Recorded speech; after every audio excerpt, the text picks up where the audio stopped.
Everybody, good morning. I hope you guys are having a wonderful day. Welcome, welcome, welcome to our morning millionaire training camp. My name is Dr. Boyce Watkins, and every morning we get together and we talk about our economics. And this is a special day, man. This is the last day of the year.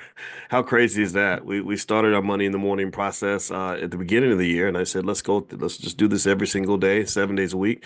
And now I think we've done about 310 these trainings or something like that, and they're all available. In fact, what I'll do is if you want to get access to all of them, they're actually recorded. So I'll send you a link.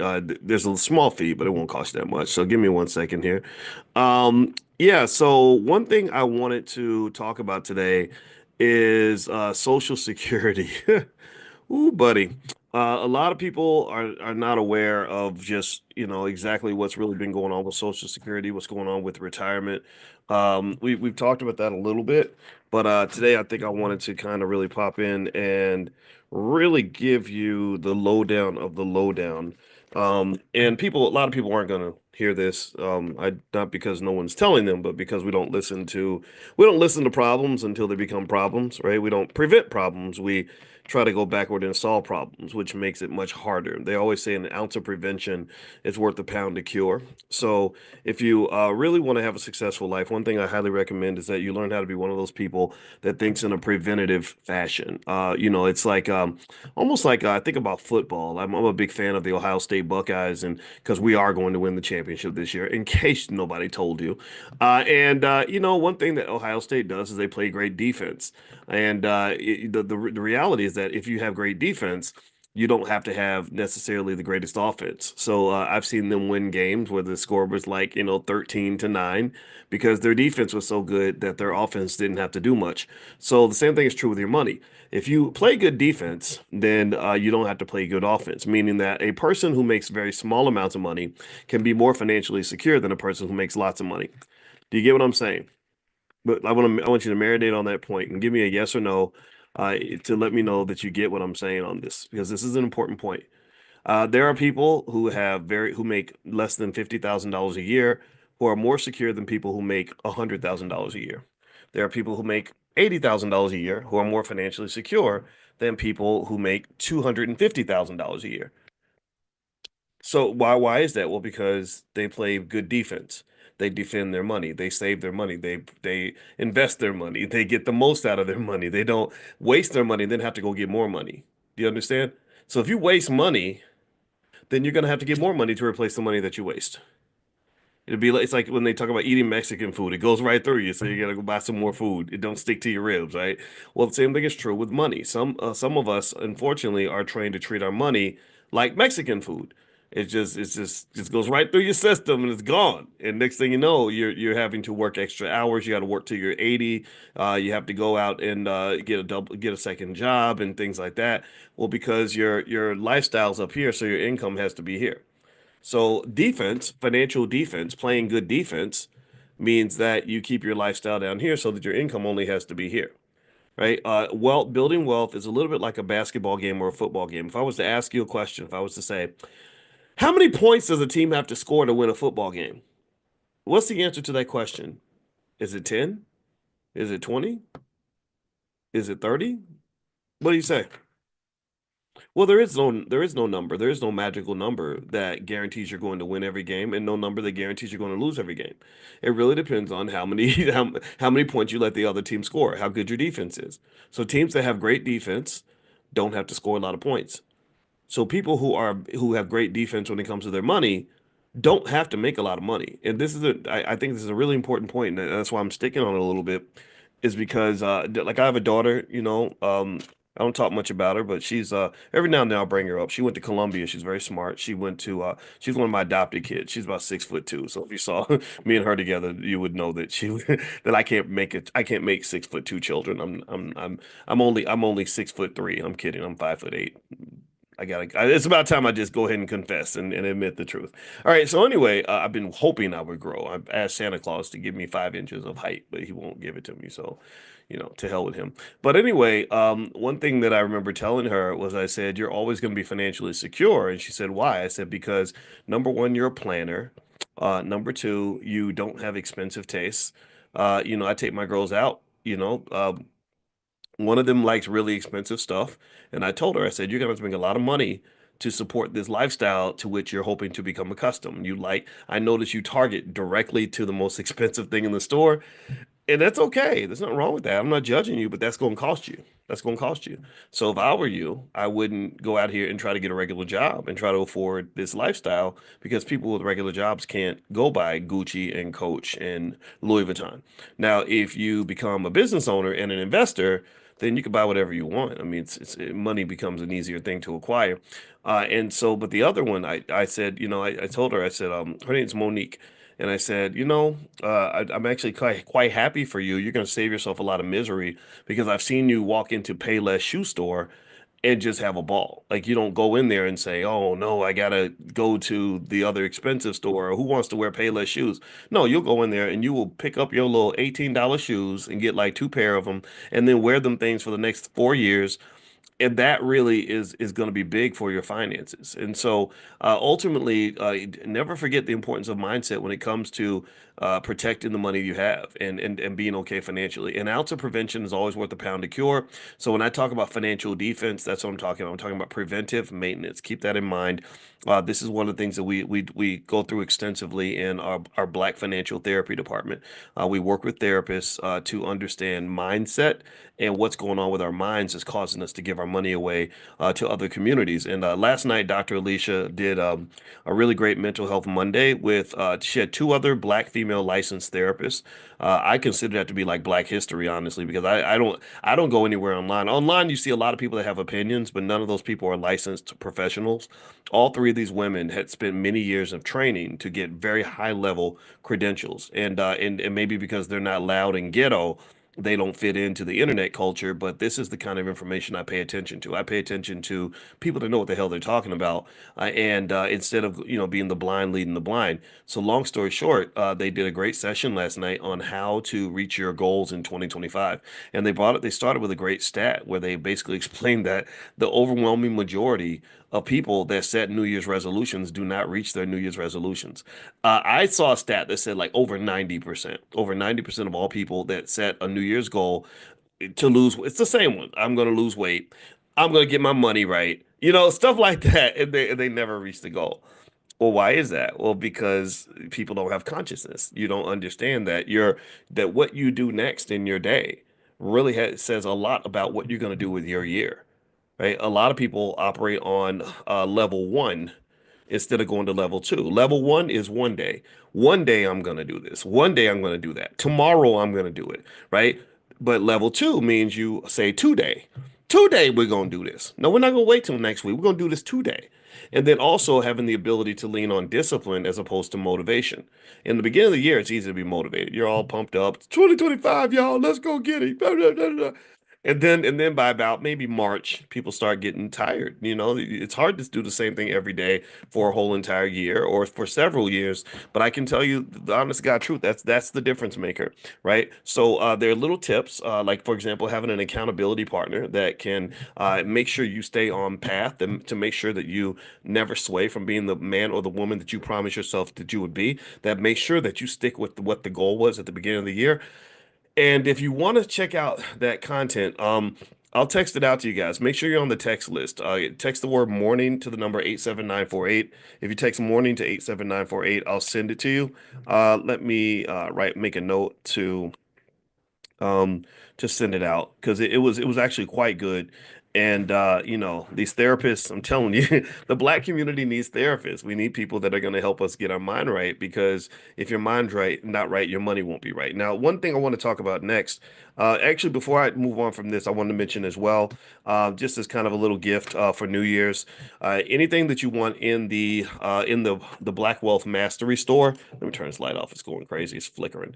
Anything you want in the Black Wealth Mastery store is 70% off for the next 24 hours. So if you use the code, write this code word down, morning123, morning123. And if you want to go to the store, it's drboycebooks.com. That's drboycebooks.com. It's our Black Wealth Mastery store. We have all kinds of stuff, financial flashcards for kids, financial workbooks for children. We have things on love and money. My book, The 10 Commandments of Black Economic Power, is there. Dr. Claude Anderson's books, Powernomics and Black Labor, White Wealth are there. We have trainings on stock market investing. I think that the A, B, and C passes might still be available. I'm not sure about that. But here's how you use the code. Let me just show you real quick. So let's say you go here and you get the Fun Financial Flashcards bundle. This is our financial flashcards for kids and our other Black Millionaires of Tomorrow flashcards for entrepreneurship. We have used flashcards to teach our kids as well as some digital stuff. So it's already on sale from $79 to $64.99. Can you all see that on the screen? Let me know if you see it on the screen. So here's the thing. You can get the discount on top of the discount. So it's down to $64.99. So if I hit add to cart, let's go in here and let's see what happens if I hit add to cart. Okay, so 64.80. All right, so you see here, oh, I think the code is already applied. So the price is already, has the price already been dropped? It looks like the price has already been dropped. Let me pull this out. So you would hit checkout, right? So if you go to the checkout, here, no, it hasn't been applied yet. Oh, sorry. So you hit checkout, and then there's other stuff you can take a look at if you want to, or if you want to keep going, you would just hit continue and then go to the final page. And right before you make the order, that's when you enter your code. So here where it says discount code or gift card, and you see how the price is $64.99. So what I'm going to do is type morning 123. It's all one word, no separate words. It's all one word, and then you hit apply. And so you hit apply and it drops the price down to $26. Okay. So basically that's the discount on top of the discount. So the price is already dropped by 15% or something like that. This drops at another 70%. So that's how you can apply the discount if you want to use it. So if you want to take a look at the store, just go to drboycebooks.com. That's drboycebooks.com and just take a look and see what we have in there. And maybe there's some stuff that you can use for the new year to get your life off to the next level.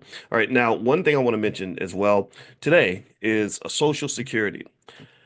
Okay, how many of you have heard that Social Security is pretty much getting its butt kicked? That Social Security is on its way to not so much being on the deathbed, but it's in deep, deep, deep, deep trouble.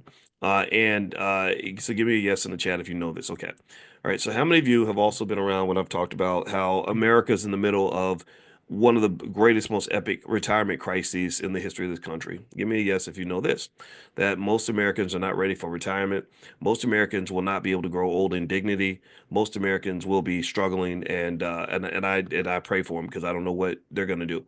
You live in kind of a dog eat dog sort of country. Capitalism doesn't care a whole lot about poor people, and it definitely doesn't care about black people, but it really doesn't care about black people if you're poor.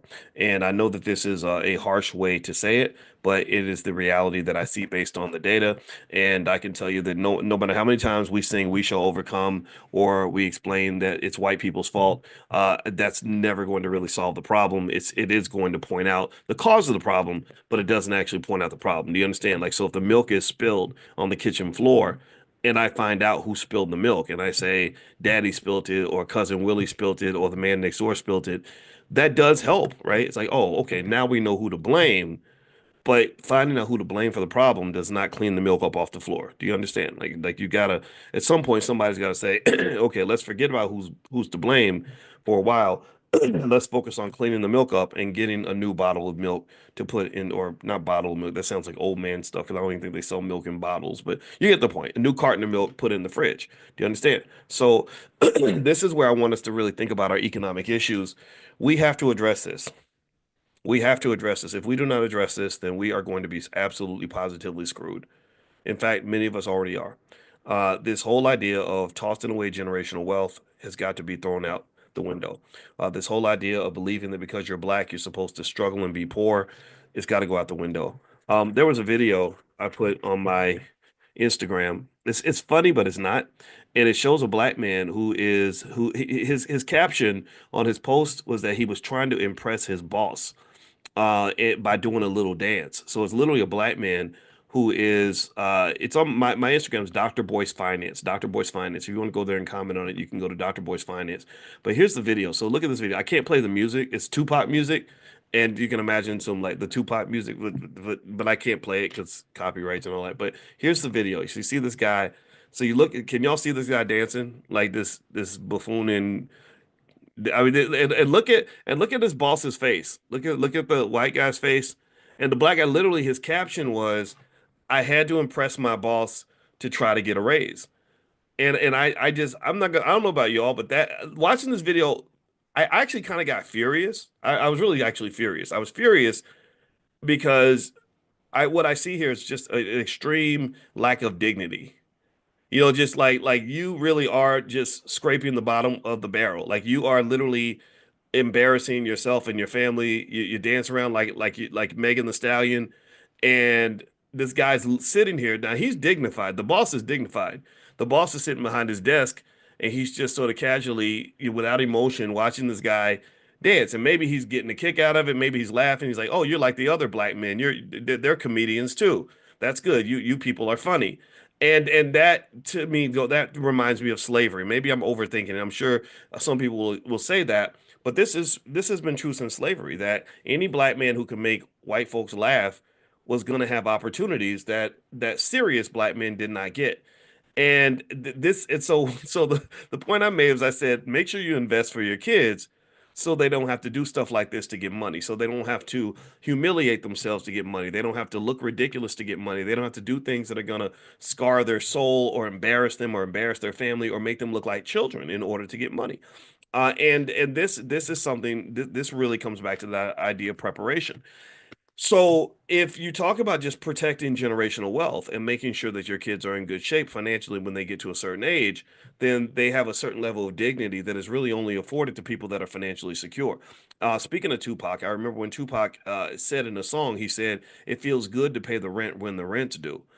So what that said to me is there probably been times where he, like myself and many of you, were in a situation where you couldn't pay the rent. Where you had to evade, you had to duck and dodge the landlord. And I remember when I was a little kid, I remember I remember the landlord coming to the door and being told not to answer the door because we didn't have no money. And the thing is that in the eyes of society, you're a criminal. You're a scumbag. You're a bum. You're not honorable because look at you. You're hiding from the landlord. You're not paying your bills on time. But that's not who you are. That's not who you were meant to be. That's not who you want to be. That's not who you want to be. That's who you have to be sometimes, right? When you're financially desperate, you have to do things like you sleep with this man because you need $800 to cover the rent because you love your kids. You may not want to do that. You may not want to be that person, but you have to be. In that moment, you have to be the prostitute or whatever it is you have to do in order to get the money. Because let's just be real, these things happen. And what happens here in America, in my opinion, is that those who are financially prepared kind of get to live up here, and those who are not kind of have to live down here. And as much as we are trained to believe that you have no choice, I would say that maybe that was true before you met me. Before you met me, maybe you had no choice because nobody introduced you to the choice. Maybe you had no choice because nobody explained how this thing works. Maybe you had no choice because like if I take the bus because my car broke down and you say, "Well, Boyce, why are you riding the bus?" Instead of driving your car, I might say, "I have no choice. My car's broken down. What am I supposed to do?" But let's say that the alternator is broken and I meet a mechanic and he says, "Well, here's how you fix the alternator. You can actually do it yourself. You can just get in there with the screwdriver and turn it and then your car will work again." Well, at that point, I've graduated.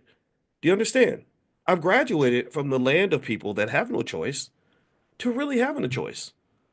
So the next time I'm on the bus, riding around because my alternator is broken, and I see the same mechanic, he's gonna say, "Well, why are you on the bus? Why did you fix the car?" Then he knows that now I did make a choice. I did make a choice. And so my opinion, here's what I'm saying.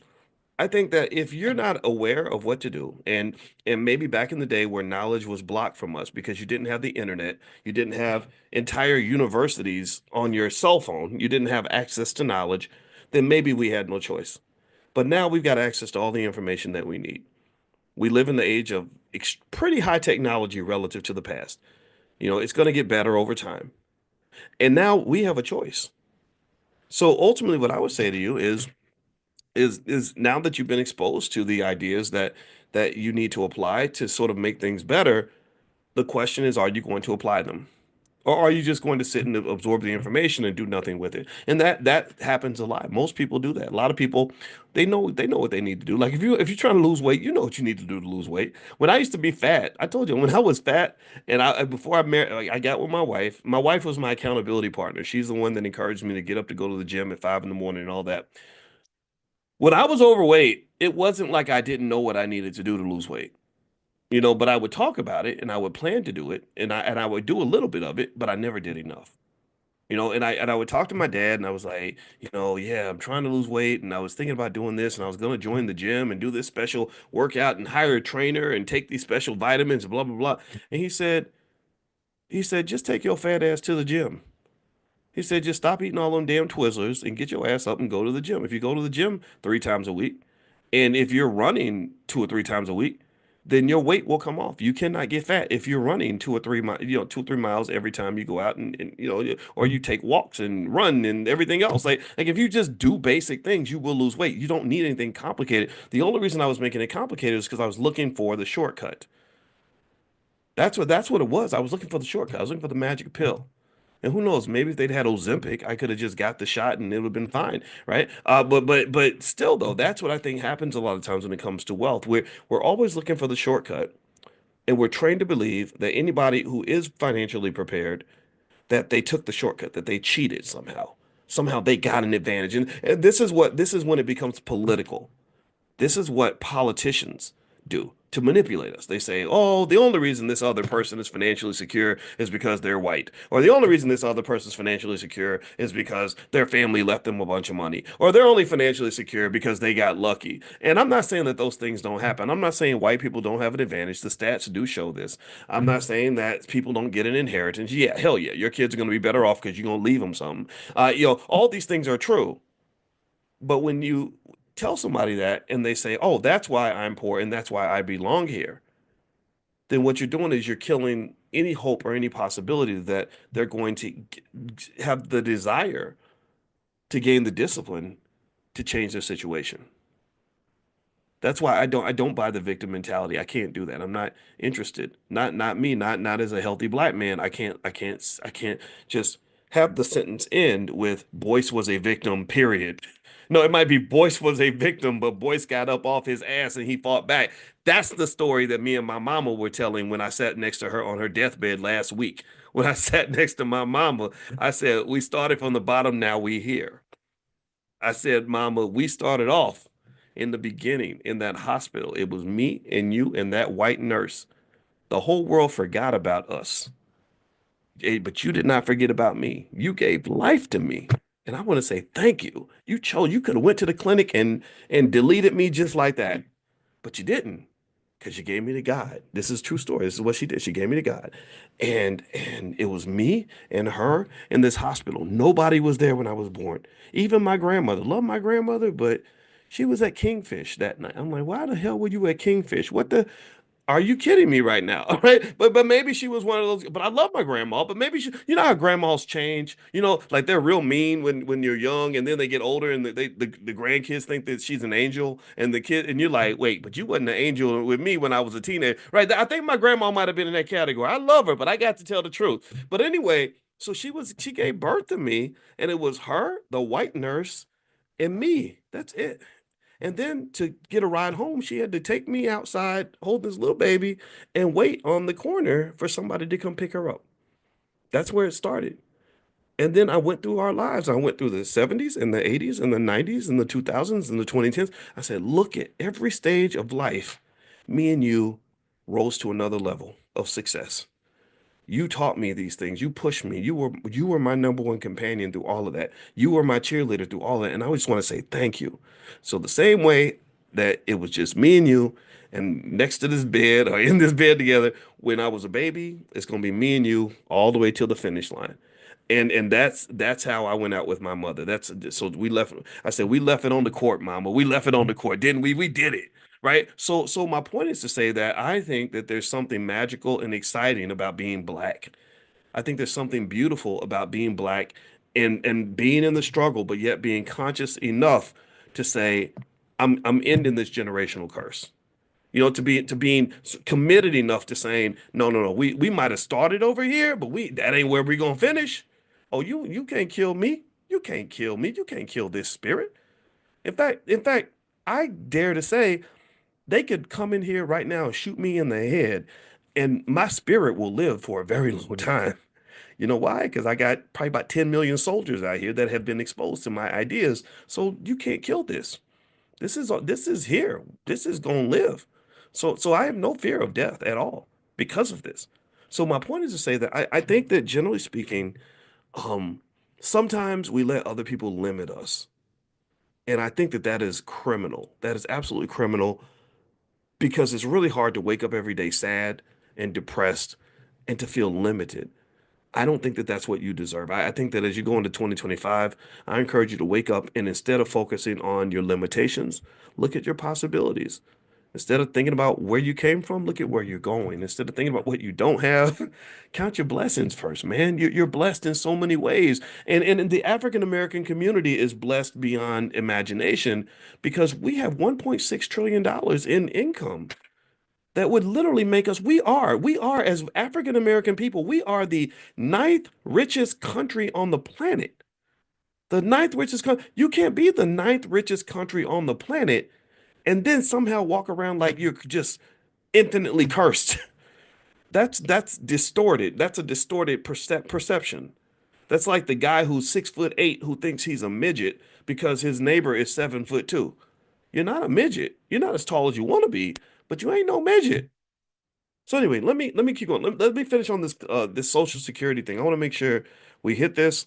I want to also remind you today we're going to do stock market stuff at noon. We're going to go through what's going on in the markets. I'll let you guys know where I'm investing my money. I'll also answer your questions. So if you want to join us in the stock market club, just go to drboycestockmarket.com. That's drboycestockmarket.com, and we meet today at noon. So I look forward to seeing you guys there.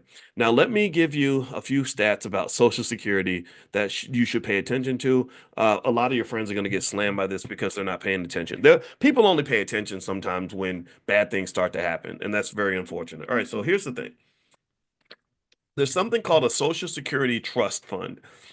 So that's where they keep all the money that they're going to use to pay people. The Social Security trustees project that the combined trust funds will be depleted by 2034. That's in 10 years, 10 years from the time the recording of this video, potentially leading to a reduction in benefits if no legislative action is taken. So if Congress doesn't do something, which they won't because they suck, then the trust fund will be depleted, gone in 10 years. Also, without changes, beneficiaries from Social Security could face a 20 to 25% cut in monthly payments once the trust fund is exhausted. Last I checked, I think Social Security payments were very small, like $1,800 a month. And what a lot of people don't understand about Social Security is that it was not designed to pay all your bills. That was not the intent of Social Security. It was designed to be a supplement to your income. It was not designed to be your only source of income. However, um, about 40% of older Americans say that Social Security makes up the majority of their income, which leaves them vulnerable, especially if benefits are reduced or eliminated. Now, here's another thing too. There's going to be an increase in beneficiaries. In 2023, over 66 million Americans relied on Social Security benefits, and this number is expected to grow because the population's aging. We've talked about that. The number of young people, because we somehow think babies are a nuisance and we want to live our best life and just have sex with each other with no expectations of anything coming from that. Well, the unfortunate reality of that is that you have a declining population, which has massive economic impacts on the country because your productivity is starting to drop. The way things typically happen is that the young people in a society take care of older people financially and otherwise, and that has not happened, especially in America, because we don't even have policies that lead to the support of our senior citizens. In one Asian country, I want to say it's maybe South Korea or something, they actually give you a tax break if you live a certain distance from your parents because they want to encourage the kids to be close to their parents so they can give them help. That doesn't happen in America. You know, we're like, oh, I'm sorry, I want to go spend time with my mama, but I got to go to work, and because apparently the factory matters more than our mama and our daddy and stuff like that. And just to sort of tell you something where I started really thinking about how it goes full circle in terms of how we're raised and how we raise our kids and how we train them. I thought about how my parents, when I was younger, what our parents used to do is they would encourage me, my sister, and my brother to move away. They were like, no, go out there. There's nothing here in Kentucky. You know, go live your life. And my brother lives in Oklahoma. My sister lives in Indiana, and I live in Illinois. And then when they needed us, though, that created another dynamic. Now it's like, we need you to come home because this is happening, that's happening. And so it made me think, like, maybe that old-fashioned idea of living in the same city as your family, maybe that's not so old-fashioned after all. Maybe that's an important means of survival. And so if I could change my life and do things over, I probably would have lived in Kentucky, maybe settled down there. But then here's another dynamic of that. Here's another piece of that dynamic that worked in our favor. When my sister was in medical school, she decided to leave when she was 22, 23 years old. My mother encouraged her to try again. She pushed her to keep going, keep going. When I was in my PhD program, I wanted to quit. My mother kept pushing me to keep going, keep going, keep going, even though I kept having a lot of struggles. Well, later on toward the end of life, my sister did actually finish her medical degree, and I became a professor. And so the medical doctor that was next to my mother when she passed was my sister. My sister was the medical doctor that she had in her house that was making sure that she was okay. So this was an example of an investment. This is ROI, people. This is where your ROI pops up. It doesn't always, it rarely shows up in the form of money. If you're only looking for the money, then you're going to miss it. So if you only look at kids as an expense and you don't understand how they are an investment, then you won't ever understand investing. So my mother, it's not that she did these things for my sister just because she wanted a return on investment, but the fact that she had certain values that said this child is an asset to me. This child is something more than just a line item on my budget. This child is somebody that if I pour into her and I take good care of her, then it's going to be reciprocal. So she did that. She made that investment. She pushed her through, and now my sister became her primary provider when she was close to her death, right? So ultimately, I encourage you to really understand how these things are connected. And the reason it's important to understand that is because I see a whole lot of people that ain't investing in their kids. I see a whole lot of people who don't even want to even talk to their kids. Men have babies and the babies run around saying, "Where's my daddy?" And the daddy's like, "I got better things to do. I got women to chase. I got a life to live." And it's unfortunate because a lot of investing is really the ability to kind of see how things are going to change, right? You cannot assume things are always going to be the way they are right now. You have to be able to understand that at some point things may evolve, and as they evolve, if you're not prepared, then you're going to struggle, you're going to suffer. I saw a really great video by a nurse. She was a black nurse, and she was worried about black men. She talked about black men, the men that want to be players and stuff, up into their 50s and 60s, and she said, I work in the stroke ward, and she said, and I'll see these men, really handsome men with really good jobs, and they'll just be in there and they'll have a stroke and they can't even use the bathroom. They need somebody to change their diaper. And she said, I will be like, well, where's your wife? Isn't your wife going to come help you? And they would say, no, I was a player. I wanted to live my life and da da da da.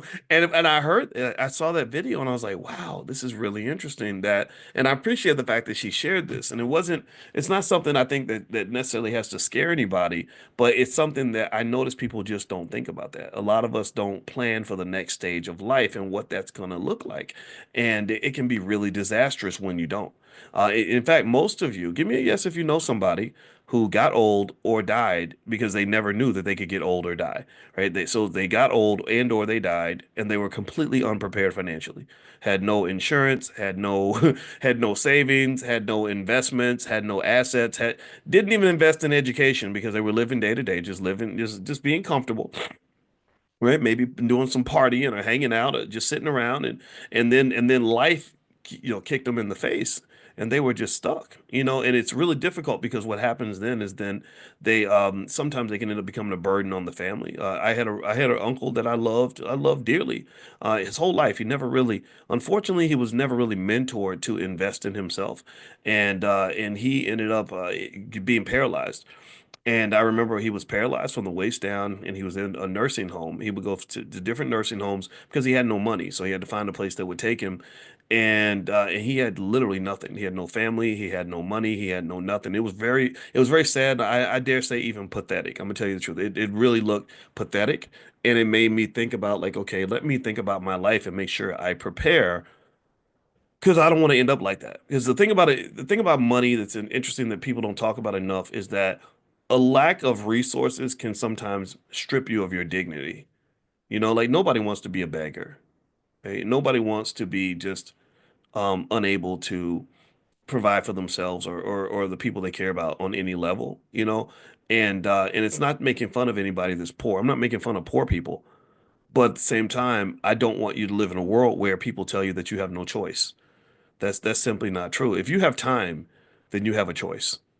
If you even if you don't have time, well, there's somebody that you love that does have time. So if I am older and I haven't made the right choices and I have some regrets, then well, maybe I look at those grandkids. Well, they got plenty of time. So maybe my greatest contribution to the family could be to go in and set the table for somebody else, maybe teach them things. Bring my grandson to class. We were in our mastermind, and there was a person who signed up for the mastermind, but she brought her grandson with her, and I said, I love that. This is what you do. This is how wealth works. It's intergenerational. It's not about just you or about me. It's about all of us. It's about the group, the collective. It's a relay race. It's not a solo race. So by bringing the grandson, it's like, okay, I get a do-over, right? The kids and the grandkids give us a do-over, and here you are. You're full of all this wisdom. You have all this value that you can offer to others. And if you have somebody in the family that will listen, then or is accepting your guidance, then you have a brief window of opportunity to really teach them. And then they get to the point where maybe they may not listen as much or they may be busy, but you set the foundation. That's what you do. So anyway, let me mention a couple more things about Social Security, and then we'll be done for today. And one thing I want to mention also is that we do have a Legacy Investors Club. It stands for well, it's LIFT, LIFT, Legacy Investors for Tomorrow. So if you're into things like estate planning, stuff like that, we bring in experts once a month. So if you'd like to join us, you can go to drboycelift.com, drboycelift.com. The first month is totally free. You can try it out, see if you like it. So it's part of the Dr. Boyce Academy. So feel free to go to drboycelift.com. Okay, so one more thing about Social Security that's important to understand is that in 1960, there were 5.1 workers per Social Security beneficiary. By 2035, this ratio is expected to drop to 2.3 workers per beneficiary, which undermines funding. So Social Security is partly dying because the population's older and there are more people depending on Social Security than there are people that are actually putting money into it to support the senior citizens. And so, what this really means, just the general idea here is, in my view, I think that smart people are going to be creative about how you think about retirement planning. It really becomes a cultural issue. For example, there are cultures where you take care of your seniors in your family. You don't just drop them off on the front porch of a nursing home and then go about your life. Black folks don't do that typically. So if you have a family that does that, you should embrace that. Don't let bad culture disrupt the good things about the habits that you have. So another example is we talked about the declining population, and Bill Gates was running around telling everybody to stop having babies because we have too many people. Well, to me, in my view, I think the smartest thing about black people is that we don't listen to that nonsense. We understand not to trust people just because they're on TV or whatever. Smart people, to be one people do. So what does that mean? Well, that means now African countries have a huge advantage over European and Asian countries. And most African countries didn't pay attention when they were telling them not to have babies. It's interesting. They also kind of ignored when they were running around telling everybody you need to get this shot to be protected from this virus. I'm not telling you what to do. I'm not judging people's decisions about that shot. You can do whatever you want. But has anybody seen that where there are those countries where nobody got the shots, but nobody got the virus? Everybody was healthy, not or almost nobody died from the virus, and they're like, "No, we're not taking your damn shot. You can take that shot, give it to yourself, shove it up your own butt. You better not give me that shot." Right now, I'm not telling you that that's always right. I'm just saying that sometimes you have to understand there's like your plan Massa's plan, and then God's plan. And I really think that when your consciousness elevates to the point where you get past your plan, because you don't know nothing, I don't know nothing, we don't know nothing. We know a little bit, but not so much. And then you got Massa who comes along and says, I know the answer for you people. Let me tell you people need to smoke this. You people need to eat this. You people need to do this, right? And well, Massa doesn't have your best interest at heart. Massa's the one who sold you menthol cigarettes when they studied black men and studied black culture just to specifically figure out how to make menthol cigarettes part of black culture. Menthol cigarettes end up killing millions of people. Y'all do know this, right? We talked about this yesterday, or even right now with sports betting. They're doing the exact same thing with sports betting that they did with menthol cigarettes. Exact same thing. Let's put Kevin Hart on an ad and market this to black men and get them to become addicted to these sports book websites, right? And we're gonna make it the coolest, hippest thing, like Jamie Foxx and all these other people, your favorite athletes, Shaquille O'Neal, whatever. And next thing you know, you're gonna have a big problem. This problem is coming, and I mentioned this to you before because I want you to just kind of know this is occurring. I did a conversation about it on my podcast the other day. I do have a podcast on Spotify called Dr. Boyce Daily Stock Market. If you want to hear my breakdown of the horrendous things that they're doing in terms of sports books, feel free to go to Spotify, look up Boyce, Dr. Boyce. It's Dr. Boyce Daily, and I talk about stock market stuff typically. But when I saw what they were doing with gambling, I got furious. I was really mad. I saw Club Shay Shay marketing these sports books. I saw Joe Budden marketing these sports books, and I said, "How dare you? You are selling crack right now. You are selling financial crack because you have no idea what the therapist." I know a lot of therapists. My wife is a therapist. She knows therapists. Every therapist I know confirms that there is a spike, a massive spike in families being destroyed over these addictions. There's a massive spike in people going broke over these addictions. There's a massive spike of people literally unaliving themselves, taking their own lives because the financial hole was so deep that they had no idea how they were going to get out of it. So we got to sound the alarm on this. I hope that you will warn your family. I hope you will let people know. Like, look, I'm not telling you to be a saint.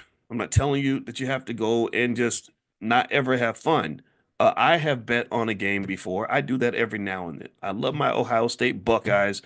If I feel inspired enough, maybe I'll bet on the game. But so I'm not telling you to not do it. I'm not telling you that I'm not judging. I'm just warning you because this is what they do. They have a formula, man. They know how to manipulate and manage and program the dopamine levels in your brain and they know who to target. So I hope someone will listen to this. I hope that this discussion helps somebody because I know a lot of people are going to be mad at me for saying this. I don't know the Joe Budden guy or anything like that, but I'm sure he might know me or something, and they get mad or, oh, you're being uppity, but I'm not being uppity. I'm just telling you the truth. So anyway, let me move on. The last piece that I would throw in here is where I lost my train of thought, but let me go. Oh yeah, so when you talk about retirement, things like that. I encourage you that if you're younger, you don't just think of retirement as something that you just do to get ready for when you're old. Uh, Investing is something that you do consistently so that you can build that capital base and that financial security. Yeah, sure, you may plan to only use it when you're older, but money does not grow overnight. It's not like you have nothing, nothing, nothing, and then suddenly you got $1 million when you're 65. Money grows like that, right? So if you're investing, you got money when you're 25, money when you're 35, money when you're 45, money when you're 55. You don't know when you're going to have a financial crisis. You don't know when you're going to decide to tell your boss to kiss your ass and quit your job. You don't know when you're going to decide you want to get some property. You don't know when you're going to need the capital to get the car fixed or whatever, right? So having that capital base just gives you that security all along. And it just happens to matter most when you become a senior citizen because at that point you're not working anymore. Do you understand? So retirement saving, in my view, the reason a lot of people don't do it is because they think, oh, that's for old people. Or I'm only 18. Why would I think about retirement? That's going to be in 47 years. Why am I thinking about something that far in the future? That's hard to do. So don't think about life when you're 65. Think about life when you're 18. Think about life when you're 25. Think about life when you're 35. Because a capital base is just a capital base. That's all it is. Same thing is true when investing for children. When I talk about the basic things, like I explained to you, like if you bought your child $1,800 worth of Apple stock in 1997, they'd have $2 million right now and never have to work for anybody and never have to embarrass themselves and humiliate themselves and degrade themselves to go out begging for jobs. Dr. Claude Anderson says that's child abuse, by the way. He says it's child abuse for you to send your child broke and penniless out into a world with people that don't like them and have them go begging for a job. Like send them to your neighbor's house. Like you don't feed them, so they got to go to the neighbor's house who hates black people and beg the neighbor to give them food, and the neighbor's going to pee in their soup and give them poison. And you're like, well, good. I'm happy you got a job. I'm sorry. I don't align with that. And I think we got to challenge that. I think we have to really stop for a second and say, what the hell are we doing? Who taught us this nonsense? So here's the deal. Um, when you're talking about that little basic thing, when I was explaining, for example, another thing we talked about, there's so many things we cover, I lose track of things, but I was saying that, look, if you took the same amount of money that you put into your car note and you invested that for your child, by the time your child was 21, 22 years old, they would have this big lump of money. They'd have $250,000 or something. They never have to work for anybody ever again if they manage the money properly. And so you're freeing them from all the racism and all the stress and all the financial trauma that people go through. That all the 20 somethings that are on TikTok crying because they don't have any money. Your child has completely escaped from that. Well, here's the thing when you're building that wealth, I really just want to make sure you don't think of it as just a sacrifice you're making for the child. That was another reason why I think for a while it was really difficult to get people to invest for their kids because I was really shocked by how many people don't care about their kids. I'm gonna be honest with you. I was really shocked by how many people, like if you say, well, this is really gonna benefit your child, a lot of people just got stuff to do. They're like, yeah, but I want to go to the club. Like, or yeah, that I know it'll benefit the child, but I really want a new car. And so I said, okay, instead of thinking of it as just something that benefits the child, how about we go a different route and say it's okay to be selfish and still do this because actually you're not just benefiting your child when you invest for the future, you're benefiting yourself because capital it's just like that car. Our daughter, we gave her our Audi, and that's the car that she drives. I didn't grow up in a world where teenagers got to drive cars like that, but that's the car we had, and we got a better one. So we were like, here, you can have this car. And so here's the deal. It wasn't like we bought the car for her. We never bought a car. Our kids have cars, and we've never bought a car for any of them.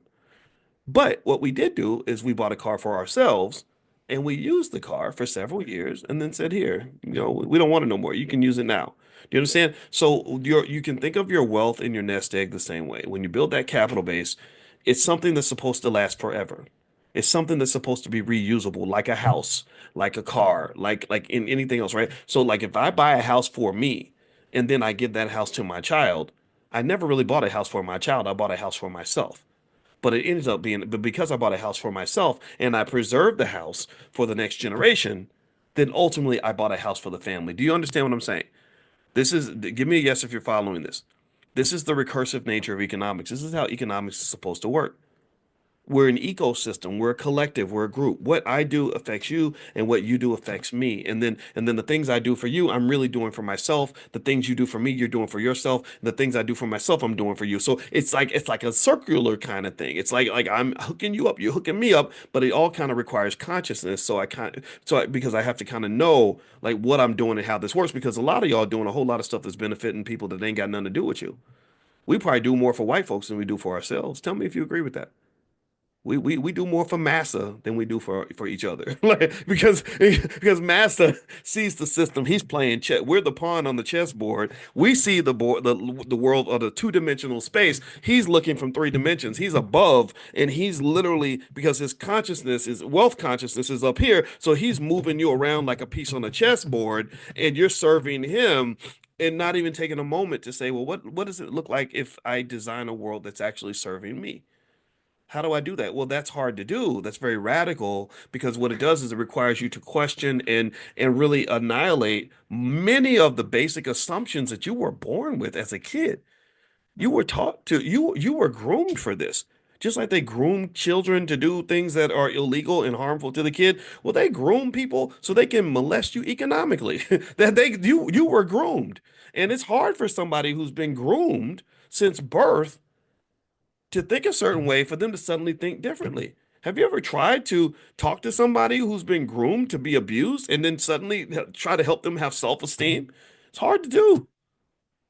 That's why I argue that when we hand our kids over to other people, we're really harming ourselves in such a horrible way. I really think kids need to be educated by their parents. I believe that. I believe, or at least if not by their parents, by people who have the same value system. Because education doesn't just give you knowledge and information. Education tells you what's important and what's not. Education gives you your culture. It gives you your values. So you value others more than you value yourself because that's what your educational system told you to do. So that's it. I'm done. I'm not going to talk anymore.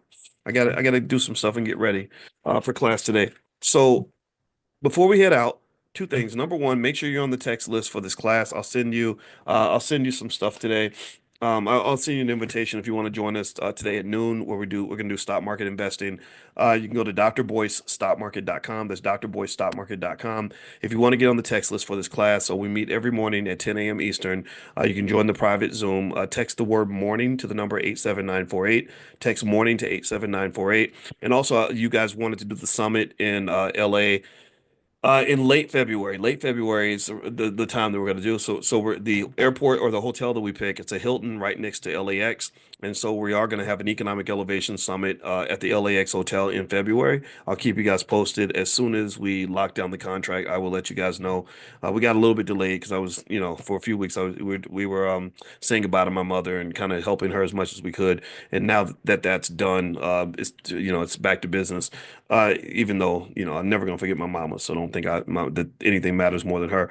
But the other thing too is if you want to get 70% off anything in the Black Wealth Mastery store, you can go to drboycebooks.com. That's drboycebooks.com. Use the code word morning 123, all one word. That's morning 123. And then last but not least, if you'd like to join us in our estate planning club, you can go to drboycelift.com. That's drboycelift.com. Okay, and someone's asking, is the convention going to be in Atlanta or is anything going to be in Atlanta? The convention will be in Atlanta. The convention is going to be the weekend of August 24th, and that's going to be in ATL. And it's going to be our 10th anniversary for the All Black National Convention. I'm extremely proud because we've done 10 straight years without any we don't have there's no major corporate sponsorship. This is not like, Black Liberation brought to you by Walmart. We don't do that nonsense. No Democrat Republican stuff. We have Democrats come in, we have Republicans come in. No, we don't bring the politicians in very often. Dr. Cornel West, his vice president, Dr. Melina Abdullah, we did invite her because I like Melina, as it just in terms of the fact that she puts our people first. But we don't get involved, so we didn't care about Kamala Trump and all that.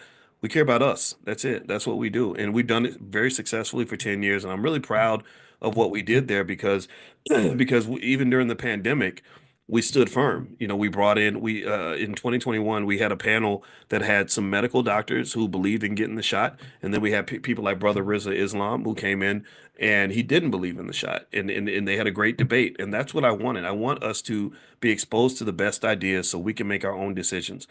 I actually want to put the whole concept of quote unquote black leadership in the grave. I don't like that. The idea that they appoint certain people to tell us what to do with our lives. I'm not interested in any of that. These corrupted Negroes that have these secondary agendas, they're all put in front of us, and we're like, "Oh, follow this person, follow that person. You're a black leader. You made a great album. You must be a black leader." That's goofy. I don't believe in any of that. I think that if you have an educated populace and people capable of making their own decisions, you are the leader of your own damn household. That's how I look at it. Real simple. You the leader of that damn house. So go get the information that you need in order to make an informed decision and go be presidential with it. You lead your people, you lead yourself because you cannot trust whatever nonsense they put on TV because we know there's a long track record of us being manipulated in that way. So the convention is designed to have the free expression of ideas and bring people together so you can move in the direction that really works for you. So yeah, so we've done 10 years on this and it's been an absolute blast, and I appreciate those of you who've joined us every year, and it's made a difference, and it's been a lot of fun. So anyway, guys, I'm out of here. Have a good day. God bless you, and I will see you all later on this afternoon or tomorrow, whichever you prefer. Take care now. Bye bye.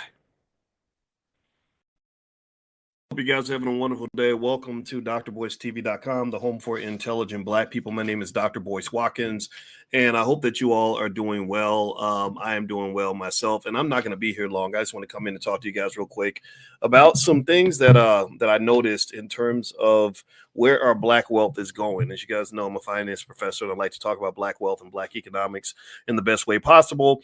And I saw some pretty disturbing trends that I wanted to address to you guys. So just so you can say, you can't say nobody told you. You can't say nobody ever warned you, because I'm the guy who's literally sounding the alarm right now. I want to ask you all, as you come into the chat, about sports books and companies like DraftKings and all these other companies that are running these ads, particularly to black men. Has anybody noticed all of these sports books ads that are being run toward black men? Give me a guess in the chat if you've seen this. Let me know. Sean, Jermaine Trusty, how you doing out of Camden, New Jersey? I see you, Jermaine. Jermaine's a great guy. So tell me if you've noticed this. Give me a quick yes in the chat if you've seen how often they're promoting these sports book platforms, mostly to black men. In fact, I'm going to pull up an ad that I put on my Instagram. My Instagram is Dr. Boyce Finance, and we talk about black economics every single day.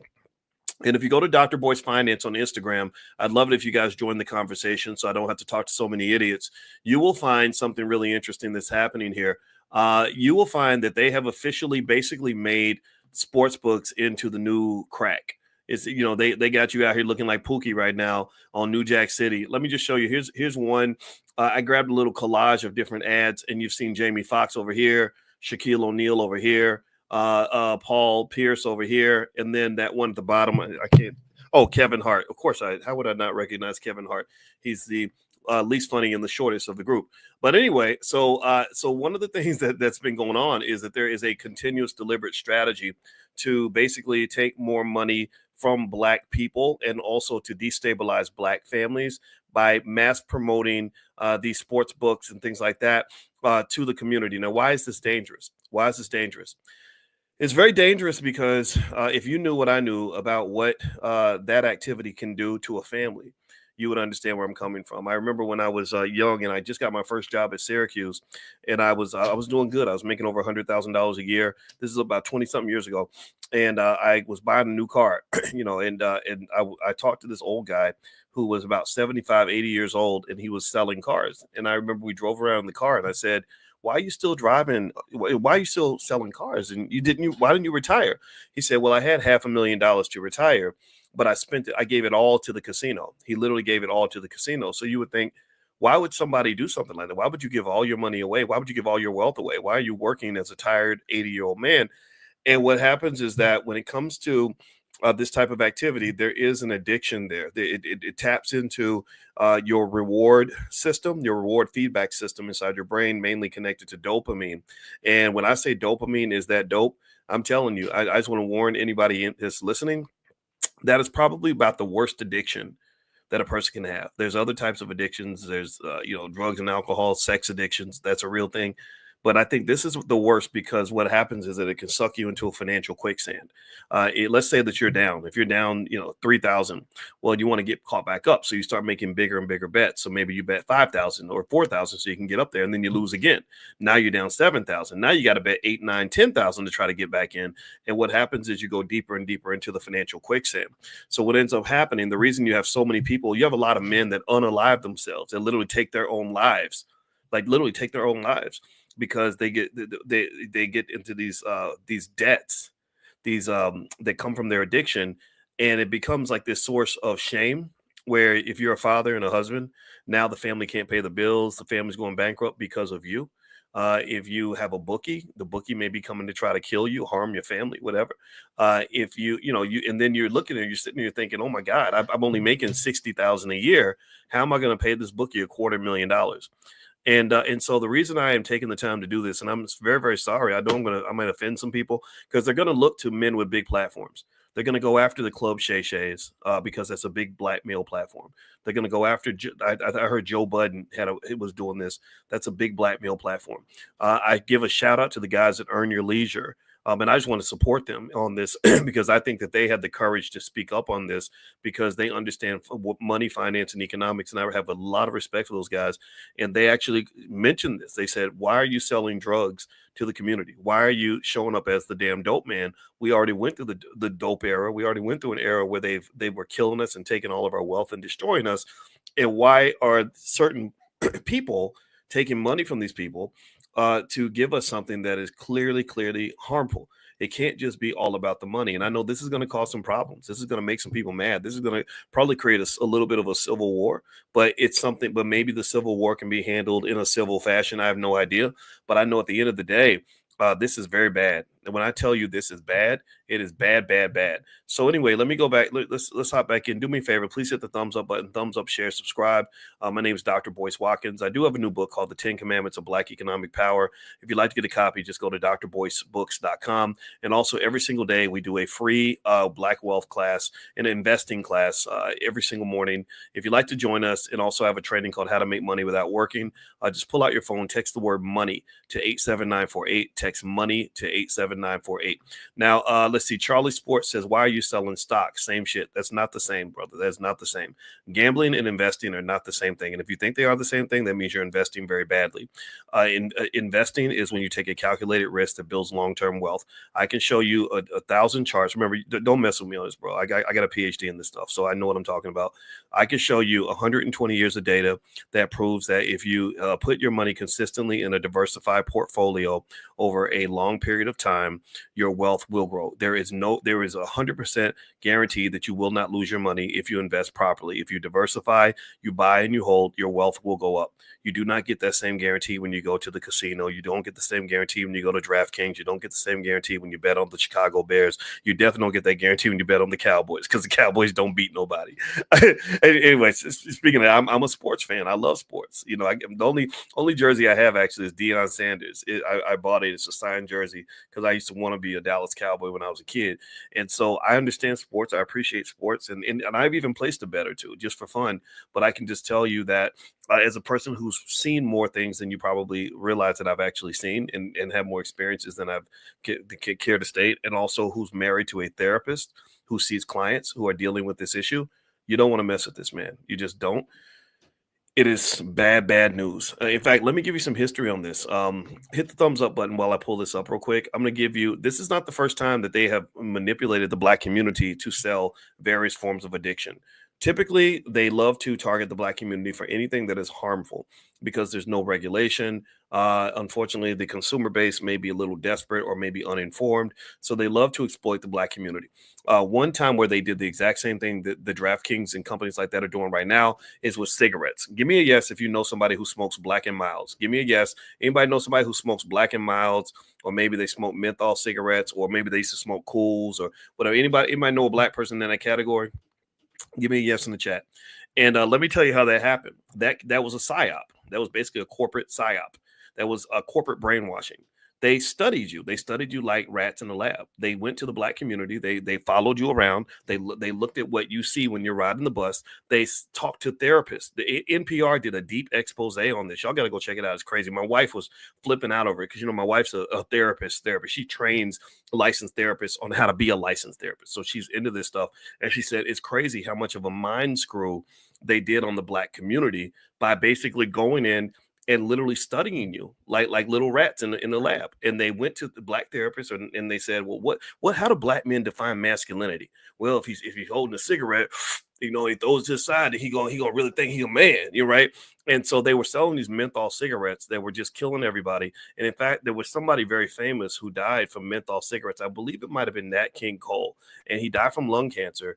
And they put him in Ebony magazine or something, and they told Ebony, do not mention how he died. You cannot mention how he died.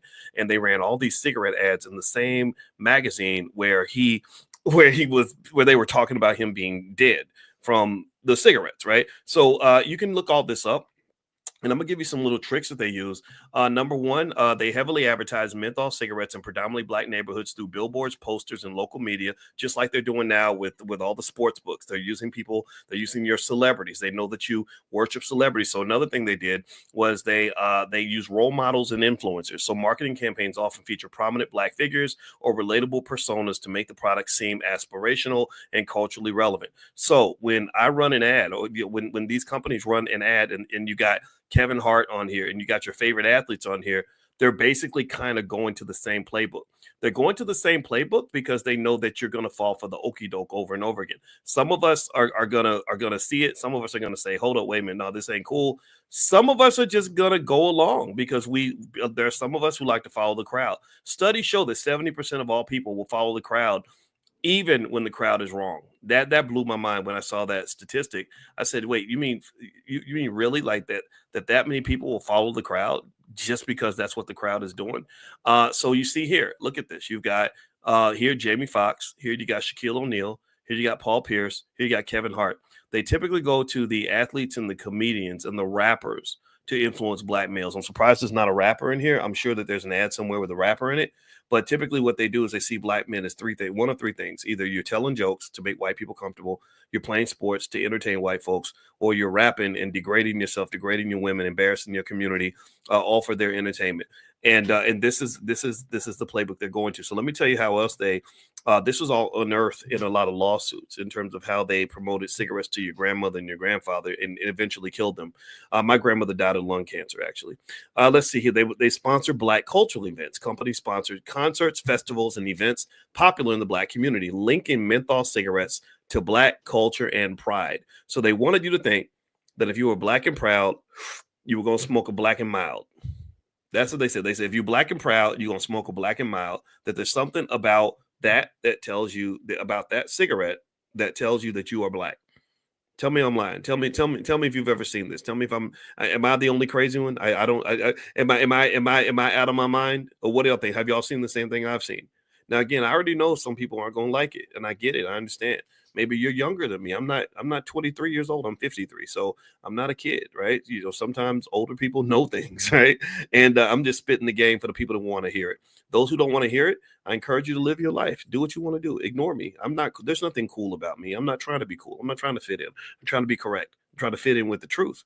And unfortunately, if you spend all your time as a young man trying to be cool, you're going to end up following a bunch of dumbasses who are going to ruin your life. You're going to be connected to people that don't care about you, people that are not going to help you fix your terrible situation. When so you follow the crowd. Guys I knew that follow the crowd. They got 5-6 babies, mamas. They crying because they can't pay child support. The white man got their foot on their neck. They ain't got no job. They ain't making no money. They're mad. Their life is full of regrets. They got every STD in the book, and they die young. And so ultimately, in my opinion, I think the worst thing for a black person to try to be is cool. Like cool to me, cool is being yourself. That's the coolest you can be. To me, that cool, being yourself should be the new swag. So if being yourself was swag, then I got swag on 12 because I'm okay with being Boyce. I don't need to fit in with nothing that don't make no damn sense. And I'm gonna tell you, a lot of these media outlets, a lot of these corporations, a lot of these people making money love feeding you garbage culture. That's why they had that damn election where they had people up there twerking, like somehow Megan Thee Stallion twerking was gonna make me vote for a politician. I don't need somebody twerking for me to tell me who to vote for. I need to know about your policies. So anyway, let me move on. Do me a favor, hit the thumbs up button. Thumbs up, share, subscribe. My name is Dr. Boyce Watkins. You're watching drboycetv.com, the home for intelligent black people. And I want to let everybody know I do have a podcast on Spotify. It's called the Dr. Boyce Breakdown. And I have another one called Dr. Boyce Daily Stock Market.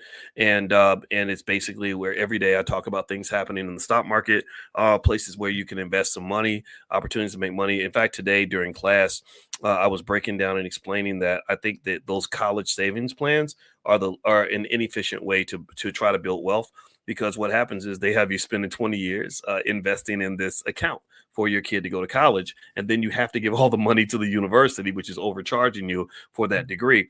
I would say that it would probably be more efficient to invest, say, $300 to $600 a month into the S&P 500 for your child. Don't act like that's too much money, because some of y'all got car notes that are $600 a month. I'm assuming that you love your child more than you love your car.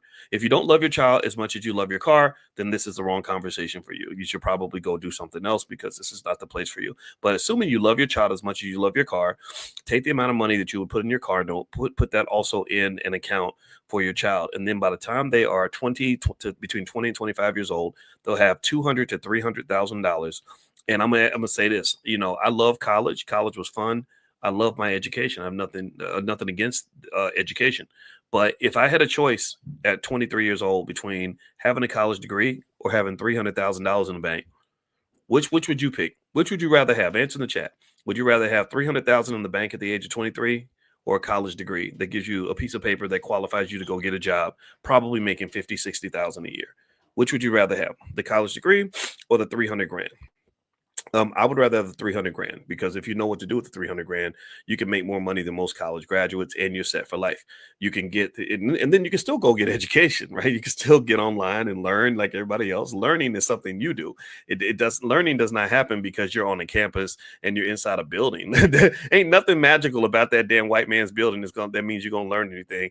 You learn because you choose to open a damn book. You choose to get on your phone and take in knowledge and information. That's how you learn. You don't learn just because you gave somebody a bunch of money and went into their facility. So yeah. So think about it. Process it like this, right? If I'm investing consistently for my child in the stock market from the time they're little, and they have 300 grand by the time they're 22, 23 years old, they can get the money and then also get the knowledge. But process this. Most people who get the knowledge never get the money. Most college graduates, tell me if I'm wrong on this. Most college graduates never have 300 grand in their bank account. Am I right or am I right? Do you agree with that statement? Most college graduates never. They work 40, 50 years and they'll never have 300 grand in their bank account.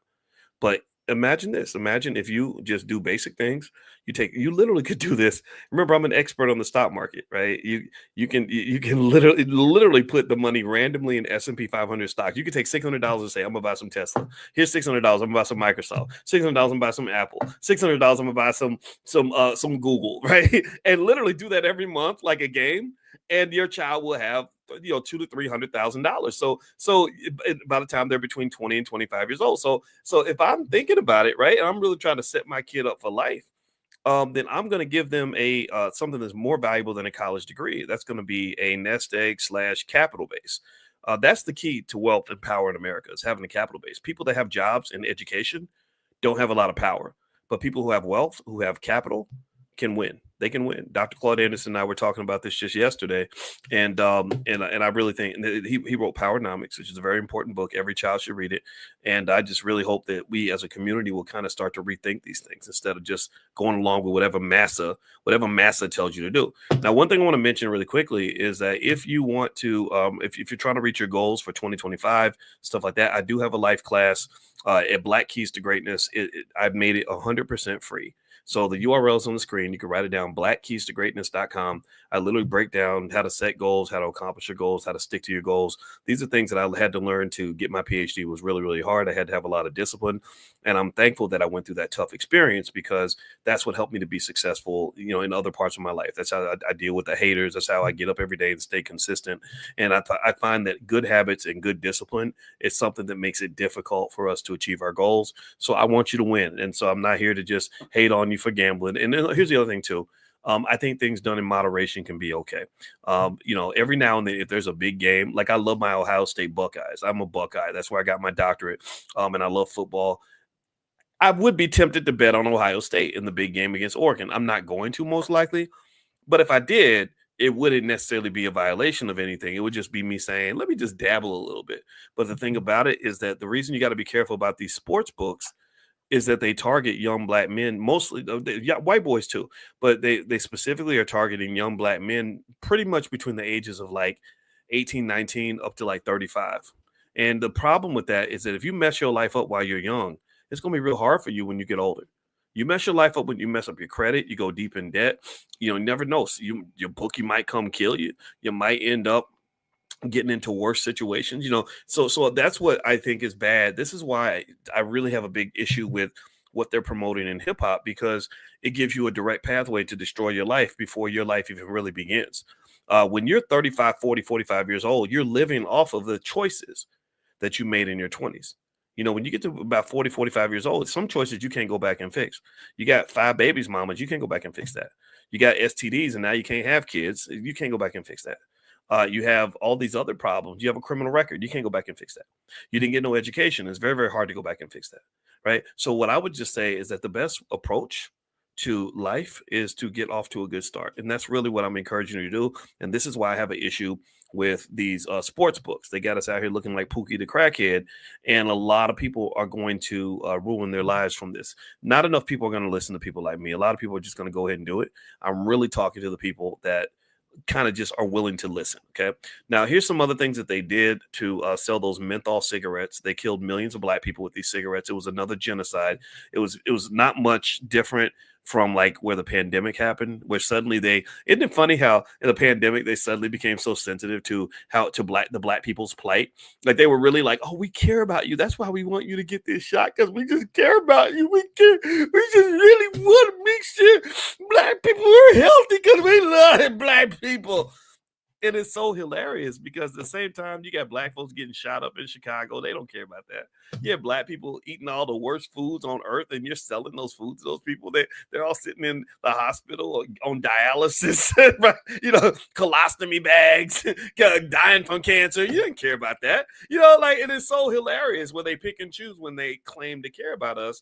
And they happen to claim to care about us when it comes down to the money. So in this particular case, because there's money being made off of the destruction of you and your financial situation, they'll probably put like a little footnote, like if you have a gambling problem, call this number, blah blah blah. But really, I think generally I would encourage you be really careful, stay away from that. So here are a few other things that they did when they were selling those cigarettes and killing black people with the cigarettes. One other thing is they appealed to health misconceptions. Menthol cigarettes were marketed as smoother and less harsh, misleadingly suggesting that they were a healthier or more comfortable smoking option. So they do that a lot. They'll take something that is really unhealthy and make you think that it's not so bad or it's not as bad as the alternative. So you really feel like you're doing something healthy, even though you're poisoning yourself. I saw somebody, and this really surprised me. They actually did this with beer and wine. There was a lady who said, anybody who's telling you that a glass of wine every day is good for your heart, she said, that's not true. She said, no, it's killing you. Anybody who says drinking beer helps you because it has barley in it and all these other healthy things, no, they're killing you. They're poisoning you. And it's really important to understand that. She said, enjoy your wine, enjoy your beer, but just know that it's poison. Like it's not like health food or something. And then the other thing is they distributed the menthol cigarettes heavily, disproportionately in black neighborhoods, and they priced them lower in black neighborhoods to ensure accessibility and encourage brand loyalty. That was their contribution to the black community.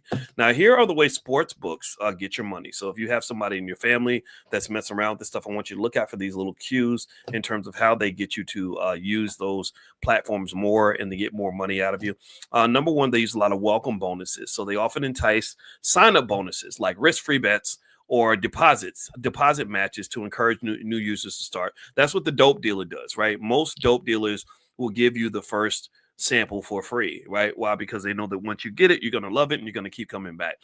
Frequent promotions. They send regular notifications about special promotions, boosted odds, or free bets to create a sense of urgency and keep users engaged.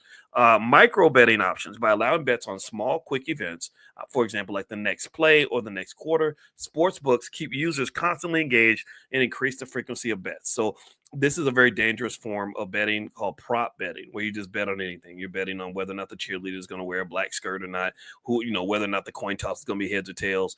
And that's pretty terrible. In-app features and gamification, features like leaderboards, rewards programs, and streak challenges create a game-like experience that encourages users to bet more frequently to earn rewards and maintain streaks. And then psychological tricks. They use tactics like personalized recommendations, highlighting quote unquote popular bets, or showing what others are betting on to create social pressure and the illusion of smart betting. So this becomes kind of like this overlap between what social media does to get you addicted and what the sports books do to get you addicted. It all comes back to what they call Pavlovian research. There was an Italian researcher, I think his last name was Pavlov, and he had a dog, and he learned about dopamine by basically connecting the dog this bell to food. So the dog would hear the bell and he would start salivating because he knew that the bell meant he was going to get food. So basically they understand these reward systems and they know how to randomize it in a certain way so that when you participate so many times, you're going to become addicted. So you can become addicted to a lot of things. Anything connected to dopamine can lead to an addiction from what I've learned. I'm not an expert, but even things like sex, like one thing no one talks about at all is that sex addiction is rampant in the black community. It's rampant really everywhere, but in the black community, it's pretty rampant. If you watch some of the biggest platforms in the community, all they talk about is sex. It's always like somebody twerking or somebody sleeping with somebody or whatever.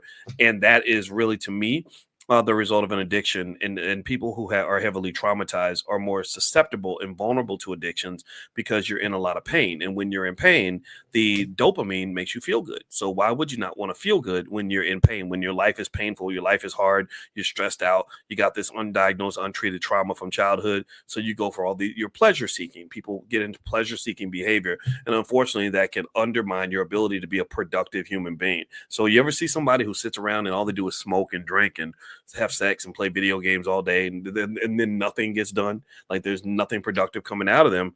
Well, that's an example of that. That's the example. So anyway, not to make anybody feel bad, but I'm just telling you, I really hope that Joe Budden and Club Shay Shay and all these brothers that are out here promoting this poison to the Black community, I hope that they'll stop doing it. But of course they won't listen to people like me. I mean, I'm just a guy with a PhD in finance. What do I know? All right. So anyway, have a good day, everybody. I'm going to get out of here. If you want to join, by the way, my website's boycewatkins.com.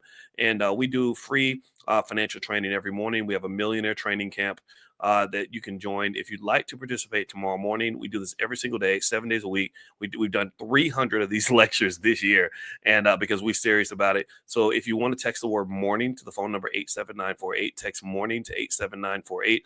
And also my specialty is the stock market. That's what I wrote my dissertation on. So we do stock market Tuesday. So on Tuesday, tomorrow, I'm going to do a private Zoom and talk about the market, stocks that I like the most, market conditions that I'm seeing, and some good places to kind of put money as you prepare for 2025, making 2025 your biggest money year ever. I want you to win. I want you to succeed. So if you'd like to do a free trial on our Stock Market Investors Club, just go to drboycestockmarket.com, drboycestockmarket.com. So God bless you guys. Have a good day. I'll see you soon. Take care now. Peace. Oh boy. Hello, everybody. How you doing? I am Dr. Alicia. Welcome, everybody. Y'all ready for the new year, 2025? Yeah. Oh my God, I want to welcome you. It's Mental Health Monday, and I am Dr. Alicia with Coaching with Dr. Alicia. There's my website. You follow me on Instagram at Coaching with Dr. Alicia. This week, yay, we got a great panel this week. We're dwelling into the topic I think is very timely, and it's essential that we go into the new year with a wonderful mindset here. And so we want to know how we leave our undesirable habits behind. We want to make sure we take this opportunity for a new year to be healthier and more resilient, and more resilient version of ourselves. And joining me in this conversation are two incredible mental health experts. It's Miss Fanny Tristan. Say hello, Miss Fanny. Hi, nice to be here. Yes. And then also joining me is Miss Denise Moore. Say hello. Hey, everyone. Hello. Yeah. And you guys, you got 3 licensed Black female therapists who've been holding it down for a long time. What a treat.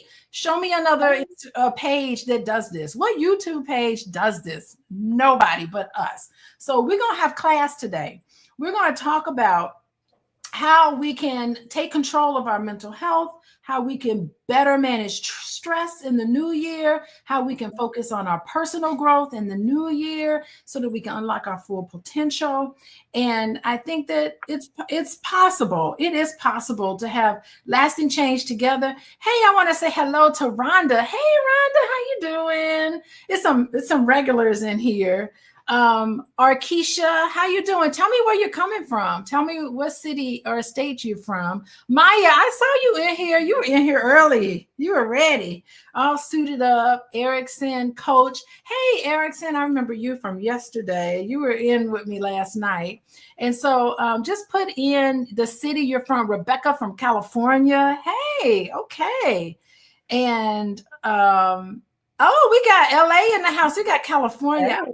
From California. Okay, we got the West Coast going on. I just got back from my own spiritual retreat in California. I was meditating the whole weekend in California. So this is excellent. Shantae from California. Good grief. We got a lot of California girls in here. Tracy from St. Louis. Michelle from Denver, Virginia Beach. We have spanned all across the country. That's awesome. So, oh my goodness. So we're going to talk about dealing with your stuff for the new year. This is a perfect opportunity for us to I don't know. I'm curious what my two panelists here think about setting New Year's resolutions. Some say it's not such a great thing. Some say that it is, but 80% of New Year's resolutions fail. So it's really called like an epic fail. It's called quitter's resolution instead of really having a New Year's resolution. But let's just start there. What do you guys think as therapists? And maybe we'll start with you, Fanny. You know, when we meet with clients, one of the first things we do is we say, after we make an assessment, we come up with goals, tangible goals for us to reach in therapy. But how is this? This is good for therapy, but is this necessarily good for setting New Year's resolutions? What are your thoughts on that? That's a good question because I've been thinking about this a lot lately.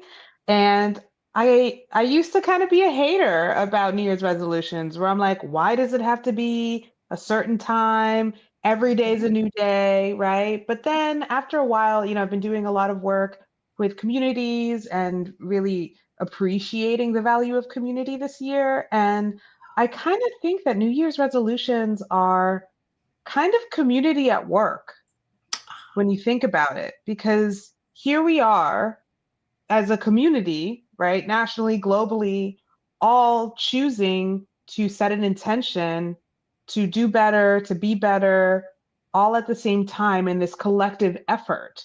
Even if the goals are different for all of us, in a way, it's kind of the ultimate buddy system, right? And so when I think about that compared to a lot of the goals that we have, like a one-on-one or talking about goals with clients and how to get through all the roadblocks, right? We talk about the buddy system, right? Well, who's going to go with you to the gym? Who's going to, you know, is a book club better than just reading on your own if you're trying to read more, right? Like the idea of community and accountability can sometimes be really closely knit together. And I don't know. I feel like I'm turning around on the whole idea of the New Year's resolution being a not so good thing, because what if we tap into it as a community effort that actually helps us with our momentum just to get started, right? And then it's really up to us moving forward to maintain that, right? So it's kind of both ways. It starts off with community, but it also can really follow through for the individual.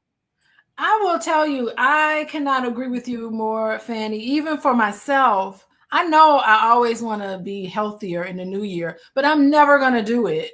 I have on my own. I have to sign up for a race, or I'll just sit on the couch and not do it. I really need, I can pay $20 for a 5K. It's not the $20. My husband's talking to me about, you could just run 3 miles anytime. No, I have to sign up for it because there has to be a little ribbon I get at the end. There has to be a t-shirt, and there has to be community because I joined the run club. And if I don't show up, people are going to be texting me saying, where are you?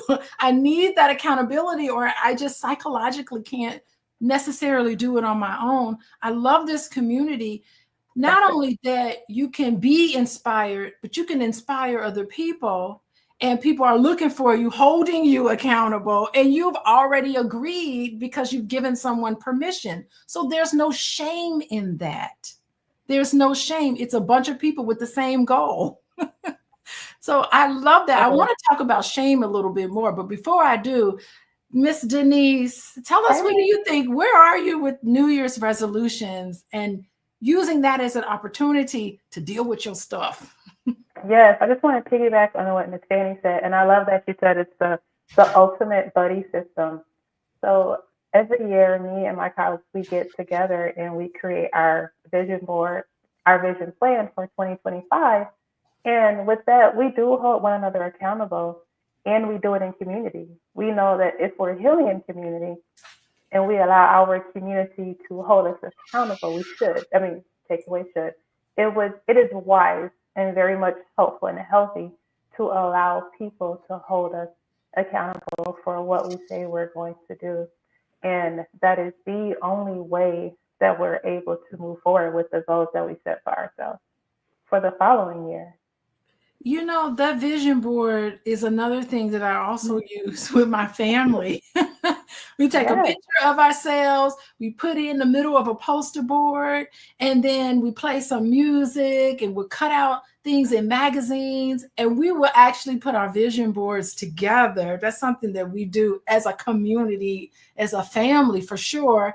And do your vision board. It's so nice to grab them from each year as an opportunity to say, it doesn't even have to be concrete. It could just be things that you can have to subconsciously program yourself to remind yourself to stay focused, even in mid-January when all of us kind of like forget about what our New Year's resolutions were. Having that vision board is so beautiful. What were you going to say? I also have a life board. So I have a life board. It's a trifold, and it's things that I would like to do with my life. And so what I created last year, so what I started doing is taking something from my vision board and putting it onto the life board. Oh, can I just say, I don't know if people understand, but I have gotten into feng shui, and everything that I have in my office has a deep meaning. You all can look at my office, you don't know, but every plant, every symbol that I have in my office is totally connected to a goal that I have for myself. And I do take the new year to sit and think about and edit and say, okay, what is it that I would like to have for myself? Because it's not always the same. Sometimes I just achieve goals. So I'm always rearranging my office space to reflect the goals that I have. And it helps to remind me subconsciously about what to do. I have a feng shui spot for this goal. I have another feng shui spot for that goal. By the way, feng shui is all about chi energy. It's about creating heaven on earth for myself, whatever that is for you. And it's a beautiful way to take parts of me in that I want to draw out of myself into the world. Is a reminder. My whole office is a reminder of all the goals and New Year's resolutions that I have for myself. So y'all, everybody, how y'all doing? Hey, Rhonda. Hey, Denise. We got Denise and Dennis. How you doing, Leah? Yeah, look at Leah's comment. I hope this is helpful related to job stuff. I've really been struggling to find a job with benefits. Yes, she's got that goal. You could do some subconscious things there. Of course, some deliberate actions that you should take. Community, what a wonderful place. Community to help you achieve some of your goals. But I love what we're saying. Okay, so let me just tell y'all, Fanny has talked about community, having a buddy system, accountability, somebody that's like, hey, you said you were going to exercise. We're supposed to meet up at the gym. Let's meet up together. And not only is your physical health improving, but your mental health is improving too, because you got somebody to talk to. It's always nice to be connected. Secondly, we got Miss Denise talking about vision board and having a life board. She probably got boards all over. These are two winners who know what to do. And of course, for me, I use feng shui all the time.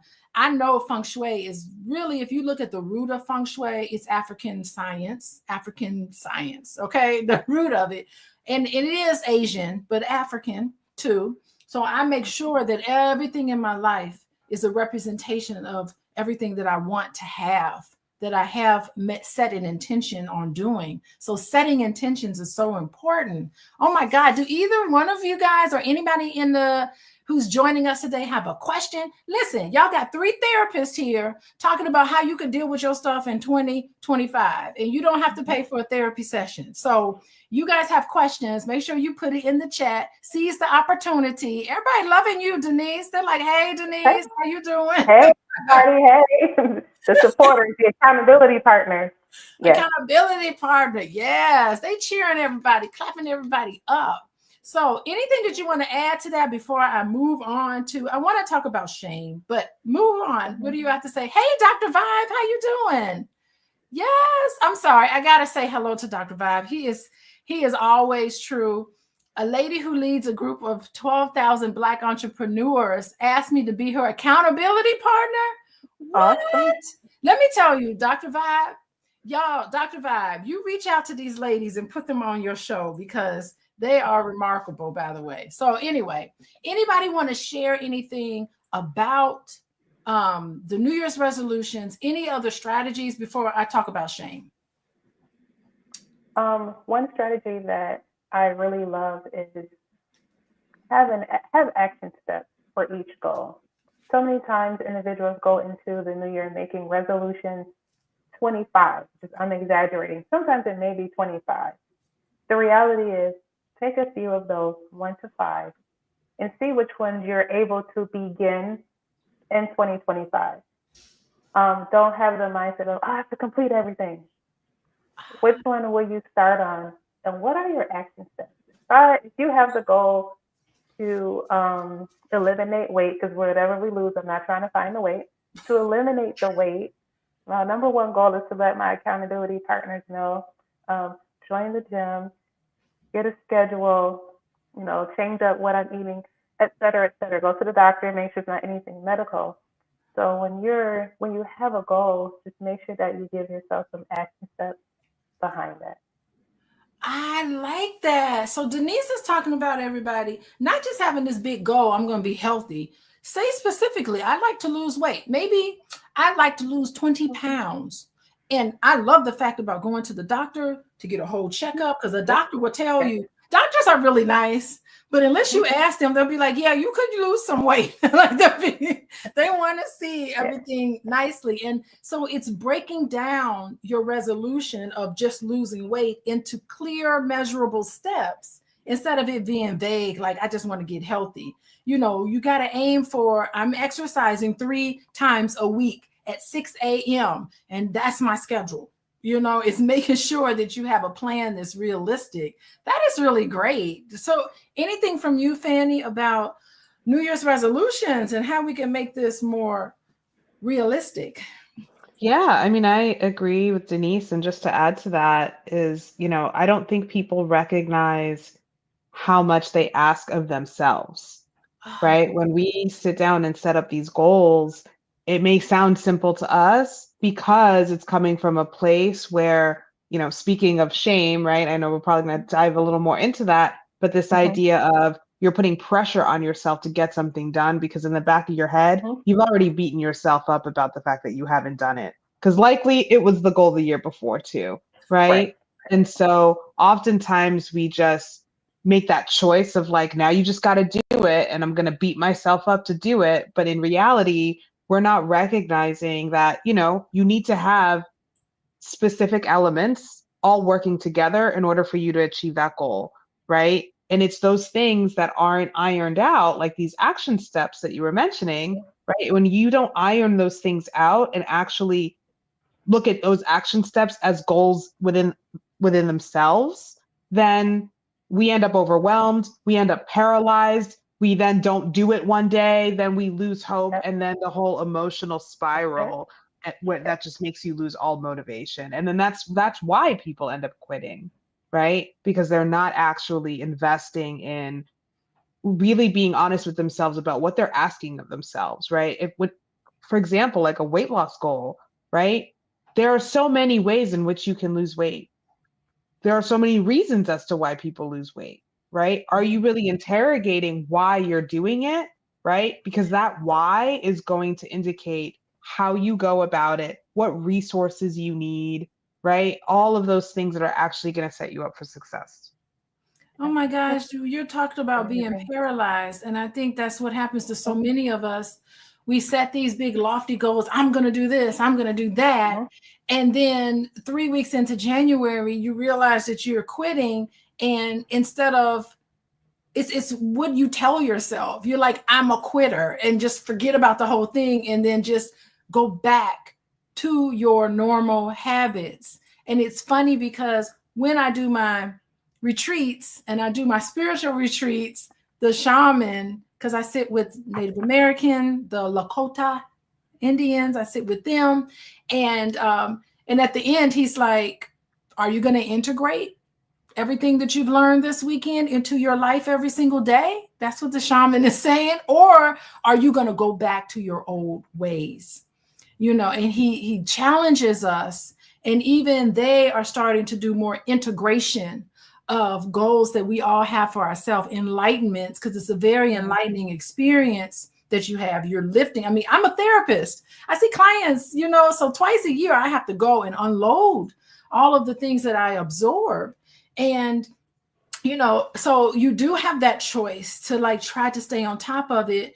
And there is, I've noticed a lot of shame there, not setting your New Year's resolutions or goal, dealing with your stuff, but not feeling embarrassed or ashamed by that. It's seen like looking at it where you're thinking, I'm flawed and I need to fix this part of myself. And the fact that I know that these things need to change, these habits need to get better, and I haven't been able to do it for several years. What's the point of it? I get overwhelmed. And I do work with a lot of clients about shame. And what do you guys have to say for everybody here about what to do when you start to feel like there's something wrong with me? I need to fix it. I'm going to deal. How do you tell people to deal with their stuff in a way that's empowering instead of dealing with their issues in the way where they feel like there's something wrong with me? And Denise, we'll start with you with this question about fixing yourself and not feeling bad about it. Yes. So a lot of times we will look at it as what's wrong with us instead of something that happened to us. And so knowing that shame is, I'm not going to say it's an emotion. I would say maybe it's a behavior or a thought that we have about ourselves, something that we feel guilty about, or other people may have allowed us to feel guilty about for putting us down when we're younger and, you know, coming up. So the shame comes when we're really sad about something that we're not able to achieve. Like Miss Fanny said, it may be a goal that we have that's out of our reach, but instead of getting back up and being motivated about it and determined with that discipline to complete it, we just put ourselves in that guilt state, and then we're just freezing right then and there. Excellent. Excellent. Yeah, giving ourselves that guilt state. Yes. Fanny, do you have anything to say to or add to what Denise has said with the shame? Yeah, I mean, I think that when I speak to clients a lot about their shame, I think it connects a lot to perfectionism, right? Like the expectations they have of themselves, right? I see this a lot with my clients who've gone through breakups, right? With the woulda, coulda, shouldas, right? All of that kind of outcome-based reasoning about, you know, themselves, like, oh, I should have known they were going to cheat on me. I should have known it wasn't going to work out. I should have known, you know, they weren't the right fit. And it's like, should you have? Or can you tell the future? Like, you made the best decision that you could with the information that you had, but there's this expectation that you have of yourself to be perfect, to always make the right decisions, that you should be someone capable of always making the right decision all of the time. And just seeing yourself in this black and white way, so that when you make a mistake, it's all bad. Now you just have bad judgment. Now you can't trust anybody. Now you can't trust your own judgment, right? And then that's how people will really get stuck in their single era, because they don't know how to trust anymore, right? It all comes from the way that they've judged themselves about the way that things have turned out for them, without recognizing that there's a lot of reasons why things have turned out the way they have, right? It takes more than one person to be in a relationship. Yeah, it's almost like the 4 agreements, when they're just like, don't take it personal. It's not necessary. Like, if someone mistreats you and you know you didn't do anything to deserve that, that's not on you. You can set boundaries around it, but don't walk away saying, I should have done something about it. I should have known. Okay, maybe you're working on being clairvoyant, but you can't tell. You never know what someone's thinking.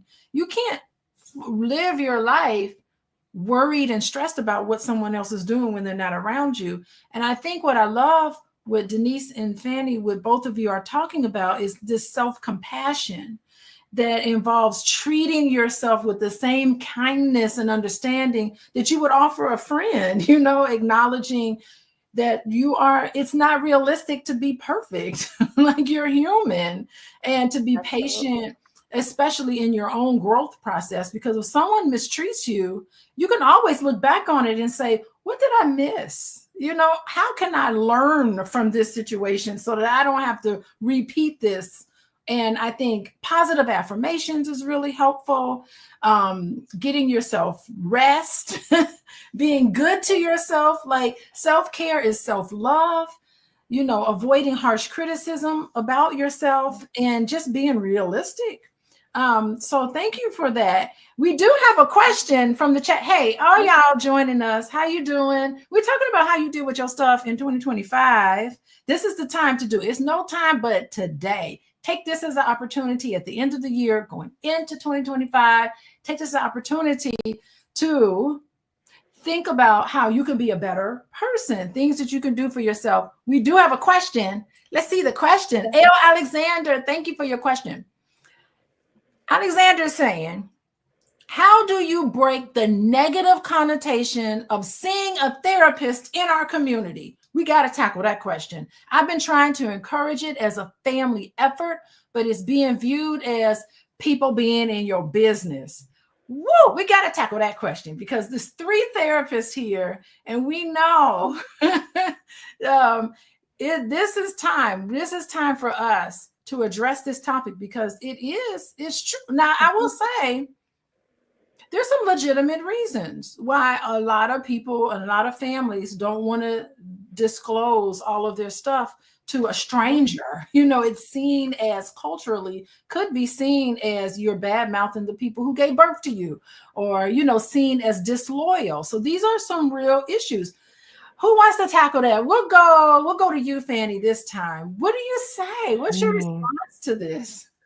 Yeah, I mean, how much time do we have? I mean, I think there's so many things that go along with it. I think one thing that I can talk about is the idea of, this is also avoidance, right?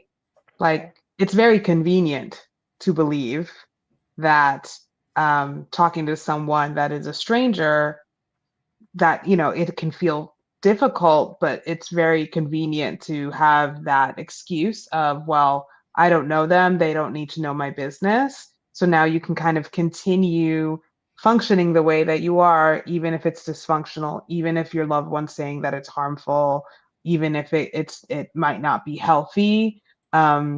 I think we need to interrogate, well, why don't you want people in your business? Because we're not talking to, you know, your neighbor that, you know, is eavesdropping and trying to say things about your family. We're talking to a mental health professional who's bound by ethics, who by law can lose their license if they speak out, you know, and talk your business, right? Like, we are beholden to be accountable to our clients, just the way you have patient-doctor privilege, right? Where you go to your doctor and have all sorts of medical concerns, and you could know your doctor for a long time because they've been, you know, building this relationship with you. Why would mental health be any different? People go to therapy and they have relationships with their therapist for a long time, right? Because they are people that are able to tell them and mirror things to themselves about what's going on within them. And are we not valuing that kind of psychological health as much as we do with our physical health? Because we're okay going to a stranger, to a surgeon, to cut us open and fix something, right? But we won't sit down in front of someone and have a conversation about why things are the way they are. That is so great. It's like, if my tooth is hurting, I'm not going to go to the podiatrist. I'm going to go to the dentist to fix my tooth. If you're under a whole lot of stress, or if you know that there's things happening in your life that you are worried about and ruminating on and is causing distress, go to the person that is designated. And y'all don't know, being a therapist, it's a lot of training. It's a lot of CEUs. We just don't get our license and go to school. We have to get graduate degrees. We have hours and hours of training and study on human behavior. We're experts in relationships and human behavior and problem solving. It is so nice, you know, to have a professional to talk to alleviate your toothache. your mental ache, all these things. It's so easy. And I'm gonna tell you something, we a lot cheaper than the dentist. Just letting y'all know. We a whole lot cheaper. And we definitely a lot cheaper than going to the divorce court. So work on your marriage. You can pay a therapist, is a lot cheaper and a lot more time that you don't have to waste by going and fixing things in your family instead of having families break up. Okay, Miss Denise, do you have something you want to add to what we're talking about? Absolutely. I want to agree and with Miss Fanny and you, Dr. Alicia, it is a type of avoidance that is there. And the only way to dismantle that is to show up. If you are in therapy and you're comfortable with sharing with your family about the benefits and the healing and the growth and the changes that you have been making, then do it. And if it's not verbally that they don't want to listen to, just show it in your behaviors and your actions. And as I tell individuals who speak to me about therapy, we're Black now as well. So you can find the type of therapist that you're looking for. And so that's our goal. Like, I love helping the global majority heal from that and breaking down those stigmas. We have YouTube, we have Facebook, we have TikTok. Everyone loves TikTok. There's so many skits about therapy and clients on TikTok. Go ahead and send that to them. I mean, the benefits that our race and culture receives from the healing from therapy is just unprecedented.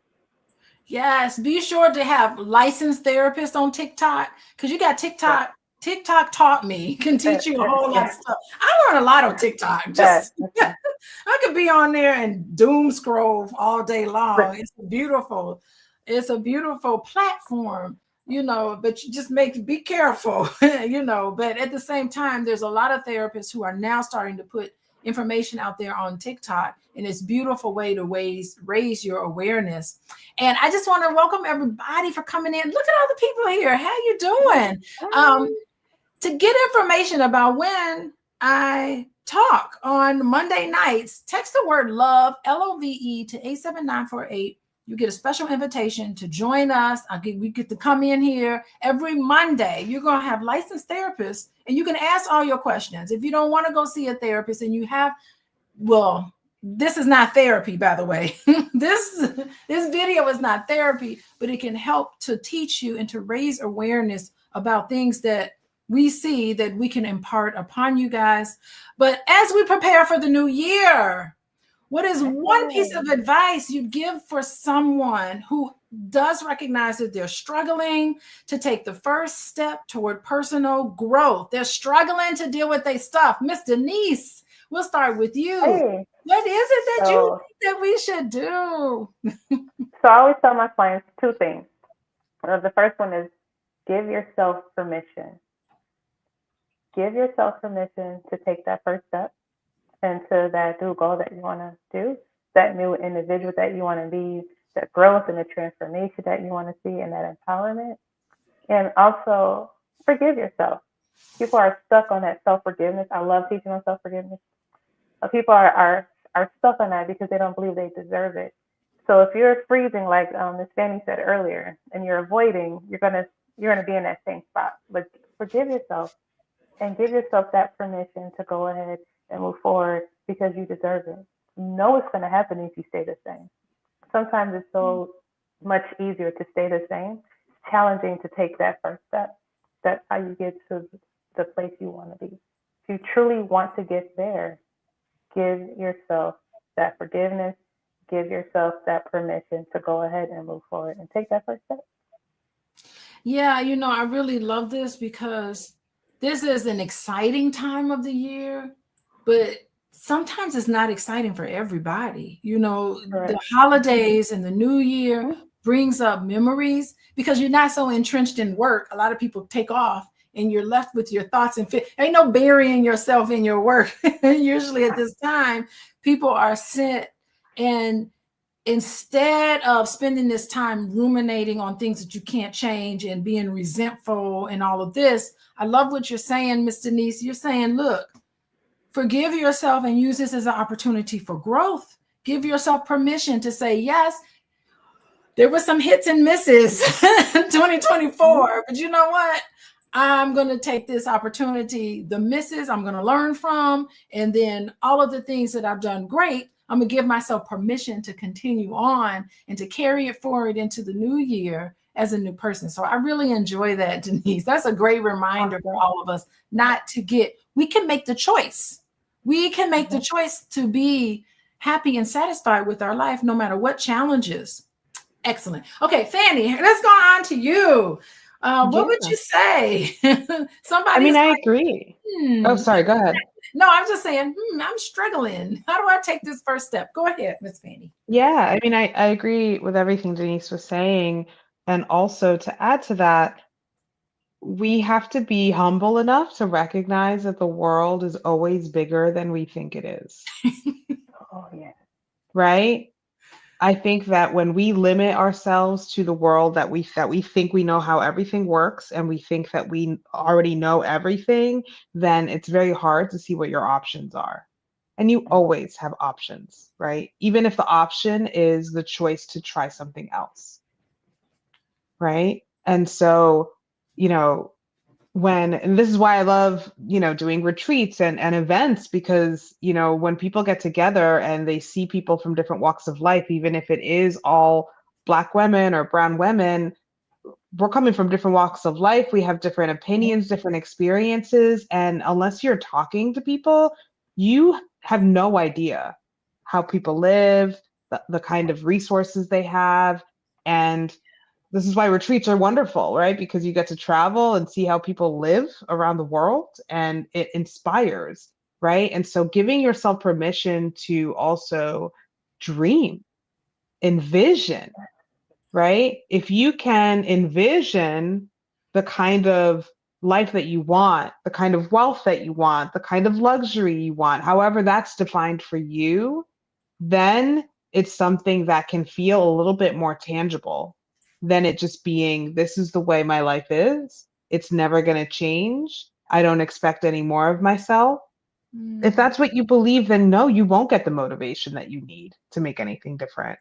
But if you do give yourself permission to dream, right? You give yourself permission to forgive yourself, right? And know that there is more to the world than you know, then there's a lot of curiosity to be had, and there's a lot of discovery to be had. No, I mean, I really liked it. I remember when I was in graduate school, there was this I went to University of Chicago, and there's this whole 2 camps. There's actually a couple of camps. One camp is behavioral, and the other camp is cognitive. So it's like, what are your thoughts telling you? And we should change those thoughts. But another one was, okay, what are you doing? And if you do certain things, it will change your thoughts. So it was just a big debate going on.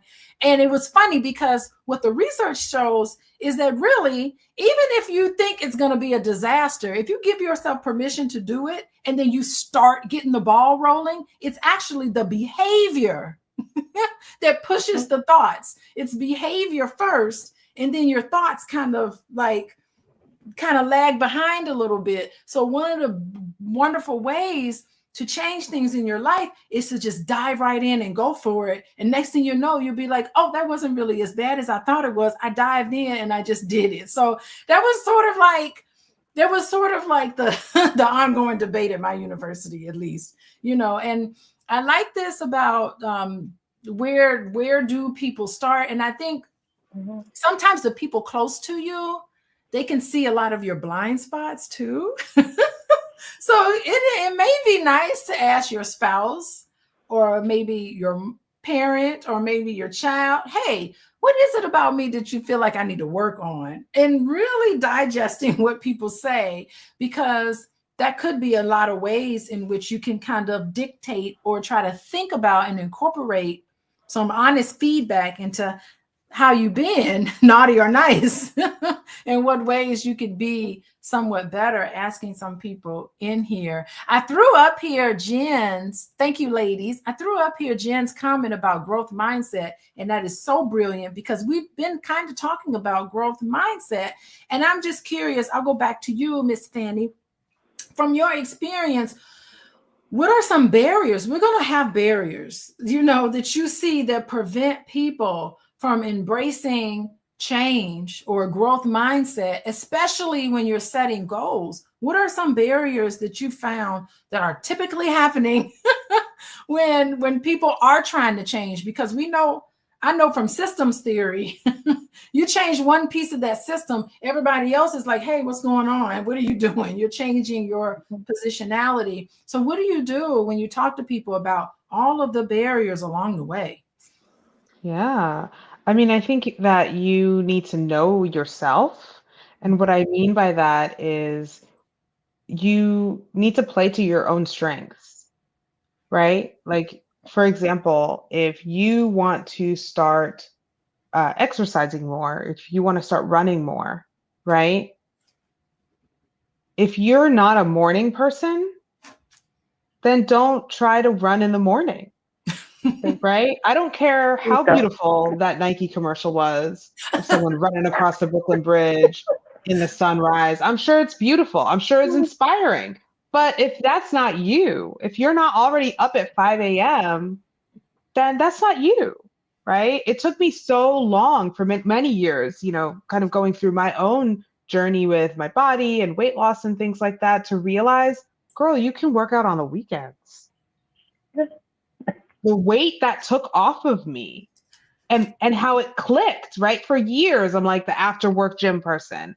I got to go to the gym right after work because if I step foot in my house, I'm not leaving, right? Or that I went through the era of let me wake up early in the morning, but that just made me wake up, snooze, and then start my day already feeling like a failure because I didn't actually get out of bed and do the thing I wanted to do. But I was never a morning person. And I was a really high performing, I was working in an ER. I was tired when I got home from work. I didn't want to do it after work either. And then I would start taking a fitness class on the weekend, like a dance fitness class, because I like to dance.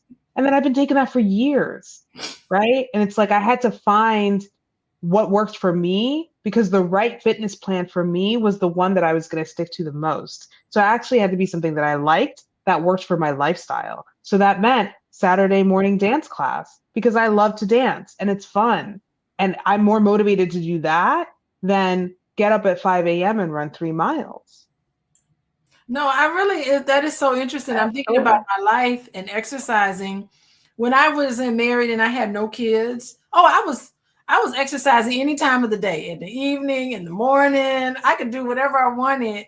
But then once I started having children, I couldn't exercise in the evening. I had to only exercise in the morning. And then now that my youngest is in high school, now my kids, I can exercise anytime I want now. I can exercise in the afternoon, in the morning. Like sometimes my lifestyle just wasn't syncing up with the fact that I had to be responsible for little people that I couldn't leave home alone.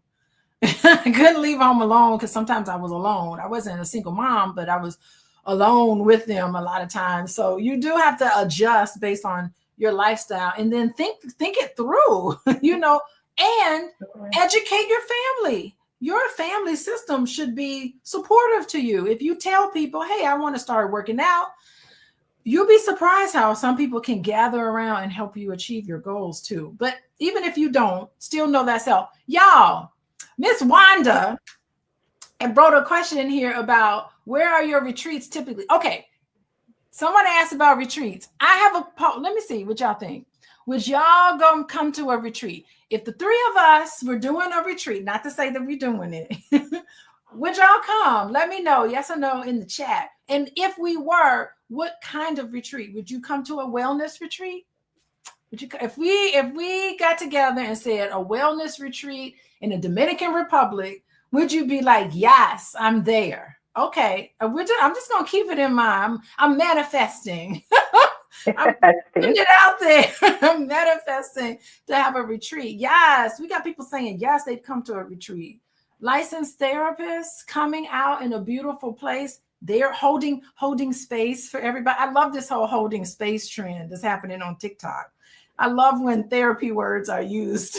A wellness retreat, yes. With panel discussion, yes. Fabulous. We got a lot of yeses here, y'all. So anyway, I just want to thank you guys and thank everybody for joining us. Listen, there's no guarantee. One thing that I've learned in 2024, ain't no guarantee that you are going to be it's a privilege to be able to deal with your stuff, because there's a lot of people that's not making it to 2025. All you got to do is turn the news on. Some of us are not making it. So the fact that we all have air in our lungs, we're breathing, we're alive, it means that all of us have an opportunity to do what we can to be better. To be better, not for anybody else, but just for ourselves, because we are limitless and the possibilities are limitless. And I know that's what we do all day and tell our clients, you can do this. We're giving you the green light. This is healthy. There's a healthy force in all of us, no matter what your background is, no matter how much trauma you may have survived. You're not a victim, you are a survivor. There is a force in you that's healthy, and you have to create avenues for it to come out and express itself. We inherently know what's right and wrong, but the world sometimes tells us differently.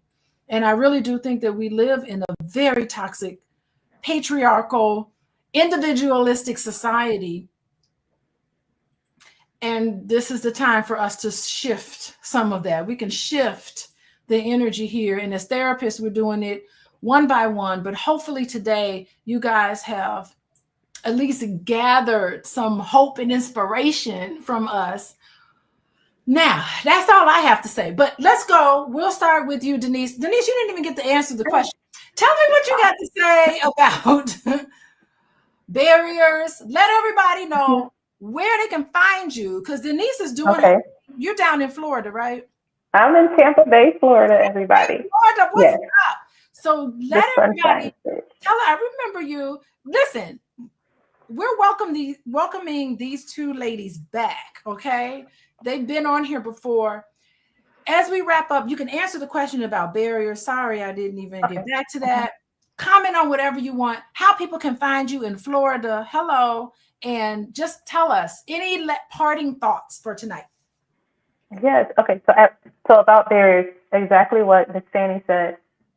Fear is another barrier that can cause individuals not to move forward and achieve their goals. Also, anxiety is the unknown. That's there as well. They don't know what's going to happen or what to expect, or what will someone else think when I start doing this, because many times individuals will receive oh, you think you're better than, because now you're, and I'm just trying to be healthy. I'm just trying to be healthy mentally, physically, emotionally, spiritually, and or financially. So everyone, please don't give up. So where to find me? That is my Instagram handle down there at the bottom. Grow, Empower, Transform Therapy. I am in Tampa Bay, Florida. I am on Instagram, TikTok, also Facebook, and others as well. And one thing I just want to promote is this past year, me and my team completed the Healing the Generation series. We started with a mother and daughter seminar, the father and son seminar, the father and daughter seminar, and we just completed the mother and son seminar. So we bring individuals together. These events are going to be free. They're free. We bring individuals. Oh, awesome, Coach E. Great. We bring individuals together so we can open up that discussion. Our first seminar we're going to have in February is for cousins and siblings. We're going to call it Welcome to the Cookout. So what happens in the house stays in the house. Let's talk about it. We're going to have some spades there. Like, we don't always like to teach people to play spades. We're going to do that. And so we're going to open up that house and just give families the tools that they need to have those conversations. Also, we're going to have a spot for the children, because we know it starts when we're children, the keeping the secrets, the molestation stars, the cousins touching cousins, and the favorite children, etc. We really want to end that in the generations, and it starts with the individual, the family, and the community. So I just want to say thank you for joining us. Thank you for the questions. And I just want to end with, remember to love yourself, remember to forgive yourself, and remember to be proud of yourself. And if you need me, get in touch. Thank you. Yeah, Denise is doing some powerful work down there. You mentioned all sorts of heavy topics. Oh my goodness. Yes. Yes, we need it. We need it. Okay. Thank you so much. Okay, Fanny, on to you. What's going on with you? Yeah, so folks can find me at Her Soul Supply. I'm on Instagram, Facebook, TikTok, LinkedIn. I also have a private Facebook group where I do a lot of questions and answers around breakup recovery. And I currently have a couple of offers going on. So I have my wellness retreat happening in May of 2025. It is in Oaxaca, Mexico, May 1st through the 8th.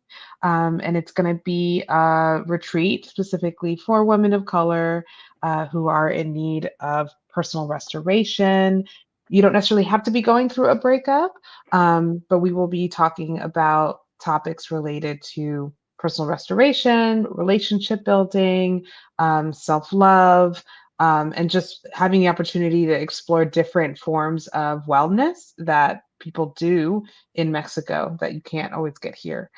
So that's the retreat. And I also have a new webinar, a digital course that you can purchase on my website. You can access that at hersoulsupply.com. It's called Single, Empowered, and Free, a way to decolonize your singlehood mindset and get back on track to a more purposeful path for your life.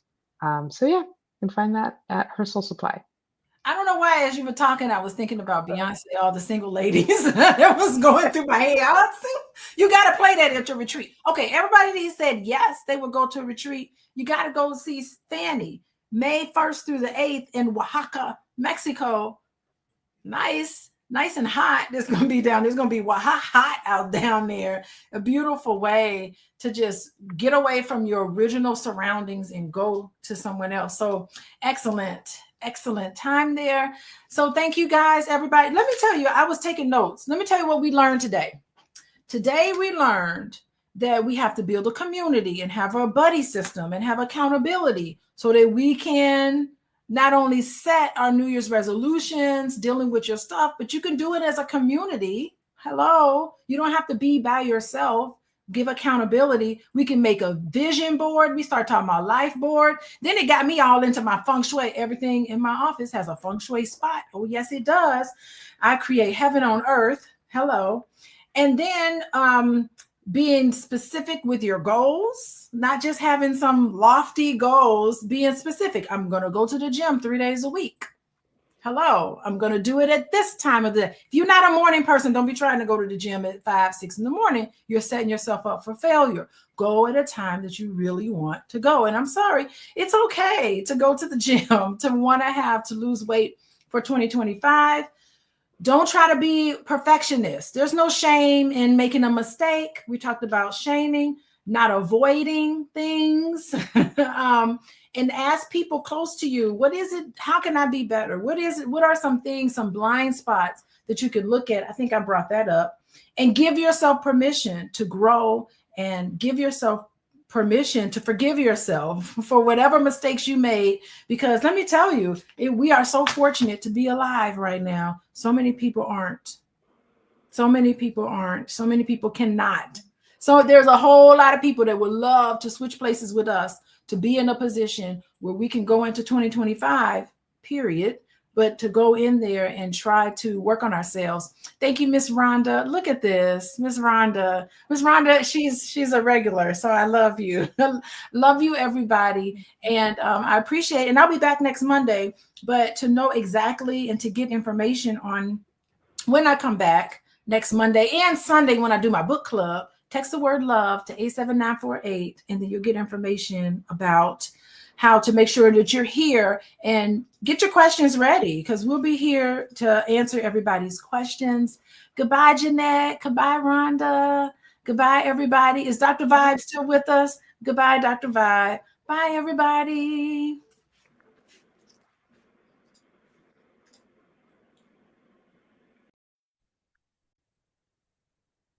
Good morning, everybody. Good morning. Welcome to Money in the Morning, our Millionaire Training Camp. My name is Dr. Boyce Watkins. We meet 7 days a week. You guys know this. And I hope you guys are having a wonderful day. I'm having a good day, even though this morning I was not in the 5 a.m. club. I was in the 8 a.m. club. That's just freaking pathetic. But I did get up and get on the exercise bike for almost an hour, and so that makes a difference. It makes a little bit of a difference. But yeah, I messed it up today, man. I messed it up pretty bad. But yeah, we was up late last night. Had some teenager stuff going on that involved the late night phone call. To kind of so somebody's gonna get grounded this week. Somebody lost her phone. Somebody did not it had her phone confiscated. You can imagine the rest. I'm not gonna be snitching out here in public on the little girl, but yeah. So that kept me up last night. But you know how it is as a parent. You kind of I don't know. I personally enjoy the dad stuff. Even the bad dad stuff. It's all part of an amazing experience. So anyway, I hope you all are doing well. And what I'm doing is I'm sending out that text to get us started. And if you're not on the text list, make sure you text the word morning to 87948. Text morning to the phone number 87948, and I'll send you a wake up call. And then also, Dr. Alicia later on today is tonight she's doing her mental health Monday. We've talked about how mental health is a very important part of financial health, that you can't have one without the other most of the time. That if you have a lot of money and you don't have your mental health, you're going to lose all your money. And if you don't, also if you have good mental health and no money, well, a lack of money can jeopardize your mental health. Give me a yes if you have ever been in a situation where the stress of being broke and the stress of making horrible financial choices has ever just driven you to like borderline insanity. I know I have. I know I have. Money has made me insane before because you can't focus on your big dreams if you're stuck on the little stuff, right? You can't really make a 20-year plan if you don't have enough money to buy food this afternoon. So so that stuff becomes a distraction. Being broke is a huge, horrible distraction. And I'm just telling you that you want to get that distraction out of the way so you can focus on your higher level of consciousness. All right, so all right, so let's talk about the black wealth problem. I believe that this thing I'm going to talk to you guys about today will solve the black wealth problem in about a decade, right? I believe that within 1 decade, the black wealth problem would disappear if we all did this one thing. And this one idea, which I think is worthy of consideration, is being presented to you by a guy who has spent decades studying this stuff. My background, in case you're wondering, in case you're new, I'm a finance professor. I got my doctorate in finance over 20 something years ago.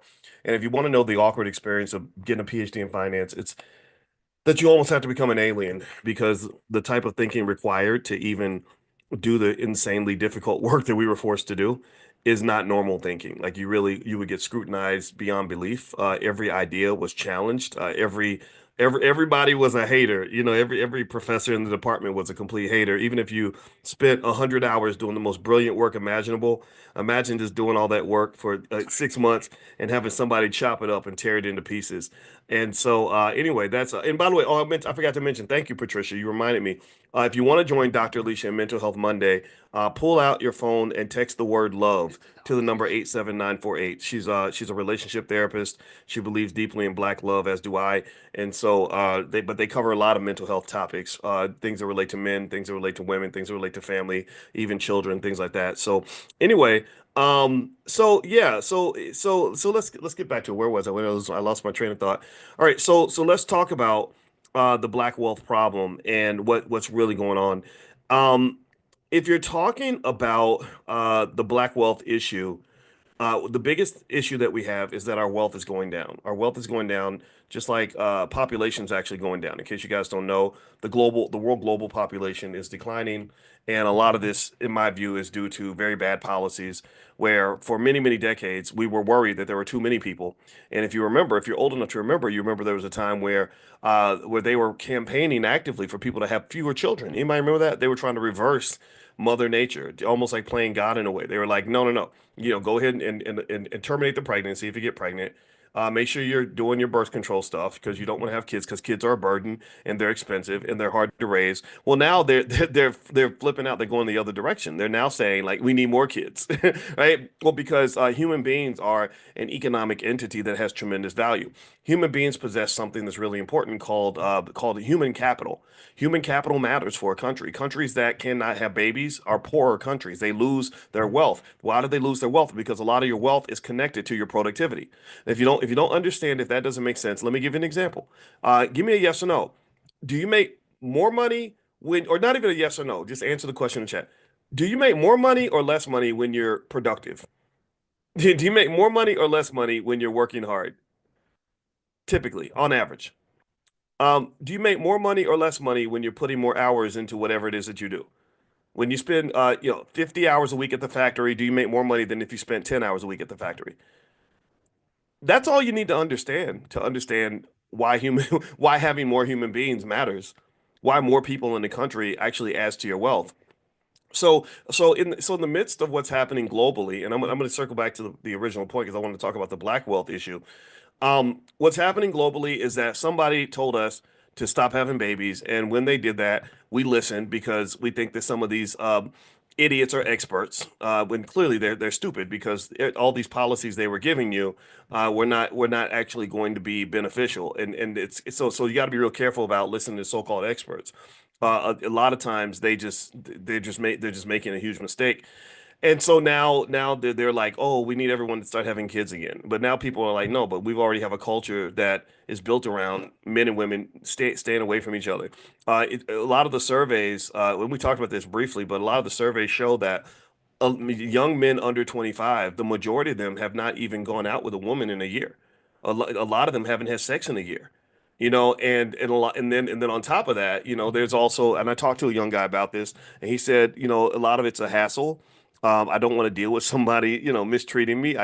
He said, I'm worried that if I say the wrong thing, I'm going to offend somebody. So I don't step to a girl because I don't want her to be offended. If she likes me, then it's all good. But if she doesn't like me, then maybe I've offended her, or I'm going to get yelled at, or I'm going to get called a predator, or like these are real conversations I've had with young guys, and so basically, and I saw this in China when I taught a finance class in China. Um, I remember that it was really strange because they had that one child policy. Anybody remember that? Anybody remember when China was basically like telling everybody not to only have one kid? Anybody remember that? They did that for many, many decades. And they implemented that in terms of social interactions between males and females. Because here's something, you may or may not know this. But did y'all tell this is going to really shock you. This is going to blow your mind. So get ready. Are you sitting down? Are you sitting down? This is gonna just make your head explode. Y'all ready? Did y'all know that a baby requires both a man and a woman? How many of y'all knew that? And did you also know that if men and women spend more time together, they actually have more kids? Somebody gets pregnant. Did y'all know that? Did y'all know that? And then they get together and they do this thing called sex, and then this baby comes out. What's the baby got to do with it? Like really, I know it's mind boggling. See, you already know that coming to class, you wasn't just gonna get financial stuff. You're gonna get the birds and the bees, right? That's crazy, right? So here's what China did that was really ridiculous. Because I give the Chinese government credit for the smart things they did, but one of the dumbest things they did was they implemented into the social policy rules that pretty much incentivize the girls and the boys to stay away from each other from an early age. Like one of my students, I never forget. Here's what, okay, so I'll tell you why I asked her the question, then I'll tell you what her answer was. I noticed in my class that the boys were really shy, and the boys would all sit on the same side of the room, and the girls would all sit on the other side of the room. And the girls, would just sit there, and I think they kind of wanted the boys to say something to them, but the boys were like, "I'm not talking to a girl. Oh God, no, no, Lord, that's scary." Right? And I asked I think I talked to one of the girls. I said, I noticed that there's no like couples in the class. Like there's no boy sitting next to his girlfriend. None of that. I said, we had that in the United States. And she said, no. She said, when I was in high school, if you got caught holding hands with a boy, you would get expelled. Not suspended. She said expelled. I said expelled? She said, yeah. So they incorporated this. So now when it gets to the point where people are supposed to be together when men and women are supposed to hook up and connect and start making kids, and typically in their 20s. That's actually ideal from a fertility standpoint to have kids. I know people say you should be having kids when you're 50 and stuff. That's, to me, that's more of that social engineering. If you look at the science, the science does not support this idea of having kids super late, right? The sperm and the eggs are healthy up until, really super healthy up until about 35, 34, 33, 34, 35 starts to kind of decline a little bit. So anyway, long story short, it made me really think deeply, not just about the wealth implications of a declining population, which is devastating. That's why they're concerned. I mean, you always got to follow the money. When you look at the things politicians care about, you got to pay attention to the money first. The money's what they're upset because if Japan does not have children, they know that their productivity as a nation is going to drop, which is going to kill their wealth. They're going to decline into becoming a third world country if they don't fight for some immigrants, right? And I know immigration is a politically charged topic. There are different types of immigration. There's legal, there's illegal, there's highly educated, there's low education. It kind of depends on how you view it. I don't want to talk about that part, but a lot of countries are fighting over immigrants because they're like, oh my God, these third world countries that didn't listen when we told everybody to stop having babies, well, they've got the kids. And so we want you to send your kids to us. And I want you to really process this for a minute in the context of Black wealth. For hundreds of years, other people have always wanted your kids. And in some cases, they wanted our kids more than we wanted our kids. I mean, if you think about how many times you have little children that could be assets to the family. I wrote about this in my book, The 10 Commandments of Black Economic Power. I talk about how your children are an asset. But for whatever reason, we're trained to believe children are just a liability, that children get in the way, that having kids is kind of like, oh man, that's going to mess up my groove. I can't go out to the club no more, right? But the problem, the thing that you got to remember if you are financially conscious is that youth is an asset. The energy that young people bring, the ideas they bring, the 40 hours of labor every week they might bring, that's an asset to a nation. That's a multi-trillion dollar asset. So countries are concerned about losing their youth because they know that that's going to lead to a loss of money. So I want you to process this as you look at your own children and as they get on your nerves and do stuff that's going to cost you money and all these things. I need you to really understand what kind of an asset they are. Like my father, when I was born, he was 16, my biological father. He didn't have interest in having a baby. That was going to get in the way of his heroin addiction, apparently, or him getting more girlfriends, right? That was not I was not of interest to him as a child. But there was another man that came along and met my mother, thought she was cute, probably checked out her butt or something, and then he saw that she had a son, and he said, okay, well, if I want the woman, I need to accept the child. And he made an investment in me. And so as a result, the second guy who made the investment got the benefit of having someone like me as a productive, healthy asset that's been able to contribute to his wealth for decades. I've been giving my father money for decades. I helped him pay off his house. I bought him a new truck with cash when he wanted a truck. If he needs something lifted in the house, he's tired, he's older. I lifted up for him. And I was with my mother all the way up until she took her last breath, right? So having young people in your life really is an asset if you train them properly. Right?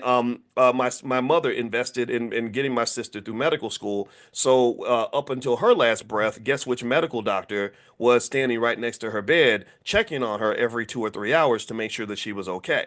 Right? If my mother had not invested in my sister, if she had said, you know what, I don't need no baby. I need to either run to the clinic, and if I can't do that, then I need to just drop the baby off at the orphanage, or I'm just going to ignore this little Negro so I can go to the club, pop my booty, meet another baby daddy, and live my best life. But she wasn't thinking that way. She had a different value system, so she invested in the children, and as a result, we became assets for her. Right. So this microcosmic example of what happened in my own family happens in millions of families when you play the game right. See, if you play the economic game right, you understand where your wealth exists, even if it does not show up in the form of money. Sometimes wealth does not show up as dollar bills in your bank account. Sometimes wealth shows up in a wonderful relationship. Sometimes wealth doesn't show up as dollar signs in your checkbook. Sometimes wealth might show up as that knucklehead little kid that's sitting there that's asking for milk right now, and you don't understand if you don't have any consciousness, and a lot of people don't have financial consciousness. If you don't have consciousness, you don't realize that little knucklehead asking for milk is going to grow up into a grown man who can protect you, defend you, support you, and help you, especially as you get older and you start to decline. Do you understand? So if you understand wealth, you can see where human beings are an asset. Investment in people is absolutely critical. And so what's happened in our society throughout the world is that the reason they are deeply alarmed about the decline in reproductive rates is because they know that they're losing trillions because they don't have enough people. If you look at most economic models, they will show you that young people are the ones who do the work. They're the ones who carry the load. They're the ones who provide the GDP that is invested into Social Security. So young people in a society take care of older people, and you've lost a lot of your young people. And then on the flip side of that, in addition to that, I want you to think about our community, and I want you to think about how many of our young people that they corrupt and destroy and ruin before the age of 18 by sending them through inferior educational systems where your best and brightest kids are growing up wanting to be rappers and thugs and don't want to be dope dealers, and because they're growing up glorifying all the wrong ideas, and then our poor kids come out and they don't even have a skill to do anything. They can't build anything. Can't do, I'm not saying all of them are in this category for sure. There are lots of young people that are doing amazing things, but that should not be the exception. That should really be the norm. It should be the norm that 9 out of 10 black boys have some sort of marketable skill by the time they're 18 years old. That should be the norm. It should be the norm that nearly every single black girl can go into some sort of corporation or organization and be an asset to that organization immediately. Not the scenario that I've run into where some young people, you got to beg them to come to work. Some of them you can't, they don't want to hear nothing about no saving and investing and planning for the future. They want to hear about twerking and partying and getting high, getting lit and getting drunk and living their best life. And I just really think that this is the kind of cultural phenomenon that leads to extreme discomfort and pain later on in life. Why? Well, because you're not investing. When you don't invest, then you have nothing. If you don't plant any seeds, you have no harvest. It's really that simple. It's very, very simple, actually. It's not complicated. It's not complicated. So the world is struggling right now. We're losing trillions of dollars in wealth throughout the globe because we did not make an investment in people. We did not do the simple things. Get the boys together. Get the boys together with the girls. Encourage them to make sure that they understand that family is an asset. Make them understand make that man understands that a good woman is an asset. Make that woman understand that a good man is an asset. Don't you mistreat that good man. You treat that man right. You make sure that you become a pick me. So by treating him well, they call them pick me's. They make fun of women who are nice to men. That's what they call them on the internet. In case you're not following the drama, no, you treat that man well because then that man's going to want you more, and that enhances your market value on the dating market, which is probably one of the most important markets you'll ever enter into. Same thing. You get you a good woman, you treat her well. You go out of your way to make sure that if she meets another man on the street that she maybe likes better than you or could like better than you, no, there's no competition because she knows she's got the best man on earth at home who really values her and loves her. These are basic ideas that actually enhance your wealth. They actually enhance your wealth because I explained to you that people in your life and relationships and the reproducing and having children is a tremendous economic asset, not just for the world. We talked about the declining population and how that's costing trillions, but it's really important for the family. Really important for that. Do you see the connection? Give me a yes in the chat if you're understanding the connection. Sometimes I repeat myself because I don't want. Sometimes when I get excited, I talk fast, and I don't want to talk over anybody's head. I want you to understand that key idea that it all goes back to having the baby. So some of you are doing that. Some of you are having 5, 6, 7, 8 kids. And I'm telling you, you have the right idea, especially if you're raising those kids right. Some of you are homeschooling the kids. You're giving them the right values. They're helping with the family business. And some of you, and even in our household, our middle child, who's very smart, she's 17 now, she runs my business. Our e-commerce business. I think we cracked $1 million last year. She did most of the shipping for that business. So she literally enhanced our family wealth, and she's only a teenager. So what I'm saying to you is that all these things are connected. All these things are connected. So don't throw your wealth away. Don't throw your wealth away. All right. So one other thing I want to talk about with kids. And before I do that, I want to remind everybody that tomorrow we're doing Stock Market Tuesday. In case you guys don't know, we get together at noon. And I talk about the stocks that I like the most. I answer your stock market questions. We talk about trends that are happening in the markets. If you want to join us in our Stock Market Investors Club, just go to drboycestockmarket.com. You can do a 30-day free trial, 100% free. See if you like it. drboycestockmarket.com. And also Mental Health Mondays with my wife, Dr. Alicia Watkins, is happening tonight. She's the head of our Black Financial Therapy Department in the Black Business School, where we break down the psychological barriers that block us from achieving Black wealth. So she works with the best Black therapists that she can find. So basically, if you want to join her for that, text the word love to the number 87948. So text love to 87948. Since we're talking about kids, let me throw another idea out at you. And I don't know if anybody else is saying this. I've never heard anyone else really break this down and really discuss this on in a sort of repetitive way. And I've actually tapped on this idea before, but I really want to refine it today because I actually had another epiphany while I was on the exercise bike. That's what happens when fat people exercise. We start thinking of stuff. And so here's what came to mind. How many of you believe, give me a yes if you agree, that children should have a college fund? Give me a yes if you were to have a child right now, how many of you feel that it would be important to get a college fund for your child? Like put some money to the side so that when it's time to go to college, they got money, right? You got the 529 and not five, are they 529? Yeah. Why am I thinking the 529? Yeah, the 529 savings plans and stuff like that. Yeah, 529, that's what they are. Okay. So I'm gonna give you a little hack. I'm gonna give you a little insights, a little secret. Um, okay, so here is what a 529 savings plan basically does. And let me explain. And I'm not, in case you're wondering, this is not a pro or anti statement. This is just a clarity statement. Okay, so a 529 savings plan, what does that do? It's something where they basically say, um, you don't have to pay taxes on a certain amount of money, and you could use that money and put it toward paying for college for your child. And so in 18 years, they'll say it's projected that it's going to cost X amount of dollars for your child to go to college. If you invest this amount every month, then that money is going to grow into enough money for you to then pay for them to go to school. All right. I think that that's fine. Um, if um, there's nothing wrong with that at all, right? And I think that that's a great way to prepare for college, to prepare for the future, etc. And also, if you if you don't spend the money, you could do a lot of things. You can transfer and change the beneficiary to somebody else who wants to go to college. You can use it for your own education. You can withdraw it for non-educational reasons if you want to, but there's going to be a penalty and you have to pay taxes on that money. You can roll it over to a Roth IRA.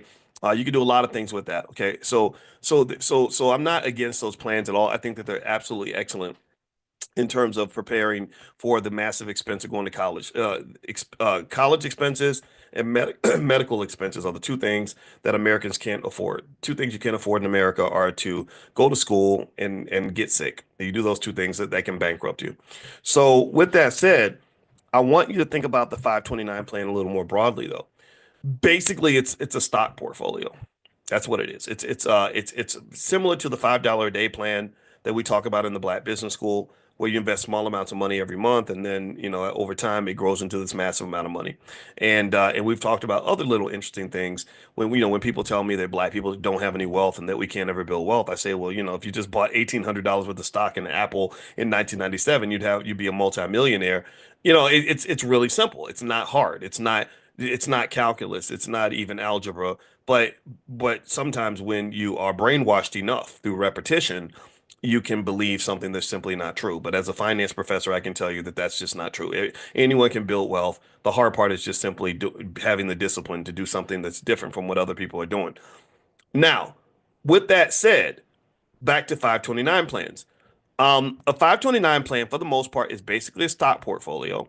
The reason your money grows is because that money's being invested somewhere, typically in S&P 500 companies and things like that. And the thing about a stock portfolio is that I don't want you to just see the 529 plan or any other plan as just a bunch of money that you're supposed to spend on a university. Why is that? Well, because universities are not as effective as some of us expect them to be, right? How many of you know a lot of people who have college degrees that they would love to just throw in the trash and get a refund on? How many of you, if you could get a refund right now on your college degree, like literally, like give them the degree and they say, here's all your tuition money back. Your student loans are canceled. Yeah, go have a nice life. How many of you would give that degree right back? Even if it meant you couldn't even work in the field that you got the degree in. A lot of people don't work in the field they got the. But yeah, I see a lot of the yeses coming through, right? So colleges are not as effective as they should be and they used to be. Also, they're much more expensive than they used to be. And this was driven actually by the student loans. When they started giving all the student loans, what that does is that creates inflation, similar to how the pandemic caused inflation because they increased the money supply. Well, when they started giving all the student loans, they actually increased the money supply within the educational space. That's why suddenly education became super expensive because money was easy to get. So we feel like they're doing us a favor, but really not quite, not quite. Okay. So long story short, here's what I want you to consider. This is an idea. I don't think anybody else is ever going to say this to you. And if they do ever say it to you, just know they probably got it here because I haven't heard anyone else really talk about this on an extensive level. I would argue that even though 529 savings plans are fine, I think that the bigger win isn't just to save up money so your child can go to college. I think the bigger win is to build them a portfolio that they can use for whatever they want. Um, and why would I say that? Well, because money that's specifically designated just for college, what does that mean? That means that when your child is 18 years old, all that money you've been accumulating is going to be given away to the university. And you're not really getting dollar for dollar value on that. You're getting like probably 20 cents on the dollar because they'll charge you, 80,000 a year for an education that really should only cost you 10 or $20,000. Do you understand?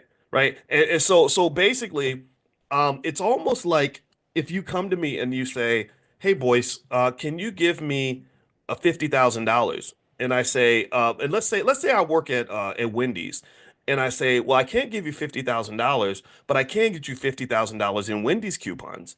That's the same as $50,000, isn't it? What do y'all think? Do you think that $50,000 in Wendy's coupons is really worth $50,000? No, it's not. It's not. It's not as valuable as $50,000 cash because when I give you that $50,000 in Wendy's coupons, there's a constraint on what you can do with that money. It's a currency that only has value if you like Wendy's hamburgers. If you don't like Wendy's cheeseburgers or hamburgers, you're not going to see the value there. And then if you do try to sell those coupons, $50,000 worth of coupons, you might get 10 grand, maybe 15,000 for it on the open market. You follow me? So my point is to say that a 529 savings plan where you're specifically saving money, specifically so you can hand that money over to an overpriced university is just like somebody giving you $500,000 in Wendy's coupons or $250,000 or whatever the amount is. And it doesn't mean that Wendy's coupons don't have value. It doesn't mean college has no value. I've never been a person to say don't go to college. I have to repeat myself because sometimes in a world of simplicity, people like to take the nuance out of the argument and they love to say three things people say about me that are not true that just drive me crazy that I have to repeat myself for. Is one, they say Dr. Boyce is telling everybody not to go to college. That has never been true. I've never said don't go to college. I've said think carefully about your next move. Number two, they say Dr. Boyce tells black people not to vote.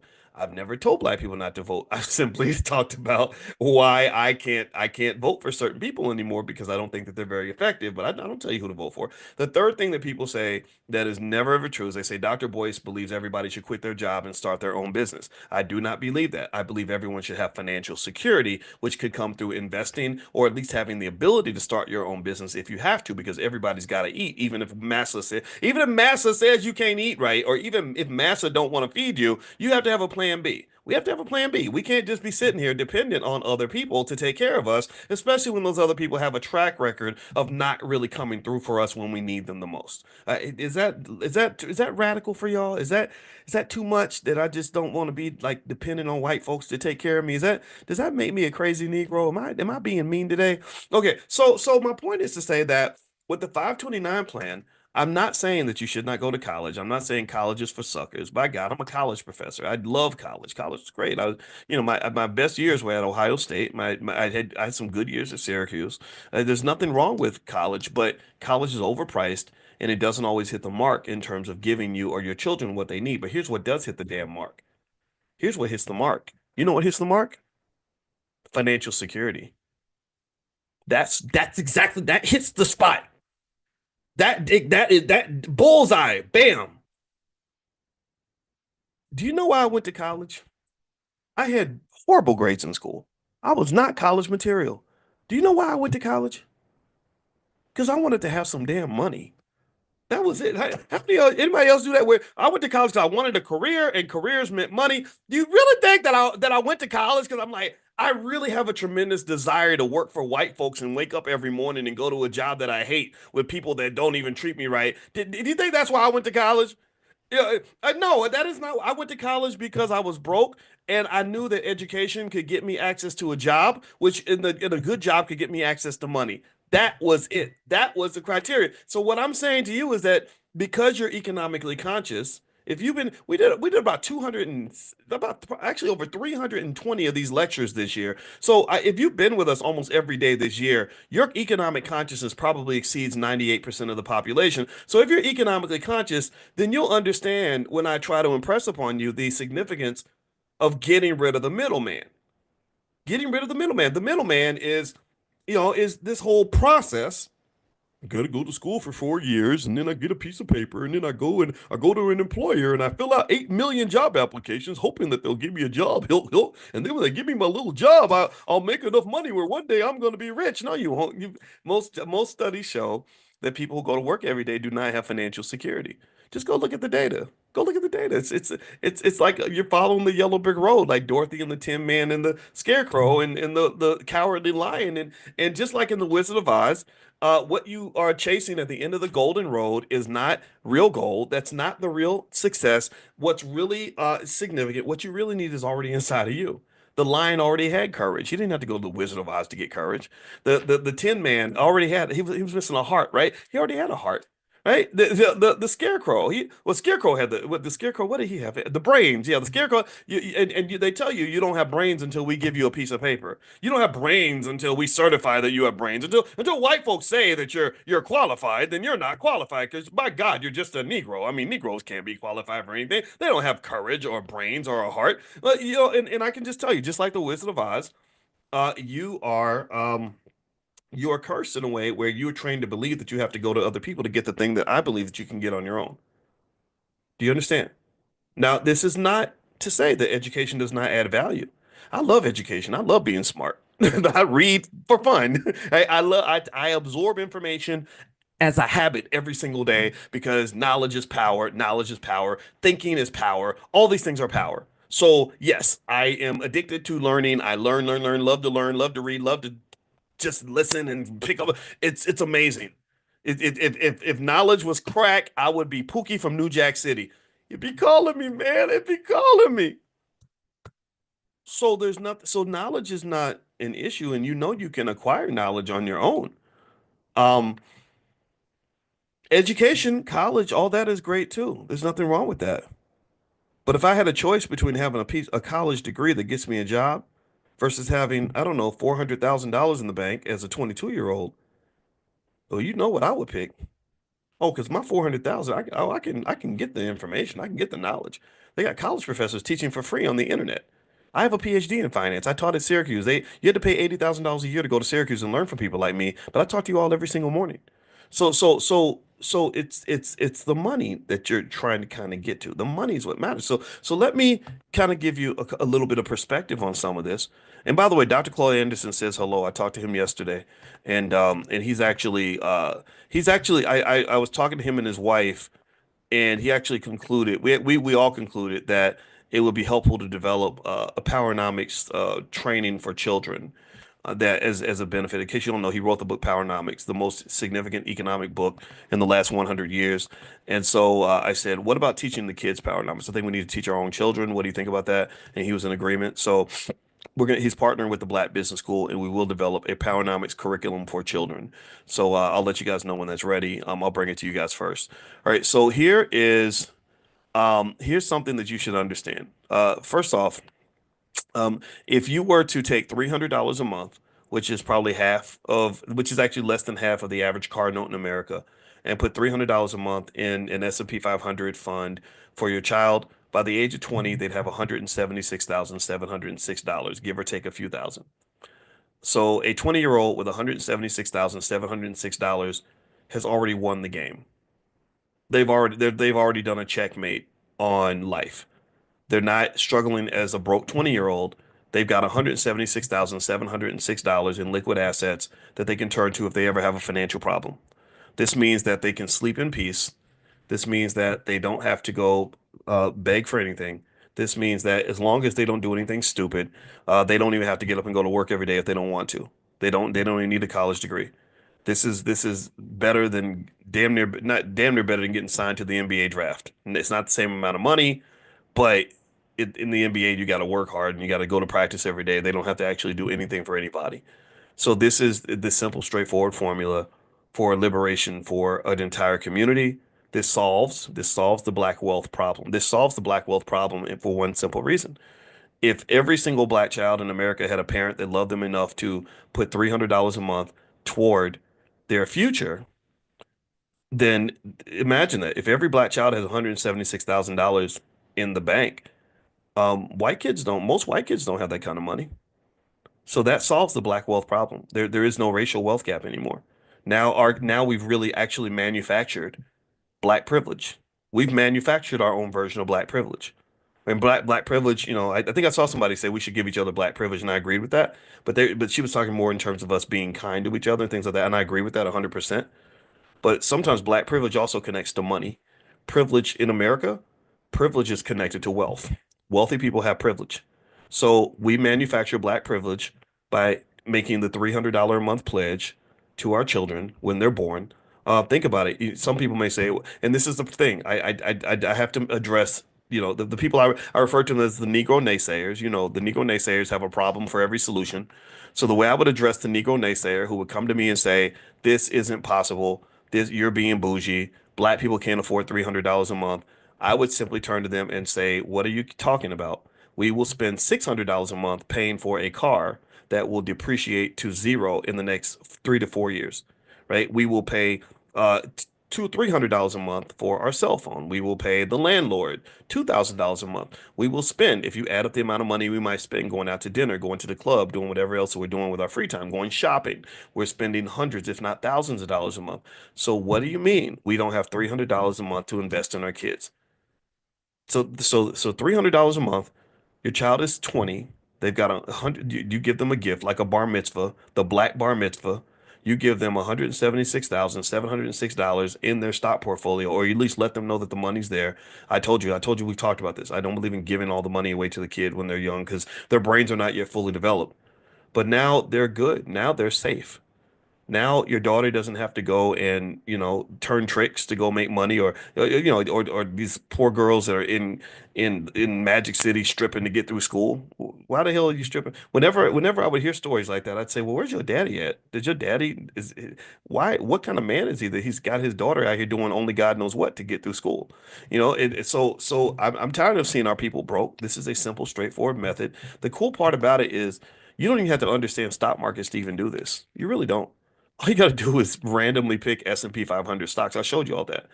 I've showed you that. When in this class, we've talked about Burton Malkiel's experiment in 1971 in his book, A Random Walk Down Wall Street, where he talks about how he taught monkeys to invest. And all the monkeys did was pick S&P 500 stocks randomly, and they still made money. So, so if you want to know what that money grows into at the age of 30, it grows into about $447,108. That's $300 a month. Now, if you did $600 a month, if you have that kind of money, then you're doubling that. Now your 20-year-old has $370,000. And then if you add that with some financial knowledge and things like that, they're going to be fine. And I would almost dare to say that if I had a choice between giving my child a free college at the age of 20 versus $176,706, I'd rather give them the money. And then I'd say, well, if you want to go to school, you can. If you don't want to, I mean, people go to school so they can get a job. You've got money. So if you take care of your money and you invest it properly, then you're going to never really actually have to work for anybody ever. And that what that does is that enhances their well-being in a lot of different ways that have nothing to do with money. They end up being able to sleep better. All the financial stress goes away. I mean, I want you to think about how different your life would have been if you'd had, let's say I was your dad and you were raised with a father or mother that thought that took this class. And they executed on this for you. And so when you were 20, you had over, almost $200,000 in the bank. Think about how much differently your life would have been. Think about how many hard choices you had to make. I don't know, maybe everybody in here wasn't broke in their 20s. How many of you were broke in your 20s? How many of you struggled? Give me a yes if you struggled. Give me a yes if you had to make hard decisions. Give me a yes if you were just in stressful, tough situations because of money in your 20s. Like it was really hard.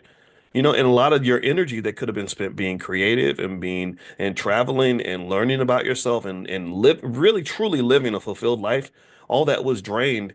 Thousands of hours of your life was spent going to some place called a job, doing work that you weren't even interested in, doing stuff you had no interest in that stuff.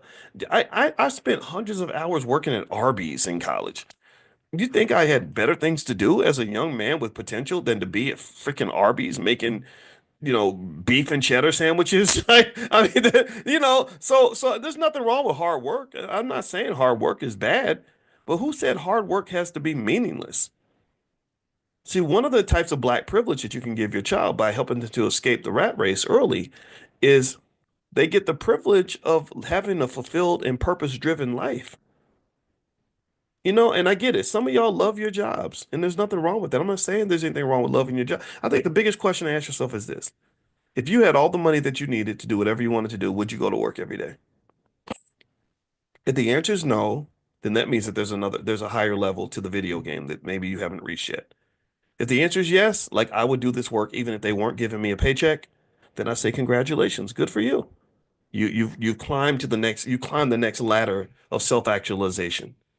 You're rising up the ladder of fulfillment because most people are not in that category. Most people have jobs where if they had enough money, if they won the lottery tomorrow, they quit immediately.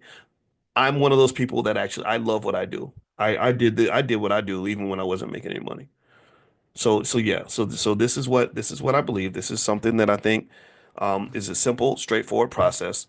Any family could do this. That if you have any bill that's over $300 a month, then you can afford this because there's no bill more important than your own damn family.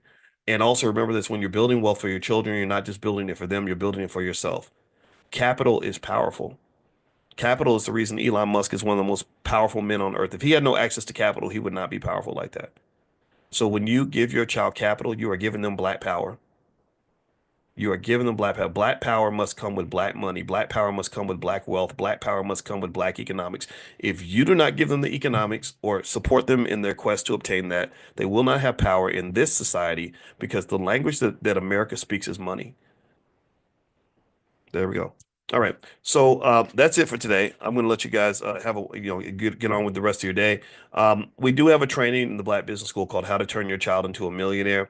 If you want to go take a look at that, you can go to kiddieboss.com, KIDDIEBOSS.com, kiddieboss.com. It's a template on how to structure your child's future, and it only takes about 2 hours to go through. And I think you guys would like it. Kiddieboss.com. You can also, if you're interested in some of our children's programs, we do have a Black Business School for children. It's called Black Millionaires of Tomorrow. And if you're interested in receiving information about that, just pull out your phone, text the word youth to 87948. Text youth to 87948, and we'll send you some information. So anyway, guys, have a great day. God bless you. And I'll check with you guys tomorrow morning for class.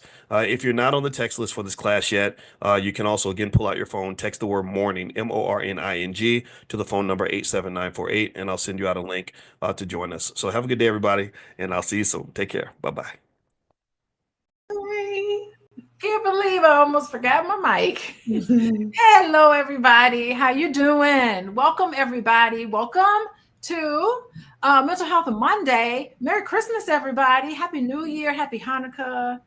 All the holidays anybody wants to celebrate right now. This is a really joyous time of the year for many of us. It is not joyous for all of us. I think the holidays is a wonderful time for some people and not so great of a time for others. But today we are going to talk about what affects many of us today, and that is seasonal affective disorder. And we're going to talk about here with my wonderful guest, Renata Weatherspoon. And we're going to have a conversation about seasonal affective disorder. We're going to talk about the causes, the symptoms, and its impact on our mental health. Who knew not having the sun would have this effect on us? And seasonal affective disorder, just to let you know what it is, it differs from other types of depression. It is connected to not being in the sun, having the times of the month when the sunlight, the times of the year when the daylight shrinks down, like winter solstice. We're now in the winter solstice and we don't get as much sun as we used to. And that's why I'm kind of light and bright right now. I can't have no sun. But and some of the common symptoms is low energy, sadness. Sometimes we oversleep. Sometimes we gain a little weight. We kind of hibernate for the winter, but it can also have an effect on our mental health. So joining me here today to help me talk about is Renata Witherspoon. Oh my goodness, she is a board certified psychiatric mental health professional. Hello. She's got her doctorate recently. So she's Dr. Renata in healthcare administration. What? And she, like myself, we spent time. I'm a medical social worker, so I spend time working in hospitals and ERs, and so has Dr. Renata. And so welcome, Dr. Renata. How you doing? I am fine. Thank you so much for having me. Yes. And so everybody who's joining me, y'all in the chat, do you guys know what seasonal affective disorder is? How do y'all feel in the wintertime? Do you notice a change in your mood? Sometimes in the winter. Hey, Carl Brock, how you doing? Welcome, Carl. Everybody say hello to Carl. Hi, and Carl. Carl, let us know, do you ever feel different in the winter months? Have you noticed some other people around you can be just kind of blah in the winter? I know when I look outside today in particular, and I'm in Illinois, the sun is gray. The whole sky is gray. I don't even see the sun. And I'm just kind of like, it makes me feel kind of sad and reflective. Hey, Deborah, how you doing? Deborah says hello. So let's ask our guest. Yes, let's ask our guest, Renata, Dr. Renata. What happens? Do you feel a change in your mood? And tell us about your experience with seasonal affective disorder. So with seasonal affective disorder, I do notice a change in my mood. It's not as drastic as some people, but I do notice a significant change in my mood when the wintertime comes, particularly daylight saving time. Here where I'm located at in the southern states, as soon as daylight time hits, we get dark at about 5:30. So we get pretty dark, and that's pretty early, right? So normally around that time, I'm usually at the park with my daughter doing some outdoor activity, but by it getting so dark so early, we're kind of hurrying up to get inside. So we do notice that we have a change in mood. It's kind of like, it's not like really a sadness for us, but it's just, we're not as upbeat as we would normally be during the summertime, because we're indoors a lot more often than in the wintertime than what we are outside in the summertime. So it's definitely a noticeable change.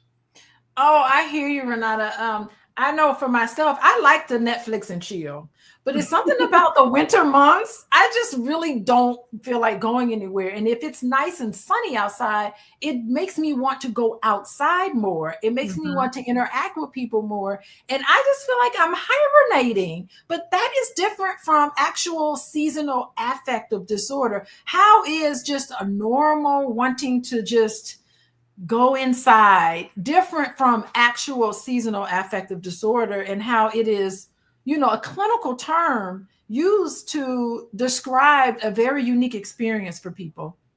So you have just basically the winter blues, and then you have seasonal affective disorder. With the winter blues, you might have a low mood, but you're still engaging with people. You're still being social. You're still doing things that you would do on a normal day-to-day basis, right? But with seasonal affective disorder, it's a clinical syndrome, right? It's a subtype of depression, to where the onset is usually in fall or early winter. And it's due to the season changing, and the daylight saving time is usually the onset, because you get that period of time where it gets darker earlier. So you have to, like you said, it's kind of sort of like hibernating. It gets really cold and people want to stay inside, and the sun's just not out that much as opposed to summertime. So with seasonal affective disorder, you're going to notice some changes in your mood. And that's the cardinal symptom, right? You're going to feel a little low as far as feeling depressed. And you're going to notice some other changes, such as not being, excessive sleeping, excessive eating, not really having too much energy, and social isolation. So not wanting to really interact too much as you would normally interact. Oh, thank you for that. I mean, I noticed I'm a clinician and you're still a clinician, right? And I just noticed my census is up. I get way more clients in the winter months, and magically, everybody gets better in the summer. It's like all of this happens, people get better. And I'm really curious, if we got Christmas coming, and this in a few days, and there's so many people who see this as a time of the year where it's not as exciting, it's not as fun. How do we distinguish memories and thoughts related to the holidays versus an actual seasonal affective disorder? Like, it's so hard. I'm just thinking about some of the cases that I've worked with, that as a person experiencing this, they're like, wait, I know about the regular winter blues. I know there's seasonal affective disorder. And then we have the holidays. You're expected to spend so much money on things. And then those bills start coming in. And it's almost just like all of these different factors are just compounded and related to each other. What do you recommend that, even us with winter blues, what do you recommend we do when we are trying to figure out, I'm not feeling quite myself. I have this seasonal affective disorder. So one thing that you can, the best thing that you can do is acknowledge how you feel, and know that it's okay to feel how you feel, but just don't get stuck in it. We know with holidays, there's an extreme amount of pressure to buy gifts and to just do things that causes a lot of financial strain on top of the emotional and mental strain that we have already experienced and with the seasonal affective disorder, right? So don't add too much pressure to yourself. You're not obligated to buy anybody any gifts. So don't put that added stressor on yourself. Take time out for you. If you have if you really in a mood where you don't want to be bothered, take some time and do something that really makes you feel better, whether that's journaling, whether that's sitting, just getting outside and getting into the sun, whether it's calling a friend, whether it's looking at a Netflix movie that brightens up your day. Just take some time for you. Like I said, it's okay to not be okay, but don't be stuck not being okay.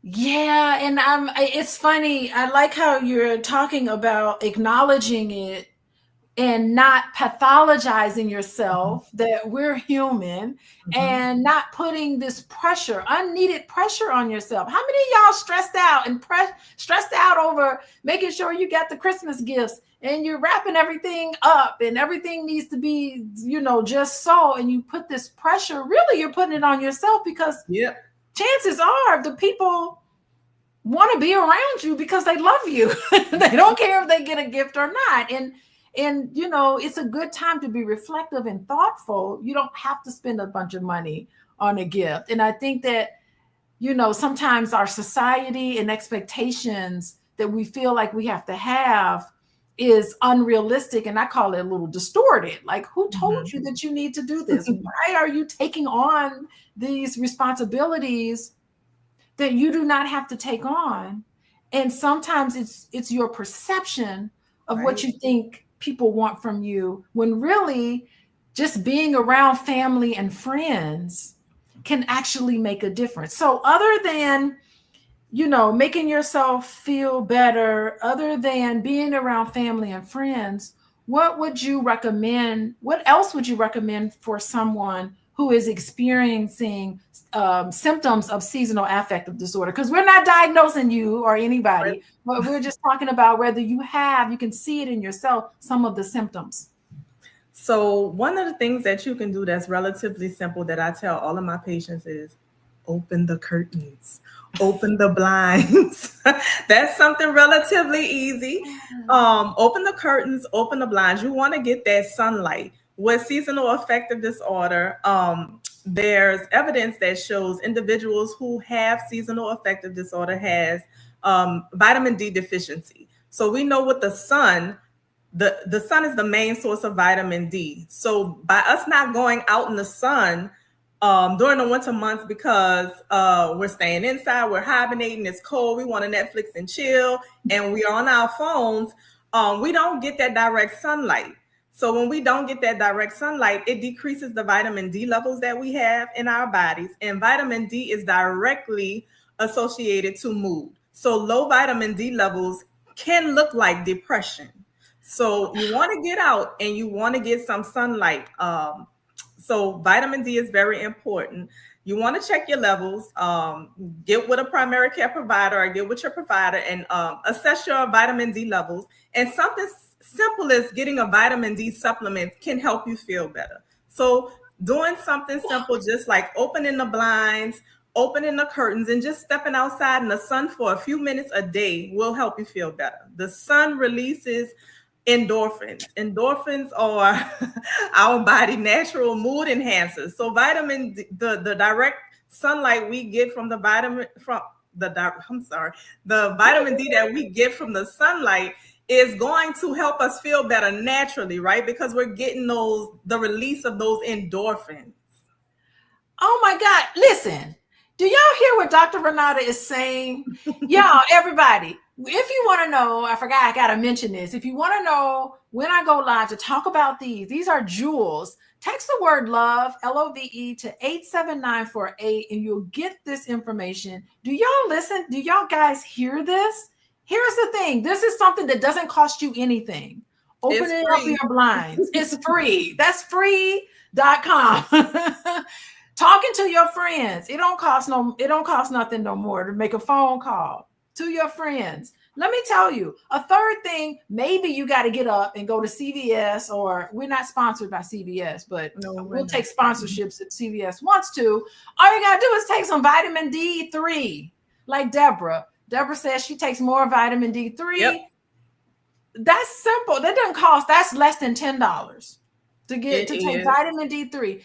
What we're saying to you is that you have control over your own mood. You can take responsibility for how you want to live your life. Opening the curtains, taking vitamin D, talking to people who love you and support you, creating what I would call safe spaces, creating safe spaces with people, with wonderful people. That's all you have to do. Oh my God, Tara is living in Florida. Oh, I'm jealous. In Florida. You know, I am jealous.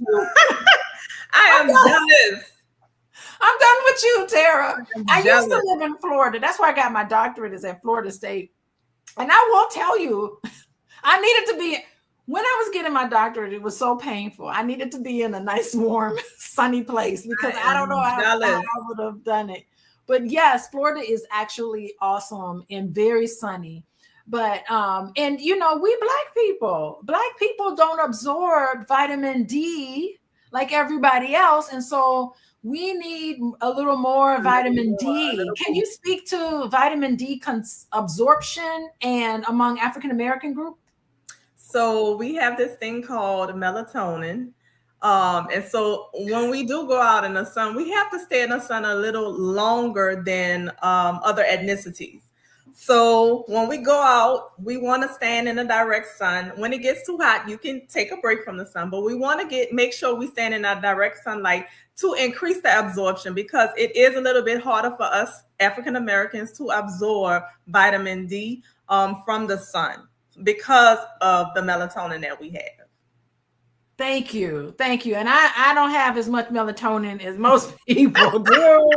As all of us do, but it makes a difference. I know. So if you're more darker skin, you probably do need a little more vitamin D. And of course, as Dr. Renata, she's a nurse. You're a nurse. Your background is I'm a in nurse nursing. practitioner, and I wanted to say I'm saying melatonin, but I meant to say melanin, not melatonin. Melanin, Yes. not melatonin. Melatonin is what makes you sleep. So Yes. melanin, our skin tone, the melanin in our skin makes vitamin D a little bit harder for us to absorb. So we want to stand in the direct sun until it gets a little bit unbearable. We don't want to get sunburned or suntan, but we want to stand in there for about 10 to 20 minutes and make sure we get that direct sunlight to increase and enhance our vitamin D levels. That's right. So these are simple things that we can do. And I know you are a nurse practitioner, and I don't have that medical background that you have, but have you looked into whether there's any other advancements in research and treatment for seasonal affective disorder that you've come across that you think will also be helpful for us to know? Sure. So there are some lamps specifically for seasonal affective disorder. They call them light box. And what that does is it mimics the natural sunlight.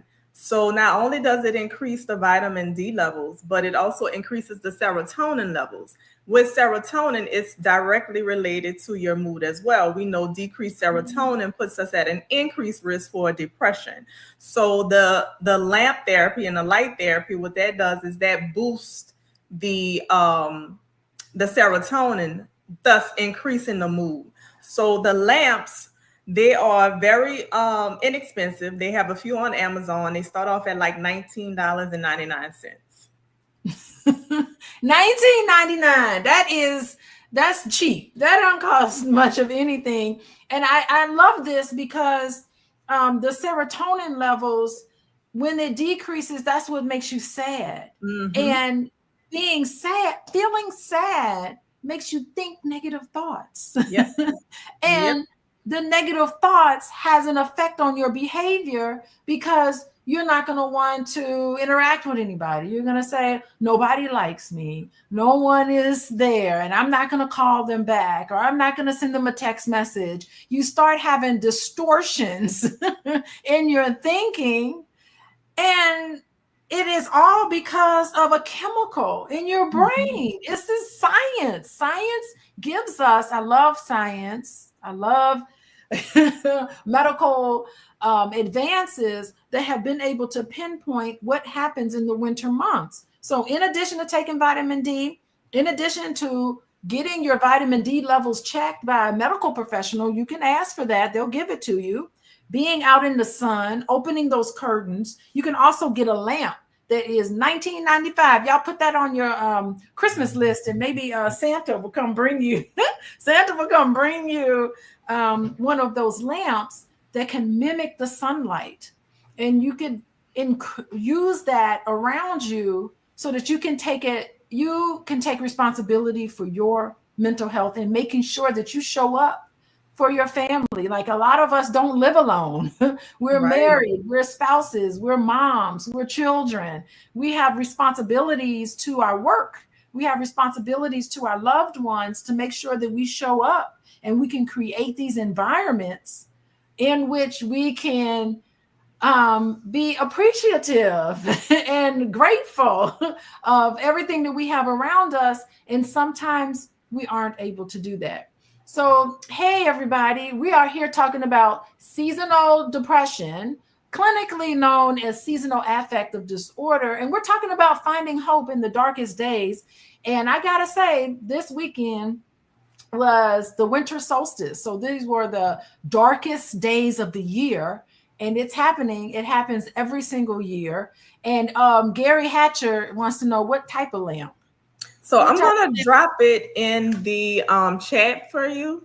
Okay. Drop it in the chat. It's a light therapy lamp. It has to have 10,000 lux. It has to be a 10,000 lux therapy light. So I'm going to drop it in the chat for you. 10, and this one is $19.99. Okay. Look look at this. We should have got some sponsorships, Dr. Renata. What's going on? CVS can sponsor me if they want to, or Walgreens or whatever, or Rite Aid. Anybody know some sponsorships? We're taking sponsorships. But anyway, while she puts this in the chat, I just want to say hello, everybody, for joining us. We are talking about seasonal depression. We are explaining it. You got 2 licensed professionals here to talk about mental health, and we are finding hope in these dark days. Deborah is talking about how she finds she is working out. Yes, moving. And that's what I wanted to add. Exercise and staying active will also boost your mood because it will give you more energy. A lot of people say, oh, I don't want to work out, I get so tired.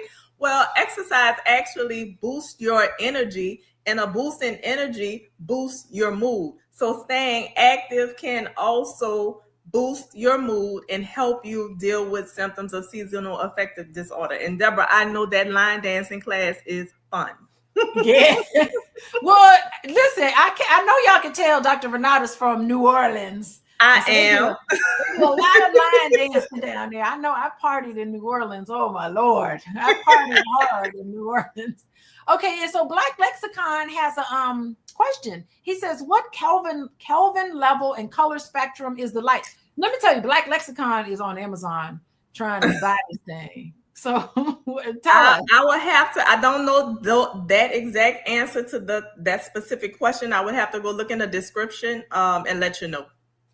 Usually I find that I'm putting it in there, I'm putting it in here, Light Therapy from Amazon. The link is in there, and we are not sponsored by this. So, but if anybody wants to sponsor us, you can. We are not sponsored by this. We're just professionals who understand that this light therapy can mimic the sunlight. It has to be at least 10,000 lux. And typically, if you go on Amazon, it'll tell you. The specifics. Yeah, this is for seasonal affective disorder. And that's how many people get it. Let me go over some information, some stats. Let's see what we have. According to the National Institute of Mental Health, up to 0.5% to 3% of the general population is affected by seasonal affective disorder. 10 to 20% of individuals with major depression disorder and 25% of those with bipolar disorder experience seasonal patterns of their mood disturbances. There's also gender disparities. According to research from Boston University, women are 4 times more likely to be diagnosed with seasonal affective disorder than men, probably because women we complain more and we're probably in tune more. I don't know what. We'll make some assumptions there. Also, of course, geographical, the prevalence of seasonal affective disorder in North America varies by latitude. Not too many people in Florida, but New Hampshire. I don't know too many Black people live in New Hampshire, but I'm sure we everywhere. But 9% of people in New Hampshire have seasonal affective disorder. Children, according to a study of the Journal of the American Academy of Child and Adolescent Psychiatry, between 1.7 and 5.5% of children aged 9 to 19 also experience seasonal affective disorder. These are teenagers and kids that don't want to get out of bed. They don't want to go to school. They tired. Their energy level is down, and they don't have enough vitamin D in their body, and you need that. So come on, we got to be easy on our children. We need to know if they're tired and they're not wanting to hang out and they're not as upbeat as normal, it could possibly be seasonal affective disorder. We already talked about light therapy. Light therapy can be shown to be effective. 85% of individuals diagnosed with seasonal affective disorder, 85%. 85%. And can I speak on the kids right quick? Please speak on the kids. So we know kids growing up now are totally different from how we grew up. So when we grew up, we used to go outside. Our parents used to make us go outside, right? Now we have this social media where our kids are just on it all day. So that's another reason why we see seasonal affective disorder is more prevalent in kids, because they're not going outside because of social media and just this digital world that these kids have become accustomed to. So it's important for kids to do a digital detox. So get them off the phones, get them off the computer, and get them outside, get them playing soccer, get them playing jump rope, hopscotch. Just get them out and get them more active so they can get that natural sunlight and boost those vitamin D levels up, because vitamin D in kids can look like depression. It also can look like ADHD as well. So be mindful with that and have the pediatricians monitor the vitamin D levels and see if you can get that supplementation if there is a vitamin D deficiency, because that is something that can be corrected with a simple vitamin D tablet or a liquid. Yeah, and we got to get our kids outdoors. Even though it's cold outside, they can put a coat on. By the way, none of my kids wear coats. It'd be 20 degrees outside, and they're just going out in a hoodie. What is this? I don't know what that is. But you could get them bundled up and get them outside and active. So not only are you getting vitamin D from the sun, but these kids are moving. They're feeling good. Their serotonin level is up. And hey, I live in Illinois, so I know the winter is coming and the snow is coming. Get out there and go sledding. Have some fun in the snow. Some of my best memories as a child was just walking around in a snowsuit, just getting cold, having snowball fights and playing with my friends. And the cell phone, I didn't even have a cell phone in college. That's how old I am. I just can't believe it. So you guys, the world is changing and we have to figure out how we can adjust to the changes that's happening, because we can't stop it.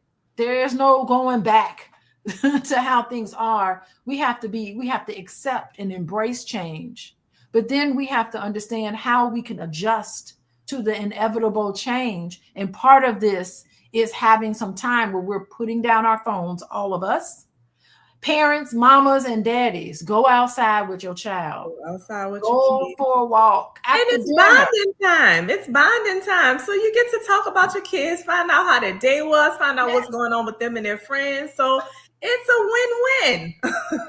We're taking a holistic approach here. It's a win-win. And just to circle back on women at an increased rate for seasonal affective disorder, and I think the simple explanation for that is because of all of the hormonal changes we go through. We have the menstrual cycles, we have pregnancy, we have menopause. All of that has a direct effect on serotonin levels. And we know serotonin levels can be decreased in individuals who have seasonal affective disorder. So that's why women are more prevalent to get the seasonal affective disorder symptoms, because of our hormonal levels. And then on top of it, it's a lot on us as women. Yes, like we women feel the pressures. Women and mothers, we carry on quite a bit.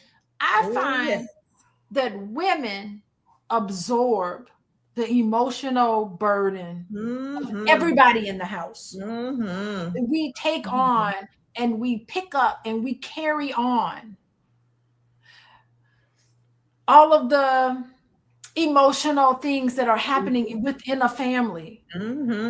That we hold on to a lot of that stuff because we're helping everybody else out. We're helping everybody else.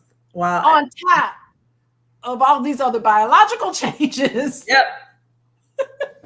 So that's the explanation. That is the clear-cut, dry explanation for why women are more prevalent to seasonal affective disorder. Yes, Carl, we know men affect, but I like to look at facts. That we are explaining as professionals, why is it that women are 4 times more likely to be diagnosed with seasonal affective disorder than men? We're not making it up in our head. We are licensed. I'm a licensed therapist. Dr. Renata is a board certified. We're not talking off of the top of our head from experience. This is evidence-based information that you're getting. We know men suffer. Yes, men we can know get seasonal affective disorder. We are not taking that. Acknowledging that women have unique sufferings does not diminish men. When we talk about the unique challenges that women have, how do people think that it somehow takes away from what men have? It comes across, Carl,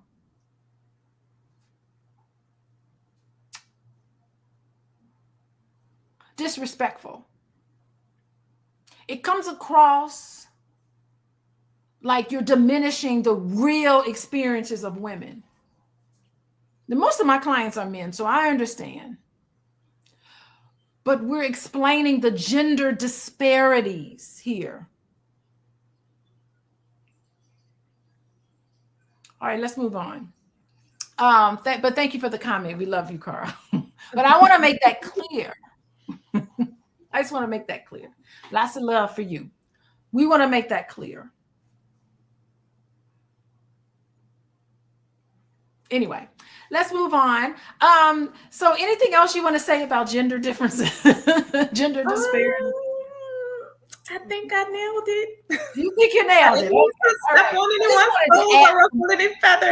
I just wanted to add some more color to it, because like these are the things that I think that we say to each other and that we do to each other. And I think we don't want to have this energy where we're diminishing and devaluing someone's real experience and being able to speak up. And to be able to talk about it and to be able to voice things without it being, okay, well, what is it for this person and what is it for that? It's like it comes across as, let's validate this real experience for children. You know, children are vulnerable. Women are a vulnerable group in a lot of different ways because of the biological things that are happening with women that are unique to women. Okay. Yeah, it does sound a little insensitive, Carl, but we love you. We love you. Doctor said I need to take vitamin D pills. Yes, Gary Hatcher. Oh my God, the guy named Hatcher was mayor of Gary. So when you say Gary Hatcher, it reminds me of that. But anyway, hello everybody. Welcome, welcome. Seasonal affective depression explained. We are finding hope in the darkest of days. We have talked about all the different ways in which you can recognize this in yourself. But if you know that you have other people who are affected by seasonal affective disorder, please make sure that you like and you share and you comment. Yes, I know, Carl, we love you. She's just asking questions. And there's some other people who self-disclosed, like David. David is a gentleman, and he said he's been going through a lot of anxiety and depression. Thank you for sharing. And that he find ways to cope, like exercising, like stated in like artwork. Artwork is a really good form of therapy. It really is. Artwork, music therapy, I encourage all of that because that is a unique form of expression, and it does help you focus on what the canvas that you have in front of you, as opposed to being so directed with other negative thoughts. You're really focusing on the piece that you have in front of you. So it kind of works as a thought deterrent. So I definitely encourage artwork. Music therapy is also a good one as well. Yeah, I mean, I think being creative and looking at our creative side makes you feel really good. And sharing that creativity, men can sometimes, or I get real self-conscious about my creative side when I do some artwork, and I get artists are sensitive. So they get into that craft. You know, but it's beautiful to be able to share what you've learned, and you'll be surprised how much you inspire other people and how you can create a community that inspires creativity. Because a lot of times, like sometimes I have my job, the things that I do where I'm teaching and I'm grading papers, I don't always have the outlet that I really want to be able to be as creative as I want. And it makes me feel really balanced. I'm balancing literally my left brain and right brain, and it makes me feel good. Yeah. And I'm so glad that he brought up artwork, and we're talking about creativity, because another thing that comes to my mind is getting into the holiday spirit. Something so simple as decorating a Christmas tree or throwing up some lights can definitely change your mood and put you more in the spirit and take you out of such negative thoughts that's associated with seasonal affective disorder. Even getting a lighter color blanket or painting a wall a lighter color, things like that can help enhance your mood. Yeah, this is what's called self-care, and self-care is self-love, and it works that way. It's kind of like one little thing that you do, like getting up in the morning and saying, I'm going to open these blinds. It's a domino effect because it makes you go, I think I'm going to go outside and grab the newspaper. Or if anyone gets a newspaper, grab the mail. My mailbox is across the street. So I got to walk over there and grab the mail, and then you end up talking to a neighbor and you end up sharing things. And it just helps you get out of our shell, out of our houses and into the world just by one step. Or going out, instead of buying it on Amazon, maybe going to Walmart. We're not sponsored by Walmart, but going to Walmart and getting out and moving around and spending time with people. Who said Nurse Ratched? Nurse Ratched allows me to do puzzles only when I'm nice to other people. This is, I'm sorry, that is hilarious, by the way. One Flew Over the Cuckoo's Nest. That's the movie. Thank you. Whoever 2025 Pearl Sanj. Anyway, y'all, you hilarious. But yeah, comedy, laughing, having fun with people. It just instantly increases your mood. And I know I talked about this before, but we've now given you a whole list. We've given you a list of things to do. If you know somebody who has seasonal affective disorder and are affected by the blues, the winter blues, here are some things you can go out and get them for Christmas. Number one, a 10,000 lux light therapy. The link is in the chat, you guys. Let me see if I can put it in here again. The link is in the chat of where you can get light therapy. It costs $19.99. It's not that expensive. You can get that. Going outside, feeling better, taking vitamin D, talking to your primary care physician so that they can take some blood work and see if you are deficient, because Black folks, we need more vitamin D than most to absorb. We talked about artwork and music therapy, being around people who are confirming to you. Children need to put the cell phones down and get out and move around. And as we talked about, all of us need to move so we can move with our children. We talked about gender disparities with seasonal affective disorder. Women are 4 times as likely. So there's an interaction between a chemical happening when our serotonin levels dip, but also we got menopause, we have menstruation cycles, we have all of these hormonal changes happening as well. And before we wrap up for the night, could Dr. Renata let everybody know where to find you? Any last thoughts that you have about seasonal affective disorder? So my last thought for seasonal affective disorder is, if you are dealing with seasonal affective disorder, or you know someone who is dealing with seasonal affective disorder, let's give each other some grace. Let's be patient and let's be positive. I also want to encourage you all to educate yourselves. There's a lot of resources out here to educate yourselves so you can be a support for yourself and others. And if you are experiencing seasonal affective disorder and the symptoms seems to persist and the symptoms get a little worse, don't be afraid to reach out for help. So if you notice your mood just getting you're just getting more and more depressed, you can't get out of bed, your appetite is fluctuating, you're eating a little bit more, you're not eating enough, and you just feel like you just have thoughts of wanting to hurt yourself, that is when you need to seek help. Okay, so don't be afraid to reach out. There's a lot of resources out there. There's National Alliance for the Mentally Ill. That's NAMI. You can reach out to them. Also, I just want to tell everyone to just be a little kinder to people, especially during this time, because we never know what people are going through. Like I said, there's a lot of financial strain on individuals. There's people experiencing grief. A lot of times we lose some loved ones, and when holiday comes up, we kind of long for that person to be present with us. So it's a lot that people can be going through during this time. So just be a little patient. I also want to say that journaling is helpful as well. I have created a workbook. It's called Wrong Thoughts, Right Notebook. And in this journal, there are daily prompts and daily exercises for you to go through and identify negative thoughts and do all kind of exercises to change those negative thoughts into positive thoughts. So I am going to drop the link in the chat for this journal. I just dropped it in there. Thank you so much. Y'all get this journal with Dr. Renata. Dr. Renata Weatherspoon put this together, and it is a journal to help you. All you got to do is click on it and go and download her journal. Buy this journal. This is so important. And I just want to thank you so much, Dr. Renata. I got to have you back on.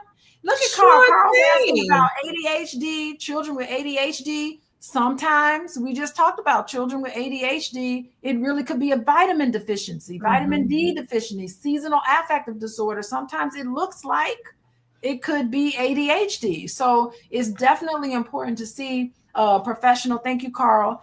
And sorry, I didn't want to come down on you hard, Carl, but I want to give women, I do want to give women their space to be. It's important for all of us to give each other the compassion that we need. And we have to be mindful. Thank you, Parrish. Mental Health Awareness USA. Yes, happy holidays. That's another resource. Thank you so much.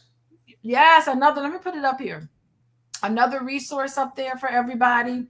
And also, to know when we talk about these things, you can text the word love to 87948 and you'll get notified. People will get notified about when I go live. And I want to say Merry Christmas to everybody. Merry Christmas. Happy New Year. Happy New Year. Everything, no matter where you are in control of your mental health. You deserve it. You are in control of your self-care. Self-care is self-love. Put that Christmas tree up. I know. Don't come down on me. I know it's a pagan ritual. I know, but you know what? The Christmas lights are beautiful, and it's going to help you feel better. I know. Don't tell me. I know, but it's going to make you feel good, and I can't wait to celebrate Christmas with my family. And waiting on my hubby. My hubby's coming home soon. He's been out and about visiting some of his relatives, but he's coming home. And we're going to hang together and enjoy each other. So y'all make sure y'all enjoy each other. Make sure you text the word love to 87948.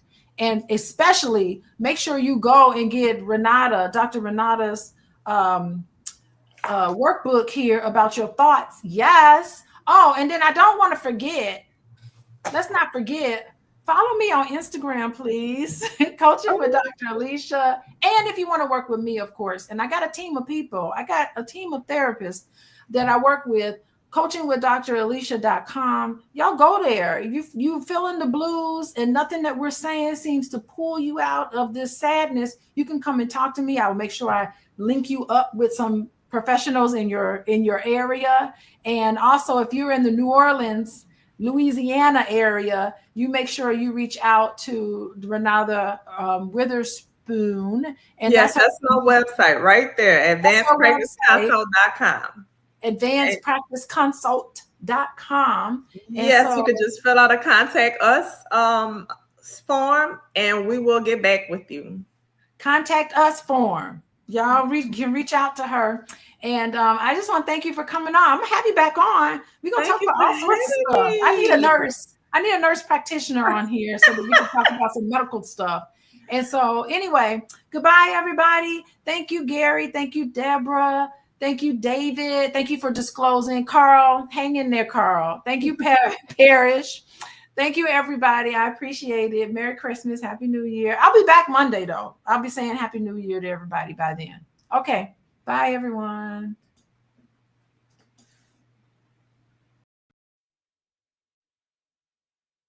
Good morning, everybody. Good morning. Welcome to the Dr. Boyce Money in the Morning Millionaire Training Camp, where we get together every morning. We talk about our economics and ways to make ourselves better financially because we all about to get rich. We're all about to be successful.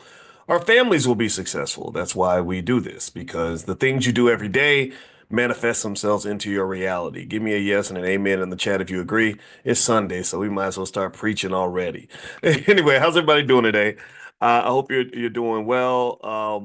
And I'm gonna tell you, I got something really interesting that I wanted to talk to you guys about. You guys know I get up in the morning and I just lean into God. I meditate on different things that are happening in life, and then the money always pops up because money is something that's just universal. Money is like it's like the oxygen of our society. You can't go through a day without confronting oxygen, food, the basic things, right? So you don't have to necessarily wake up thinking about air to be affected by it, right? So like money, I see money as the same way. I do not see money as some kind of like, like this specialized topic where we have to sit and only focus on the money. I see money as a tool. Money as a pathway to the real wealth, and the real wealth is all the things that money can't buy. See, that's how you get to what I might call financial heaven. Financial heaven is not having a bunch of money in your bank account. Financial heaven is what you know what to do with that money in your bank account, when you know how to use that money to make your life better. And the thing is, we also know that not having enough money and not being financially prepared can make your life worse. Give me a yes if you agree. Give me a yes if you can imagine. Let's be intentional with our meditation here. Imagine times where a lack of money made your life harder, made your life more stressful. Can you imagine that? I know a lot of people that are miserable. My wife is a therapist, and she's really, really into her profession. She's seeing a client right now, literally. She's actually seeing, she sees clients every morning.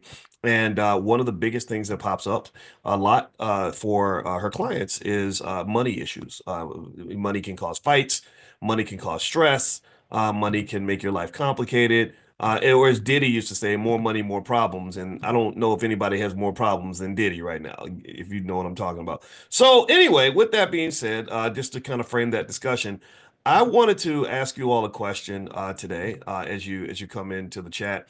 And by the way, some of you are asking what's my wife's website. It's coachingwithdralicia.com. That's coachingwithdralicia.com. And by the way, my wife does a lot of stuff in our Black Financial Therapy department in the Black Business School.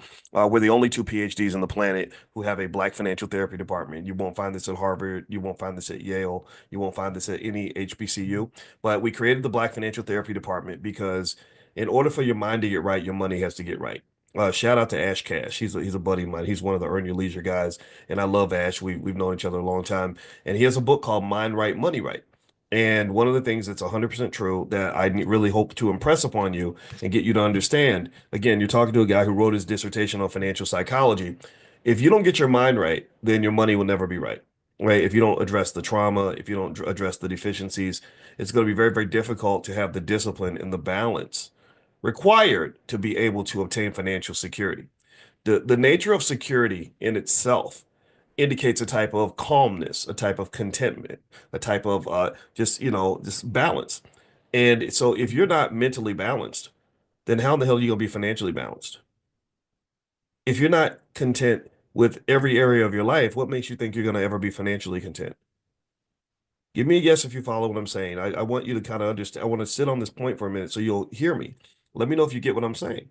If you can't find balance in your spirit, then how the hell are you gonna keep your bank account balance? How you gonna balance a checkbook when you can't balance your soul?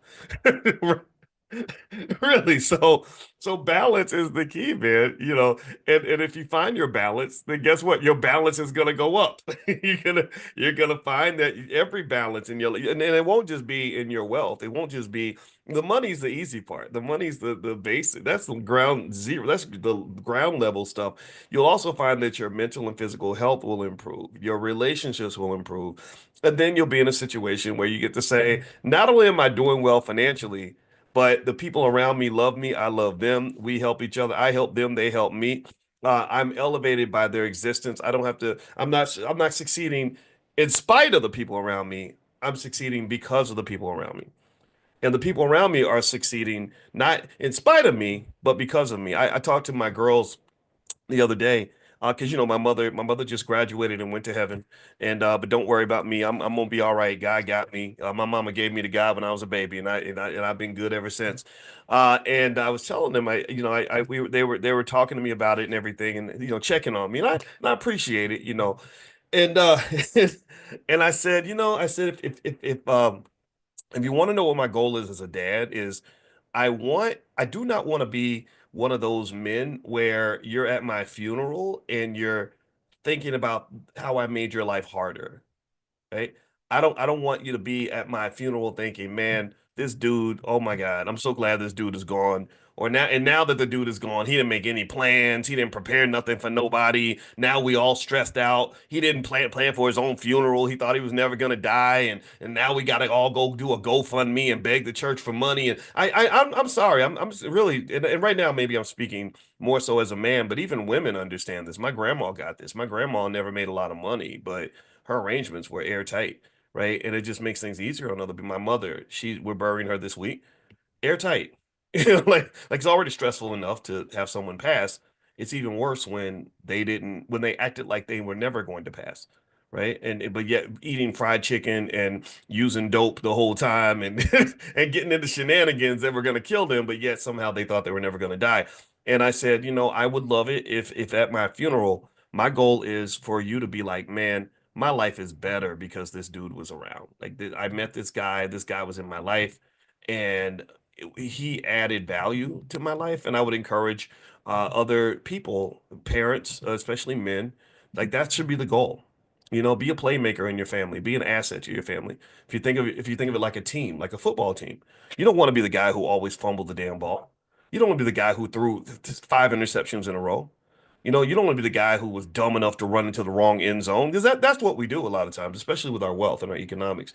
If we don't spend time in training camp, which every morning, this is called Millionaire Training Camp. Millionaire Training Camp is, I think that's essential to helping you understand how to play the damn game.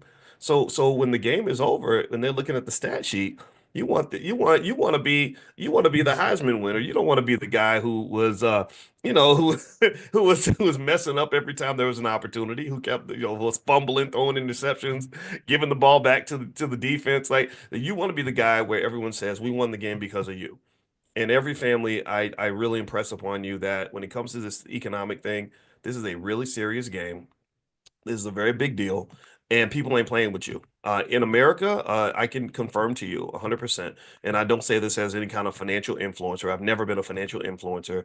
I am a financial scientist. I'm a financial scholar. I've written original research papers on this topic, not books.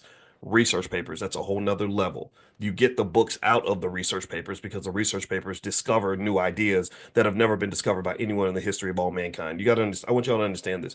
To write my dissertation and get it passed at Ohio State, I could not just regurgitate information that was out there. I had to go make a discovery, right? And this is a high level. This is almost like ninja level understanding of a topic, like molecular level. So as a person who understands these things from a molecular level, who's meditated on this for many, many decades, I can confirm to you that you live in a society where money is the god.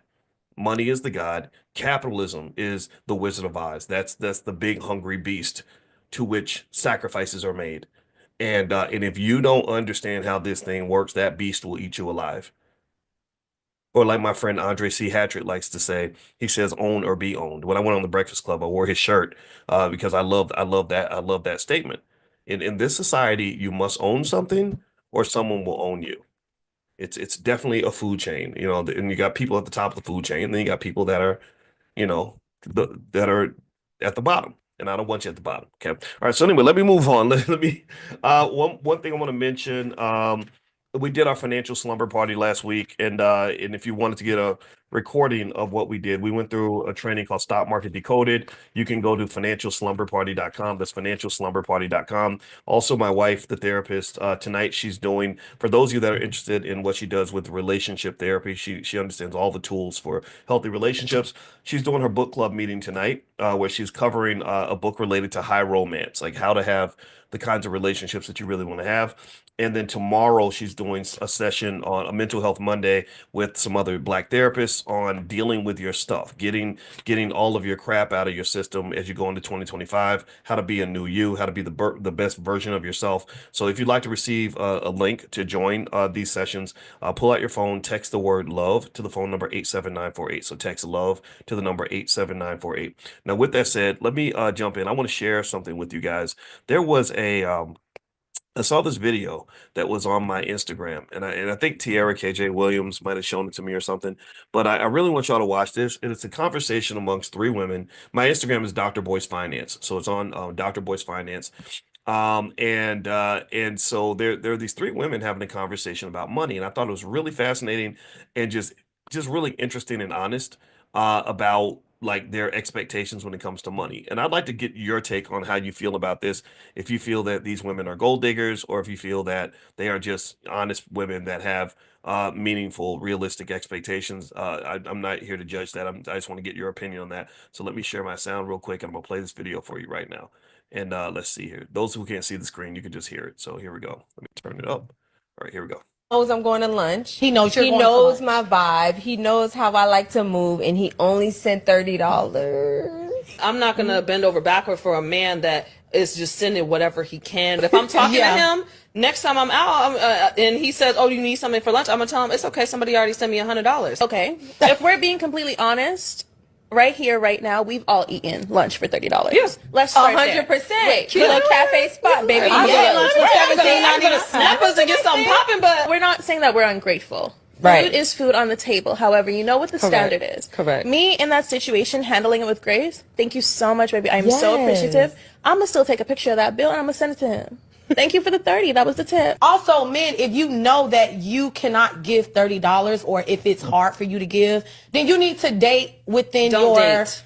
You not can date. date. No, you can. Do not date. But date with the woman that number not one date. does not have that expectation, or number two, it's in that range. So he knows I'm going to lunch. He knows you're He going to knows lunch. my vibe. Okay. So give me like a word or one or two words to describe how you felt about that video. Give me one or two words, and then I'll kind of give you an assessment. Okay, I see petty. Agnes says, "Wow, sad, liability, silly. Who are these crazy women? Bullshit." Okay, gold digger. Oh Lord, y'all don't like that video. Okay then. Um, wow. Okay, dumb, trifling, immature, unrealistic, delusional. Okay, all right, a headache. Ooh, buy your own lunch. Ooh, Lord. Okay, this is heavy. Okay, so I think that my first question on this, is and my wife and I have talked about this, and you guys know I wrote about this. I wrote a book called Financial Lovemaking, and you guys can have the book for free, the e-copy. You can go to boyceandalicia.com, boyceandalicia.com. My wife's name is Alicia, and it's really interesting because I remember the internet kind of ran off with a rumor when she and I got married, and I shared my proposal and also the wedding online, which got hundreds of thousands of views. Somehow the internet's an amazing place because people will just make up something out of thin air and then people will run with it. So the thing that people ran with was that my wife, that she secretly wanted to date my friend Willie D. Willie D is my buddy from the Ghetto Boys, who he was in my wedding. And then the second interesting rumor was that she married me for my money, that she was a gold digger that really wanted to get access to my money. And we all, me, her, and Willie, we all kind of laughed about it because, well, first of all, Willie's not that kind of guy. He can, there's plenty of women that are interested in him, and he doesn't need to take his friend's wife. So he's not that kind of person at all. But we didn't worry about that. It was more entertaining. Like, wow, where did people get this from? And then the second one was, the second thing about her wanting me for my money, I said that's really interesting because if people knew how much money you had when you married me, they would completely know how silly that is. And that really speaks to the limitations of other people sort of trying to assess what's going on inside somebody's relationship. Like nobody can do that. And if that were to ever happen to you, you got to let that go. But with that said, though, I think that, I know that my wife happens to be a person who is not really into money at all. Like she kind of has this idea. She and I will debate this, right? She'll debate this where she'll say money should not matter at all. All that matters is love, because that's how she's built. She's built it where she just is into the whole love thing 100%. Um, and I see that more as a value judgment more so than an absolute sort of ideology. Um, the reality is that people who grew up with some type of financial trauma, who were financially stuck as children, they tend to be very sensitive to money because it's almost like a deficiency of a certain vitamin in your body. If you have a deficiency of something, and that vitamin is in a certain type of food, like for example, if you have an iron deficiency, I think there's iron in steak. Tell me if I'm wrong. I'm not a nutritionist, but let's say meat has iron in it, then you might crave meat, right? You really want meat because you're like, I don't know why, but I just want a steak. I'm gonna go to the steakhouse, right? So people that have a financial deficiency as children tend to be the ones who will notice first. Like, do you got money? You got money? You got money? And so when I saw the women speaking, again, these are not women. I've seen women like this. I never. Those are not my types of women. When you get money, you can kind of tell the difference, between the people that really want money and those that are interested in other things outside of money. I'm willing to bet you that all three of them grew up with some sort of unique financial experience in their background that shaped their views when it comes to money. Either they went through some extreme poverty and some financial trauma as a result of the poverty. My father left my mother and she had no money, so we lived in a one-bedroom apartment in the hood, and my brother got shot because he was out in the streets trying to provide for the family, stuff like that. So I swore at that moment I would never ever have money problems again, and I would never deal with a broke person again. I also realized at that time, because of what my daddy did, that I can't trust no man, and men are only good for providing money or making a baby with, but otherwise they're worthless. Maybe something like that, right? You can imagine a narrative that might have pop up like that, right? Or it could just be something where maybe you grew up the whole time and you were just, a complete princess and got everything you wanted. So that might make you a little bit, some might say spoiled. You can either argue that you either have high standards or you're spoiled or both, right? And I think that can be a little bit of a headache too. We always talk about that. We always talk about setting super high standards, especially for our daughters. And then mothers do that with their sons. Like they'll baby their sons and say, I want every woman to treat my son a certain way. And then unfortunately, I don't think spoiled people do very well in the world. I think spoiled people are a pain in the ass, right? So I think the ability to provide that balance is really what the answer is, right? Like, okay, I want you to have high standards, but I don't need you to think you're the center of attention in every situation you go into. There are other people. You're part of a collective. You're part of a family. You're part of a community. And part of a family, being part of a family is something that I think is kind of a lost art in our community. Dr. George C. Fraser talked about the possible extinction of the black family or the decline of the black family. And so when you don't really have a healthy family where you have give and take, the reciprocity, right? An ecosystem where I'm given, but I'm also be able to take, and then I give a little bit, then I take a little bit. I'm not just a taker, I'm not just a giver. When you don't understand that balance, it's very easy to go into situations with a type of desperation. Right. Let me give you an example. Has anybody ever seen a situation where, like, let's say you got a poor kid that like lived in like a really poor neighborhood and where you had to fight for food. Like, right, like they had seven siblings, there might be two cheeseburgers, and whoever couldn't get to the food first didn't get to eat, or five pieces of chicken and six kids, and you had to fight to get that piece of chicken. Like, anybody ever seen that? Like, I want you to imagine that, right? Okay. Now, how do you think, let's say that kid goes and visits his friend that lives in the suburbs, where there's never a food shortage. There's plenty of food for everybody. The mama can buy enough cheeseburgers for everybody, enough chicken for everybody. What does that kid usually do when it's dinner time? Y'all tell me, describe it in one sentence. How is that kid gonna react when there's plenty of food on the table? What are they gonna do? Put it in the chat. Anybody ever seen it? What are they gonna how would they typically respond? Or let's say there's a bunch of candy and they're not used to, like, candy's really hard to come by. What do you think they're gonna do? They're gonna hoard it. There you go. That's the word. Thank you, AJ. They're gonna be putting pieces of chicken in their pocket. Right? They're gonna be stealing stuff that they don't even need to steal, right? Like, not all the time, right? But they could, right? They literally, it's like, oh, I better get this. I better grab this before it's too late because I came from a scarcity environment, which gave me a scarcity mindset. And again, maybe my wife here could, which I wish she was here so she could kind of give the psychologist or the therapist perspective. But I'm willing to bet you that that extreme scarcity becomes a type of trauma that never goes away. And as I've told you, I mentioned this before, we got to remember this. The biggest economic challenge you have in the Black community is undiagnosed, untreated trauma. A lot of us went through horrible stuff and nobody ever healed or even acknowledged it. It's like, oh, you're a strong Black woman. Of course you're fine. You can't fix trauma by ignoring it. It doesn't go, it just sits in the background and just kind of like a little drum beat in your subconscious, and it just keeps messing up your life. It's like a little invisible demon that's just coming into every relationship you have and saying, ah, I got you, right? Like ruining every situation that you're in, every choice you make is coping with this demon, this cancer in the spirit that you've never really addressed because you're strong and you can't tell nobody, or either you're a strong Black woman who don't need no man, whatever those stereotypes are, or you're a strong man who's just so masculine that you can't reveal the areas where you are vulnerable, where you are hurting, where you are treated unfairly. And there's ways to fix that. And I want to encourage you to consider that. Okay, it'll just make life better, I promise. Because actually, when my wife got certified in trauma, one thing she told me that really kind of fascinated me was she talked about all the health effects that come from trauma. She said traumatized people who don't deal with their trauma, they're more likely to get cancer, they die earlier, they have, all these health conditions that come out of that.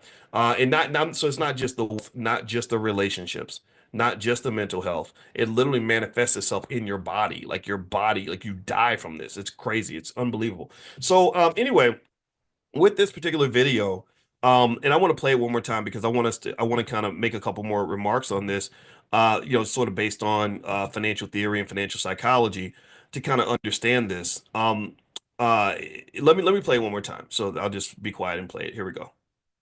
He knows how I like to move, and he only sent $30. I'm not gonna bend over backward for a man that is just sending whatever he can. But if I'm talking to him, next time I'm out, and he says, "Oh, you need something for lunch?" I'm gonna tell him it's okay. Somebody already sent me $100. Okay, if we're being completely honest, right here, right now, we've all eaten lunch for $30. Yes, let's start 100%. Cute little cafe spot, baby. I'm gonna snap us to get something popping, but we're not saying that we're ungrateful. Right. Food is food on the table. However, you know what the standard is. Correct. Me in that situation, handling it with grace. Thank you so much, baby. I'm so appreciative. I'm gonna still take a picture of that bill and I'm gonna send it to him. Thank you for the 30. That was the tip. Also, men, if you know that you cannot give $30 or if it's hard for you to give, then you need to date within Don't date. You can date. No, you can. Do not date. But date with the woman that number one does not have that expectation, or number two, it's in that range. So he knows. Okay, so one other thing I noticed in the video is it's kind of something that I kind of tried to politely mention, even when Kevin Samuels kind of did his thing. I like Kevin. Kevin did a video about me, and he was supportive of me, because I was being unfairly criticized about something that I had nothing to do with, but still, I like the guy. I think he was very, very smart. But one of the areas, I don't care, who the person is. If I disagree with you, I'm gonna tell you I disagree with you. It doesn't mean I don't like you. It just means I disagree. I felt like he generalized a lot, right? When you got into this whole conversation about high value man, high value woman, that literally was a complete violation of everything that economic theory ever teaches us about value. Um, when I worked at my doctorate, my specialty was an area called asset pricing. Okay. Asset pricing is basically valuing things. How do we construct value? And one of the biggest things about value that you have to understand is that value is in the eye of the beholder. Tell me if you understand what I'm saying. I don't want to talk over anybody's heads or sound uppity or nothing, but I gotta pull out my PhD on this and say valuation is not a universal idea. There's no such thing as like everyone sees this thing as being valuable. Let me give you an extreme example. Give me a guess if you remember. Do you remember when they sold that piece of art, the banana taped to the wall for $6.2 million? Give me a guess if you remember when that auction took place. They literally had an auction at Sotheby's, I guess, and or maybe somewhere else. And somebody, a smart person, paid $6.2 million for a banana duct taped to a wall. It's a piece of art called The Comedian. And believe it or not, there's a lot of economic theory to completely justify that purchase, as crazy as it sounds. Now, I want to ask y'all another question. If somebody said, I have a banana taped to a wall, um, would you pay $6 million for it? Or let's say they give you a discount. They say we're gonna save you 3 million. You can pay 3.2 million for it. Would you buy that banana? Give me a yes or no. Would you consider that banana taped to a wall to be worth $3 million? Yes or no? Would you pay 1 million for it? Let's take 2 million off the table. I mean, we just gave you another $2 million. Come on now. Seriously, don't be stingy. You're saving $5 million on this. And wow, yes or no? Would you do it? No. A lot of you would not. Now, some of you would, maybe because you understand a little bit more about valuation. You see, if you understand how art is valued and how markets work, then you would say, I don't know, let me think about that. Because here's the real answer to that question. The real question is, if I pay $1 million for this banana duct tape to a wall, and I have this certificate of authenticity that this was the artist who duct taped the banana to the wall, that this is the only piece of this art that other people can duct tape a banana to the wall, but it's not the same banana, it's not the same duct tape, it's not the same artist, it's not the same authenticity. And if I know, pay attention, if I know that I can find somebody somewhere that will pay me something even close to that 6.2 million for this piece of art, well, then I suddenly go from being the dumbest person in the room to being an absolute genius. That they in finance they call that the bigger fool theory. That you can find a bigger fool that's willing to pay a higher price than what you paid. That's what drives the whole art market. So value. So my point here is to say that whether you're talking about human beings on the dating market, it is a market. Just like the stock market is a market, just like the grocery store is a market, just like a nightclub is a market. If you talk about the dating market or anything else, valuation is very subjective. It's very subjective. So when Kevin would go into this space of like, if you're over 35, nobody wants you because you're not a high value woman anymore. I was like, stop that. Stop saying that, man. Not only is it mean, you're hurting people's feelings. I know a lot of amazing women over 35 who are as gorgeous as the day is long. And, first of all, that's just some mean shit to say. Excuse my French. I think you can make your point without being a jerk about it. But the internet likes that. The internet likes when people see. People don't understand. Kevin Samuels did a lot of content before he blew up. A couple years before he passed, and it was very intelligent. It was very balanced. It was much more decent than it was, and people didn't really pay attention to him till he just strategically became kind of an asshole. Not all the time, but you know what I mean. Just kind of like I don't care how you feel. I'm dismissing you. I'm going to hang up on you if you disagree with me because you're stupid. When he started doing that, then people started liking that, and that's what the internet does. The internet tends to embrace extreme, chaotic personalities, and I just thought that was a problem. I did not enjoy that very much, and I thought that was beneath him. But with that also being said, valuation is subjective. So when people, and anybody who says, well, that's a high value man, that's a high value woman, I'm like, under what criteria? Who are you talking about? Like, for example, if you talk about men, if you get a group of black men together and say, what women do you consider to be high value? Sure, there might be some areas that might be universal, like, well, the sex is good or blah, blah, blah. But then there might be another guy who says, yeah, the good sex is nice, but I kind of like a woman who's thin. And another guy's like, oh no, I wanted to have some meat on her bones. And the other guy's like, well, either one can work for me as long as she can cook, right? Whatever, right? So different people have different criteria of what's high value and low value. So anything that's universal, like when that woman said, if you don't have enough money, you shouldn't date. That's fundamentally, automatically, unconditionally, pretty much incorrect. It's incorrect because some women may say, oh, if you ain't got no money, you can't date me, right? That's okay. I think it's perfectly okay to have your own expectations, your own standards, your own whatever. I think that what made this video awkward and really a little embarrassing for these women there is that their comments really didn't tell you about the world. Their comments really tell you about them. You think you're defining, you think you're describing the world, but you're not describing the world. You're describing yourself. You're describing your background. You're telling me about maybe your financial trauma that led you to become so hyper obsessed with money that money, see, you got to understand, as a person who wants you to really think about money, I need you to understand that the reason I want you to think about money is so that you can stop thinking about money so much and start thinking about something else. See, that's consciousness. That might have confused you. So let me say it again. Money is an obsession for many of us because money is a deficiency. When you address the deficiency, you have to hyper focus on addressing it so that you can stop thinking about the deficiency. Do you follow what I'm saying? Do you get it? Does this make sense to you? So here's the thing. When you have a deficiency and you haven't addressed it, then guess what? You go through life saying, oh, he got money, he got money, he got money, he got money. And then money does not become your liberator. Money incarcerates you and gives you nothing but a bunch of blind spots, because that means any old asshole who might rape you, beat you, steal from you, lie to you, hurt your feelings, abandon you, can get into your life, get into your bed, get access to your body because he got money. Because you have publicly announced the ticket to admission.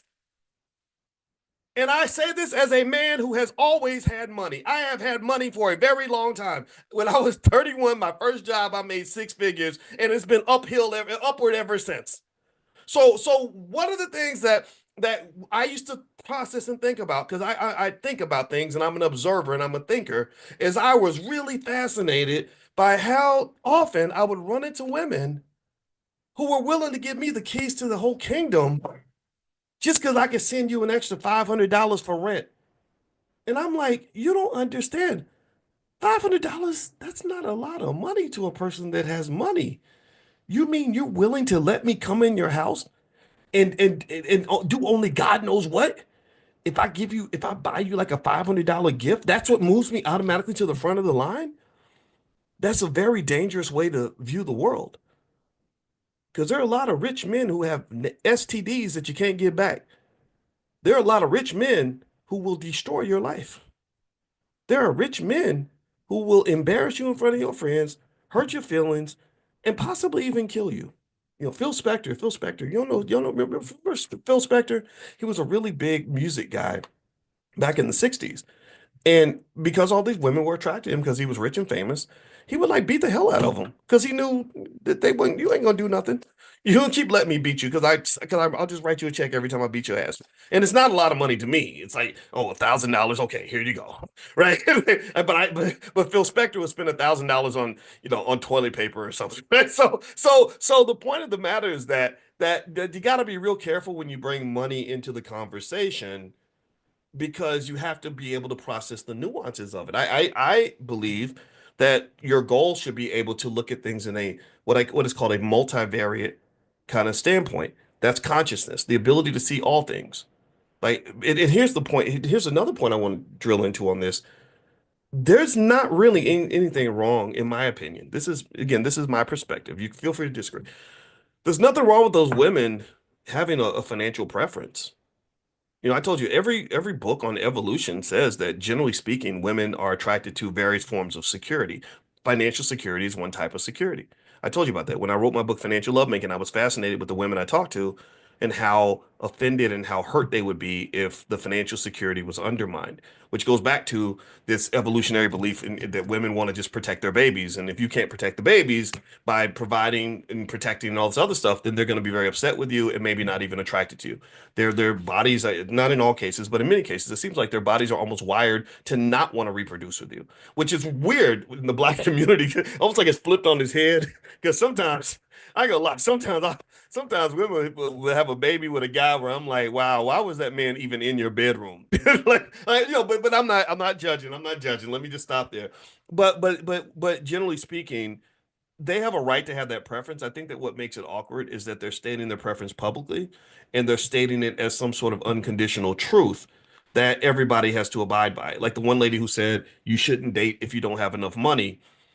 That's silly. Why you can't say something like that? Maybe she should say, you shouldn't try to date me if you don't have any money.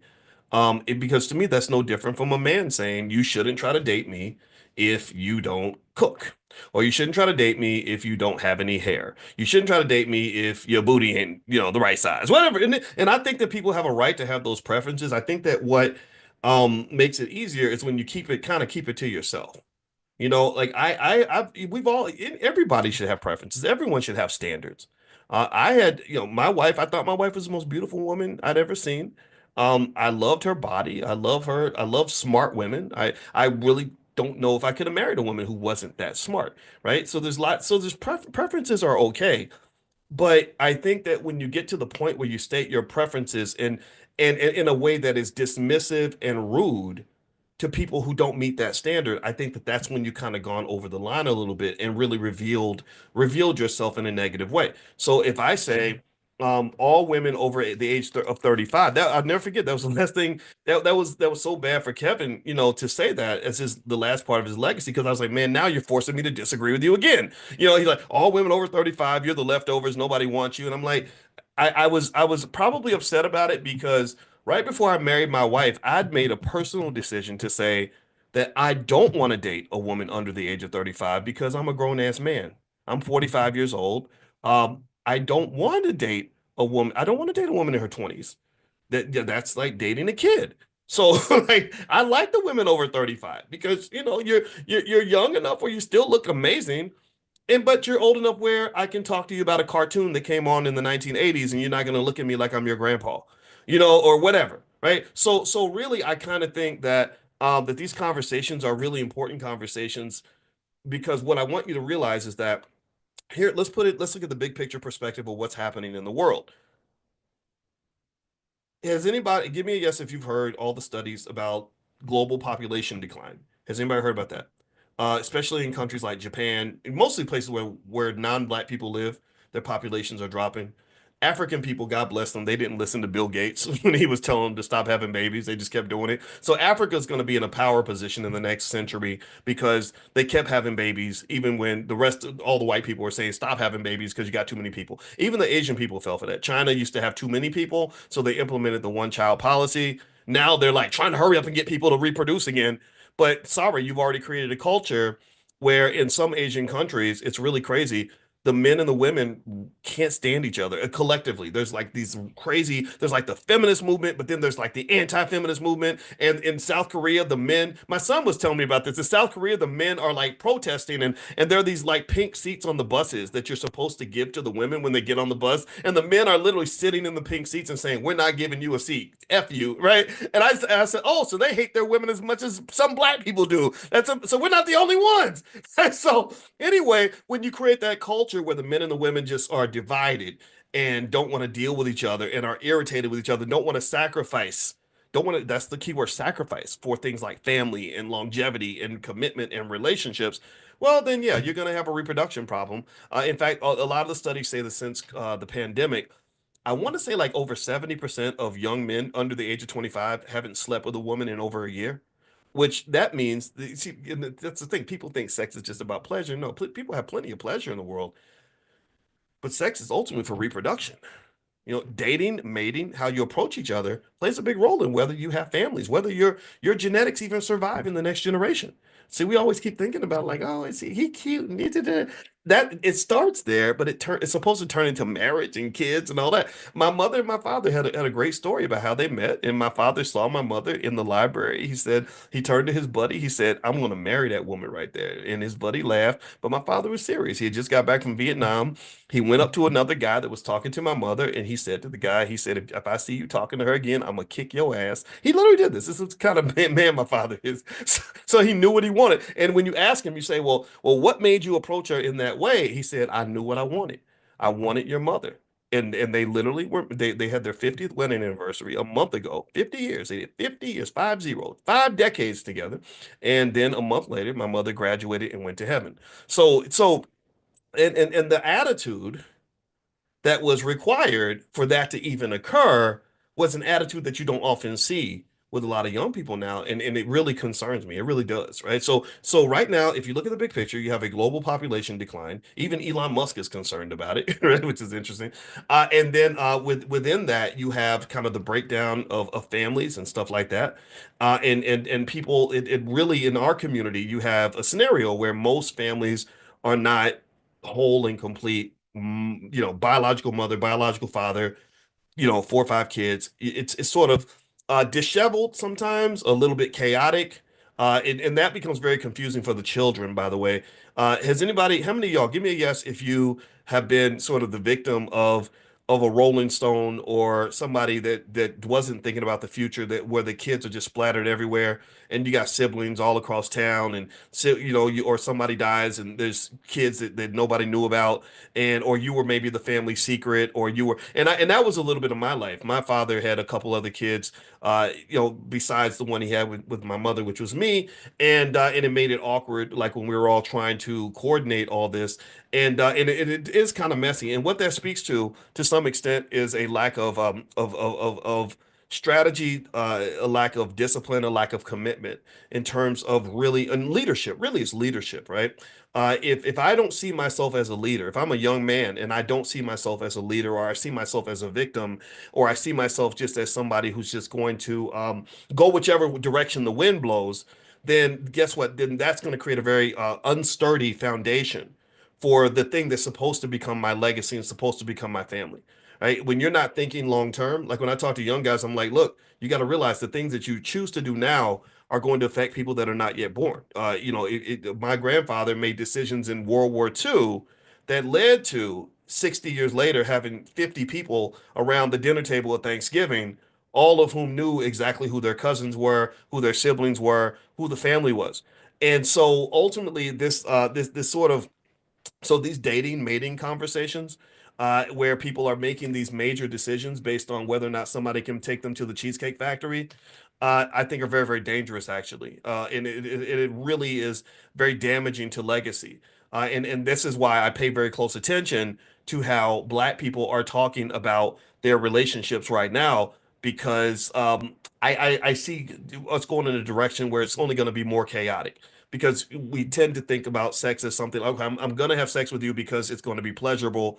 I'm not at all thinking about the fact that one day I'm going to be somebody's grandpa, and all these people are going to be judging the decisions I made when I was in my 20s and my 30s, and they may not judge them favorably. So when you talk about wealth and planning and investing and all this other stuff, I encourage you to sit and meditate on your life now, but I want you to also meditate on your life 30 years from now, and really try to see if the two reconcile with each other, or try to look down the path. This is consciousness. Consciousness, part of consciousness is, it reminds me of when Wayne Gretzky, the great hockey player, used to say that he doesn't go where the puck is located.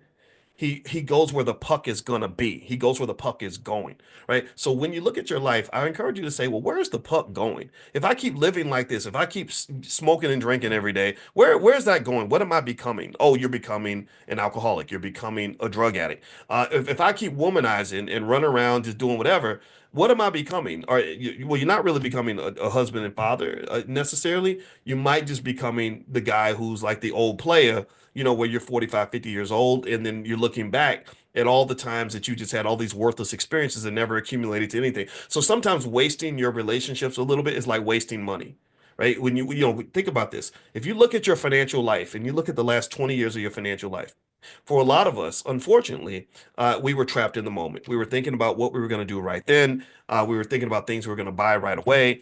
We weren't really necessarily investing long term, and so we have all this energy, all this financial energy that we put out into the world. Am I lying? Right? This energy where we're spending here, we're buying this, buying that, getting a new car, paying money to go see some girl, whatever it is that you're doing with your money, and then somehow 10 years later, somebody's like, well, you do know that you spent $500,000 in the last decade. And you're like, what are you talking about? I'm not rich. But then when you look at it, you're like, wow, I did make $500,000 in the last decade. And you have nothing to show for it.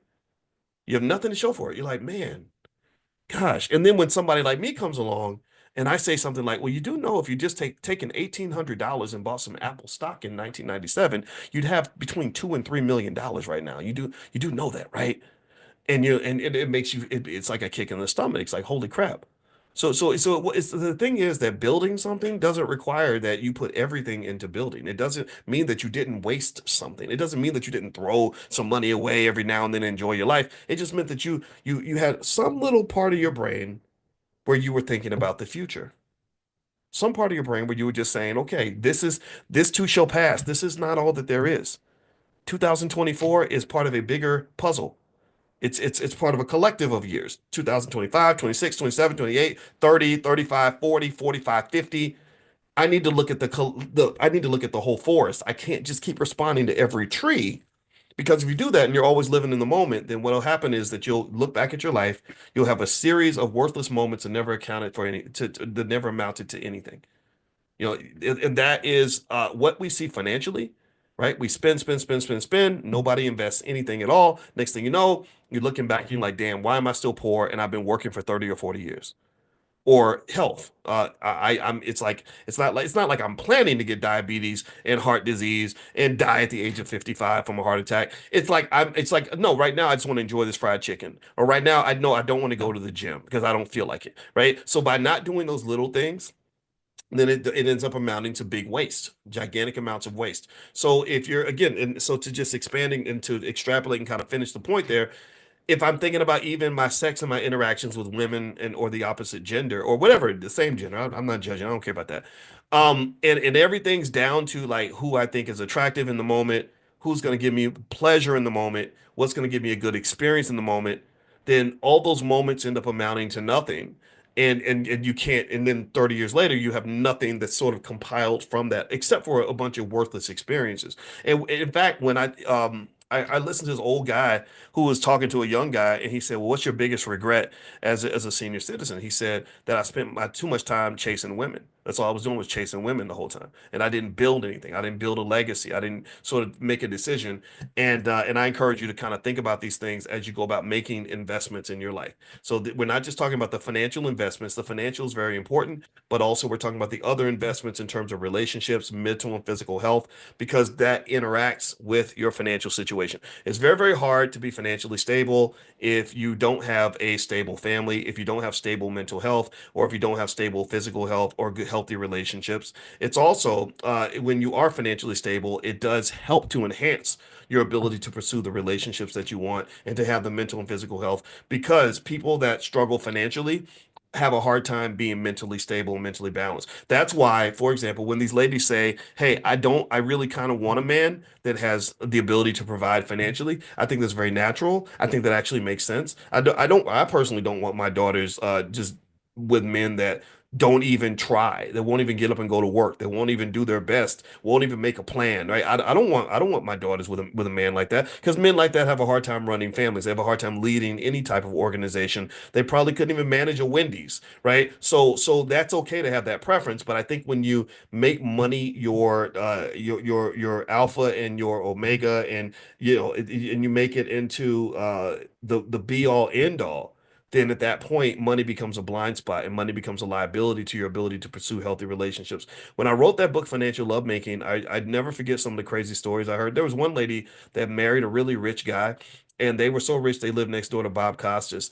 And she said she didn't realize that her husband also had a drug habit, and he was smoking a lot of crack. And if you don't know, crack can be costly because I hear crack is delicious. And so he was smoking so much crack that eventually the bank accounts were empty. She said, "I woke up one day, I had no money in the bank, I had no husband, and I was in this horrible situation based on this problem that I didn't even know was there." So when you just focus on the money, I think that that can cause you to miss some of the other things that are there. So I encourage you to have a holistic, conscious approach to every single thing that you get involved with. By doing that, I think you'll be better off. Okay, so anyway, I'm finished talking. Thank you guys for hanging out. And one thing I want to mention is that we do have a great class, Black Money 101, if you want to get started on your wealth building journey.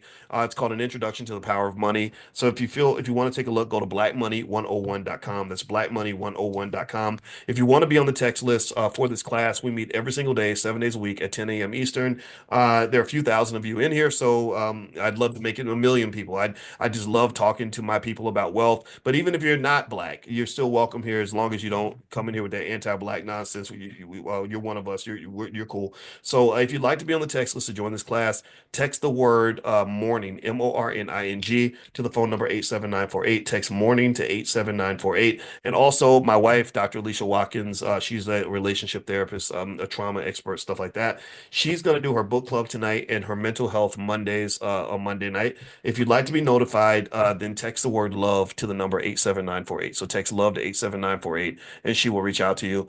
And someone's asking, are there any evening classes? Yeah, I'll text some stuff out. So I'll let you guys know what we have going on in the Black Business School. So God bless you. Have a great day. Thank you guys for listening, and I'll see you soon. Take care, everybody. Bye-bye. Good morning, everybody. Good morning. I'm so sorry that I was a couple minutes late. I had had some difficulties. I was all locked and loaded and ready to go and on time and everything. And then sometimes those computers don't be computing the way they supposed to. They don't be computing. Anyway, how's everybody doing today? I hope you're feeling good. I feel almost like I have a little bit of a hangover, and I don't even drink. That financial slumber party, I had a blast last night, and I want to say thank you to everybody who joined us. It was so much fun, and I don't know, I felt like we partied all night, and it was a financial party, so it's the kind of party that makes money for you also. So I hope that you all gained as much value as I did and had as much fun. My wife joined us last night, which was pretty amazing. And it was just a lot of fun. It was just a lot of fun. So anyway, all right, so let's see here. So one thing that I wanted to talk about today, to kind of really just kind of finish up some stuff that we kind of tapped on yesterday, when my wife came through. You know, my wife is a relationship therapist, and she looks a lot like my mother, who just my mother just graduated to heaven. You guys know that, and but as you know, I'm sad about it. Like, I miss her. I'm somber about it, but I'm not. I don't just my mama wouldn't want me just walking around here all broken down and stuff, because I just don't do that. But at the same time, I love my mama. And one of the funny things was, we were talking about this last night in the financial slumber party, that that my mother and my wife are just almost like identical twins. So, when I showed you all that picture of my mother and my wife together, it was kind of crazy. And I didn't even realize how much my mother and my wife looked alike. And another interesting thing too, just a little side note, before we jump into like the more financial stuff, is that when I heard my father share my mother's story, one thing my brother did for the family that I encourage you to consider is, when my mother got diagnosed with her terminal cancer, he made a point to document as much family history as possible. So what he did was he interviewed my mother and my father together, and my father and my mother each told their story of how they met. They had just finished 50 years of marriage. They stuck it out for 50 years, and it really did a lot for us in terms of creating a type of stability that a lot of our kids don't get. It allowed us to build family wealth in a certain way without all the assets sort of being splattered everywhere. And so so one of the things that happened sort of during this conversation was my father and mother were talking about how they first interacted with each other, how they first met. And it was really interesting because it was kind of a magical sort of thing. It really was magical in the sense that my father um my father looked over at his friend when he saw my mother. He said she smiled, and then he saw her body. You know how we men are. You know how we are. And he said at that point he turned to his friend and he said, "I'm gonna marry that girl." And then he went home and he told his mother, "I'm gonna marry that girl." And that's what he did. He married her, and here we are 50 years later. And so my mother, as you know, she graduated to heaven on Christmas Eve, and my father was right there by her side, right there by her side, just like he was in the 1970s. And I thought that was really interesting. A lot of people fantasize about that, but I don't think they understand the depth of resilience it takes to do that, and how being solid in that area of your life also reflects the ability to be solid in terms of other aspects of your life. People that are solid in that way are also solid when it comes to business. They're solid when it comes to partnerships and wealth building activities, things like that. Solid people can do things that other people who aren't sure of who they are or what they want can't really do. Because if you know anything about entrepreneurship, um, if you know anything about entrepreneurship, you'll know that you can't really build an empire if you're not solid, because your empire is going to come under attack. Bad things are going to happen. Things are going to fall apart. Plans are going to fail. As Mike Tyson used to say, every boxer has a plan until he gets hit in the mouth. And a lot of people get hit in the mouth by life, and they can't stay focused. And so my parents, their marriage got hit in the mouth quite a few times. Each of them individually got hit in the mouth a lot. And they just sort of stuck to their core values in terms of just saying, no, this is who we are, this is what we do, and this and ain't nothing gonna change about that, right? So I want to just applaud all the solid people in the room. That's my point. A lot of you know a solid person. Some of you are solid. If you're not solid, I encourage you to consider that. And solid, in my view, part of it starts with just knowing what you want.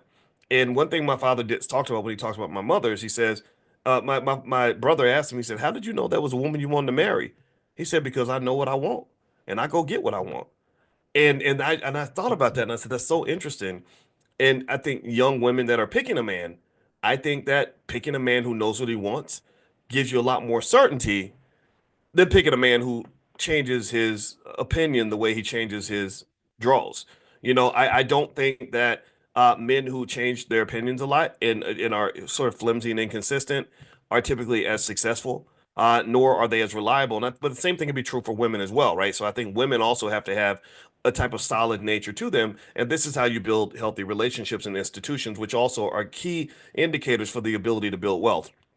So even as we're dealing, as we sort of have dealt with aging and people dying and things like that, there's no sort of weird shenanigans going on with the family wealth. We know what the estate plan is. The trust is in place. The assets, we know where the assets are. There's mom and daddy's house. There's the bank accounts. There's the investment portfolios. It's not like everything's just kind of splattered and scattered and messy and screwed up. And I'm going to be honest with you, uh and compare, when I think about my biological father, rest his soul, he wasn't, I don't think he was a bad guy. I only met him like 3 times. His life was not structured. He had kids kind of splattered everywhere. Me and my two siblings. It seemed like my two siblings had some trauma from growing up in the house with him. There was all this. There was sort of nothing left in terms of an inheritance, no wealth. There was very little given in terms of the non-financial inheritance, like wisdom and guidance and support. And I'm not going to go too deep into that because I don't want to talk. This it's personal, it's family, and I'm hesitant to talk about my family in that way publicly because I don't want it to be seen as an insult to anybody. But it was a very different sort of reality to observe. And it is a funny little side note when my father told me the story about how he met my mother, saw her smile, then saw her body, and fell in love, and said, there's something magical here about this lady. And he was a handsome kind of guy. He had those green eyes. You know how the girls really like those guys with the green, like those Michael Ealy eyes. You know what I'm talking about. So he had a lot of options out there. But for whatever reason, he saw my mother, and he said, "That's the one." And my mother's beautiful, of course, so she looks just like my wife. If you go to my Instagram, you see the picture of my mother and my wife together. And I didn't even realize till I was 50 how much they looked alike. And I listened to his story and I said, wow, that sounds a lot like when I met Alicia. When I met my wife, I saw her across a crowded room and I walked up to her and she greeted me with the kind of smile that would make the sun come out on a rainy day. It was like, whoa. And really happy, like, hey, like she was happy to see me, and she says the same thing. She says, I just met you and I talked to you and I just felt like, oh, that's the person I'm supposed to know. So I think there's got to be something going on with this multiverse, multiple lives or something, because we both had that feeling like, okay, we're supposed to know each other. I don't know how, but this was supposed to happen. And then, of course, I'm a man, so you see the rest of the package, and you're like, okay, I'm gonna follow you around for a few days because you just too much right now. But anyway, long story short, I think that intentionality does make a difference, and that's just kind of a side note. And also, I never want you to forget the significant connection between wealth and family. If you want to understand why Black wealth is disappearing, then basically all you got to do is look at what's happened to the Black family. The disappearance of Black wealth corresponds directly with the disappearance of the Black family. Every single study, every single research study we did, when I was back at Syracuse about wealth and family pretty much showed that when your family breaks up and falls apart, it costs you lots of money. You're paying attorneys, you're fighting each other instead of building together, and it just becomes a big mess. And then on top of that, after that's done, you're supporting two households. You got to pay two sets of rent or whatever. you both have to get up and go to work and abandon the kids in order to pay the bills. So this is the mess that we're kind of in. And unfortunately, the majority of our people are never going to hear this message. The majority of our people are never, in my opinion, in our lifetimes, in my opinion, they're not going to respond to this message because there's so many other messages out there. There's so many other messages that are cooler to listen to than mine. I'm not cool. I'm just a 53-year-old college professor. Why listen to me when you can go listen to Megan Thee Stallion, who's being sued right now? Megan's being sued for something involving having sex in a car in front of her employees, and he sued her and said she made me watch her do this stuff with this person in the back seat.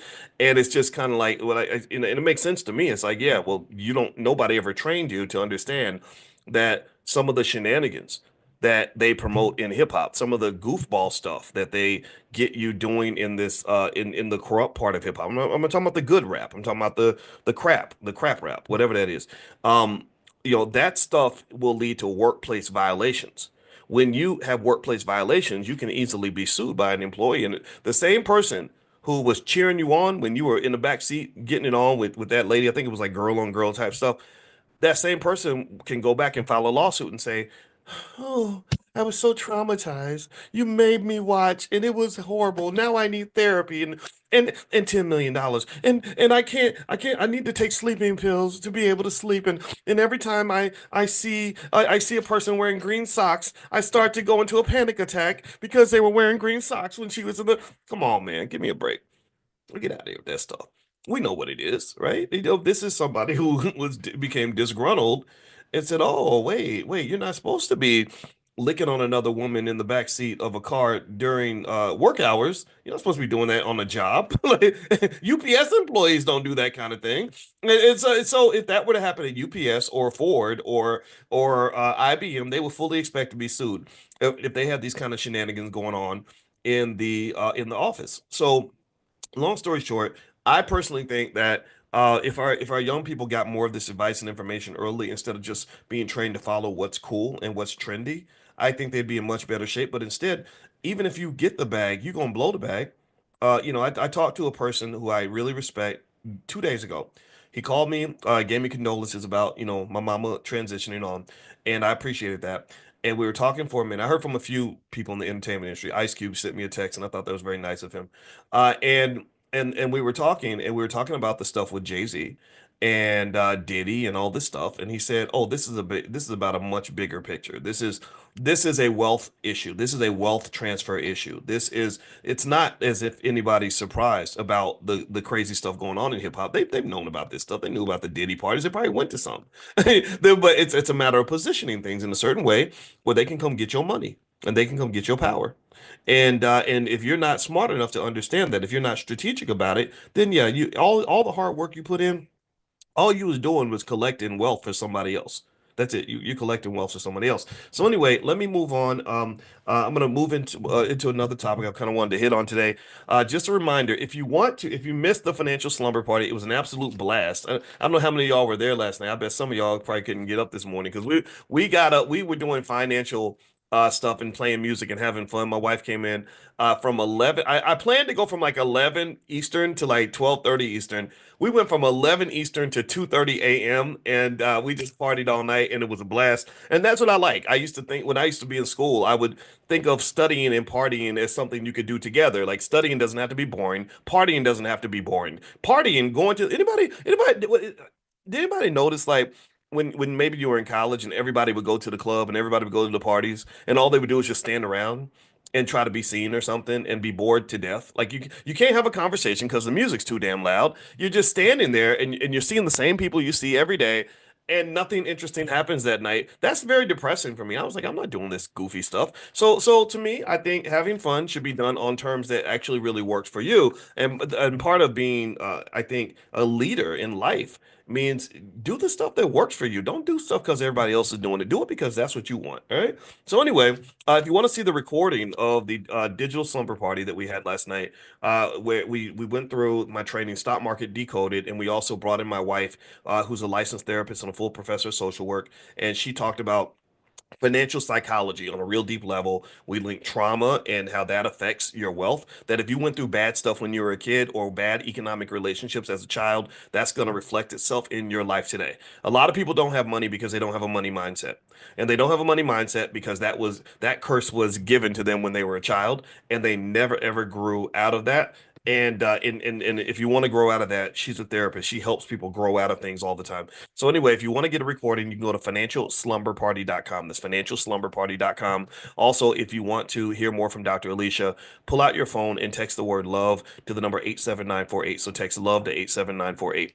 Now, let me talk about something really quickly in terms of relationships. I saw something the other day where people were having a conversation about older men dating younger women. Now, I want to ask y'all a question really quick. Give me a yes or no.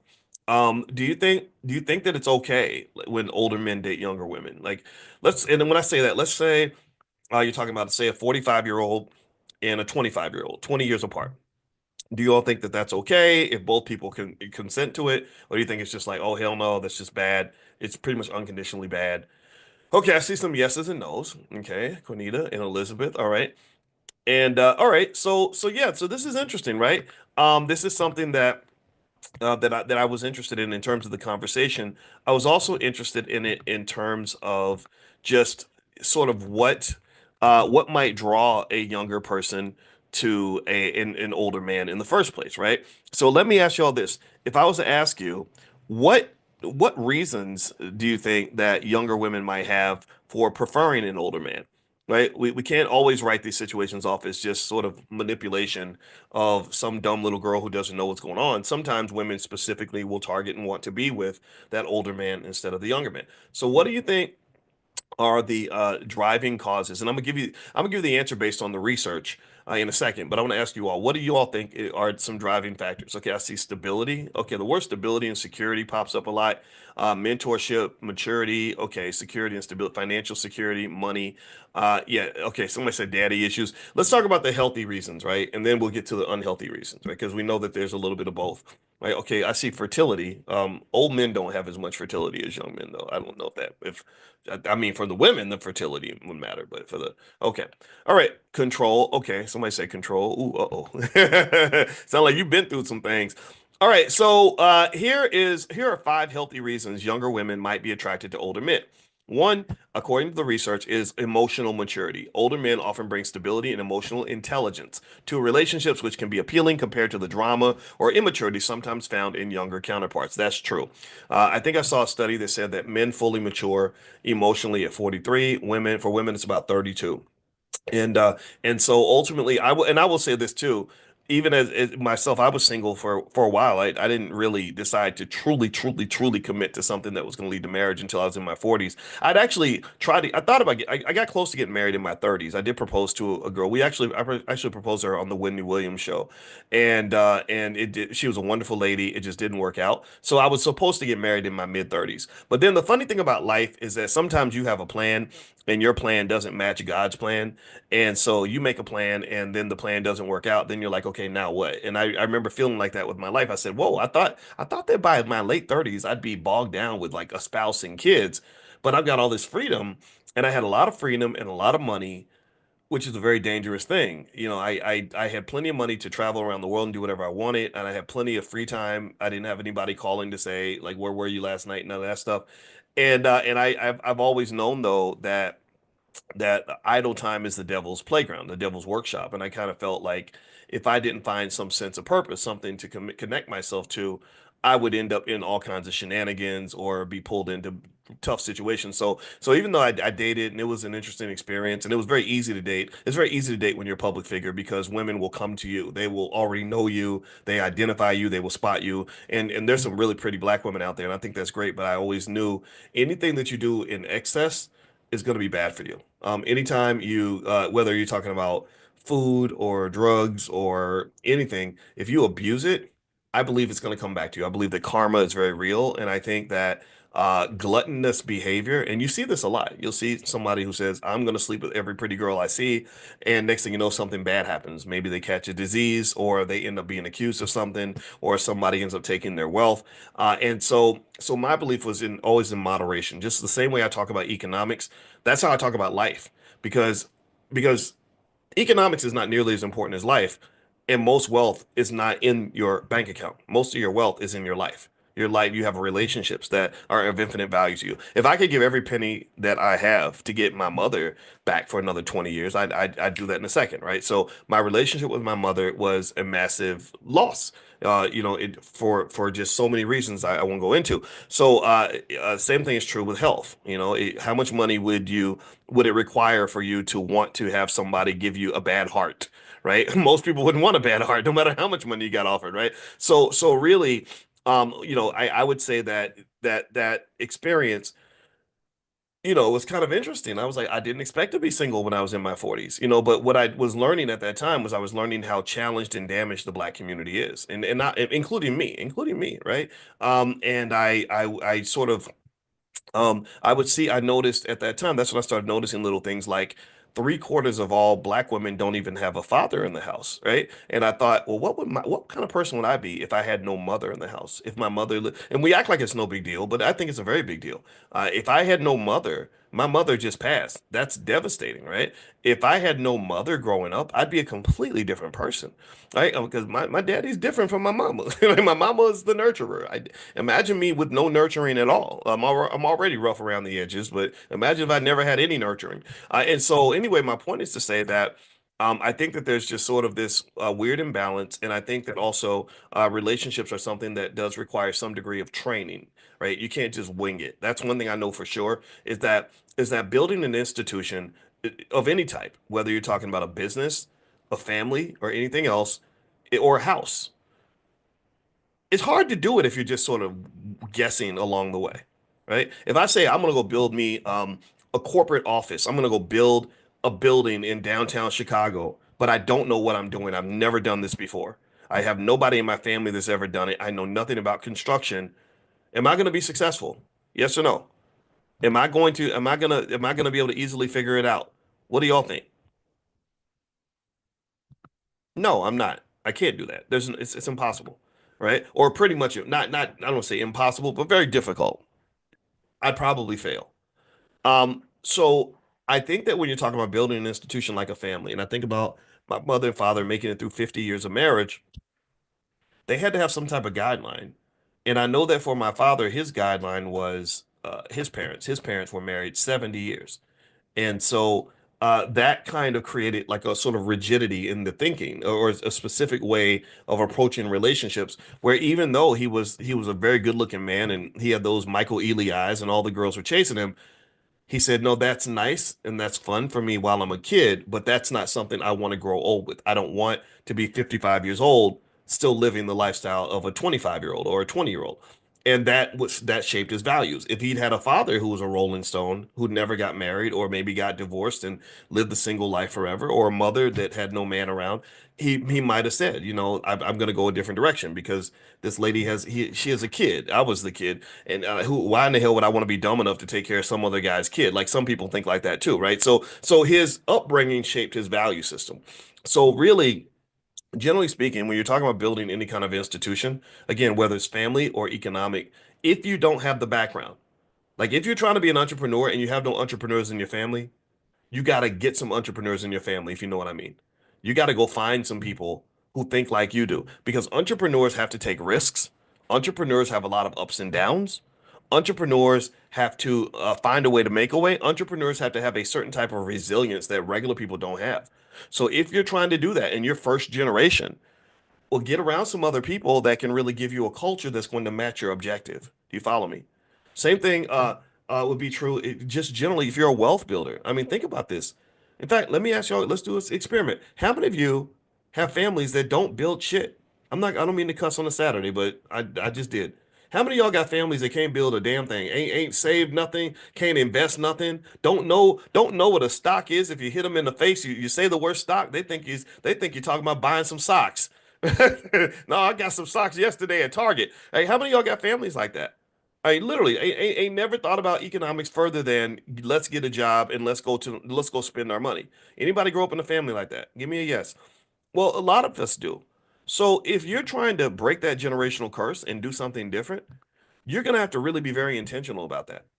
Intentionality is everything. If you're not intentional, then you're not going to succeed. You can't get there by accident. Just like my father met my mother and he was very intentional. Like, that's going to be my wife. He did not flinch. He did not second guess himself. He did not wonder if this was the right decision. He was clear.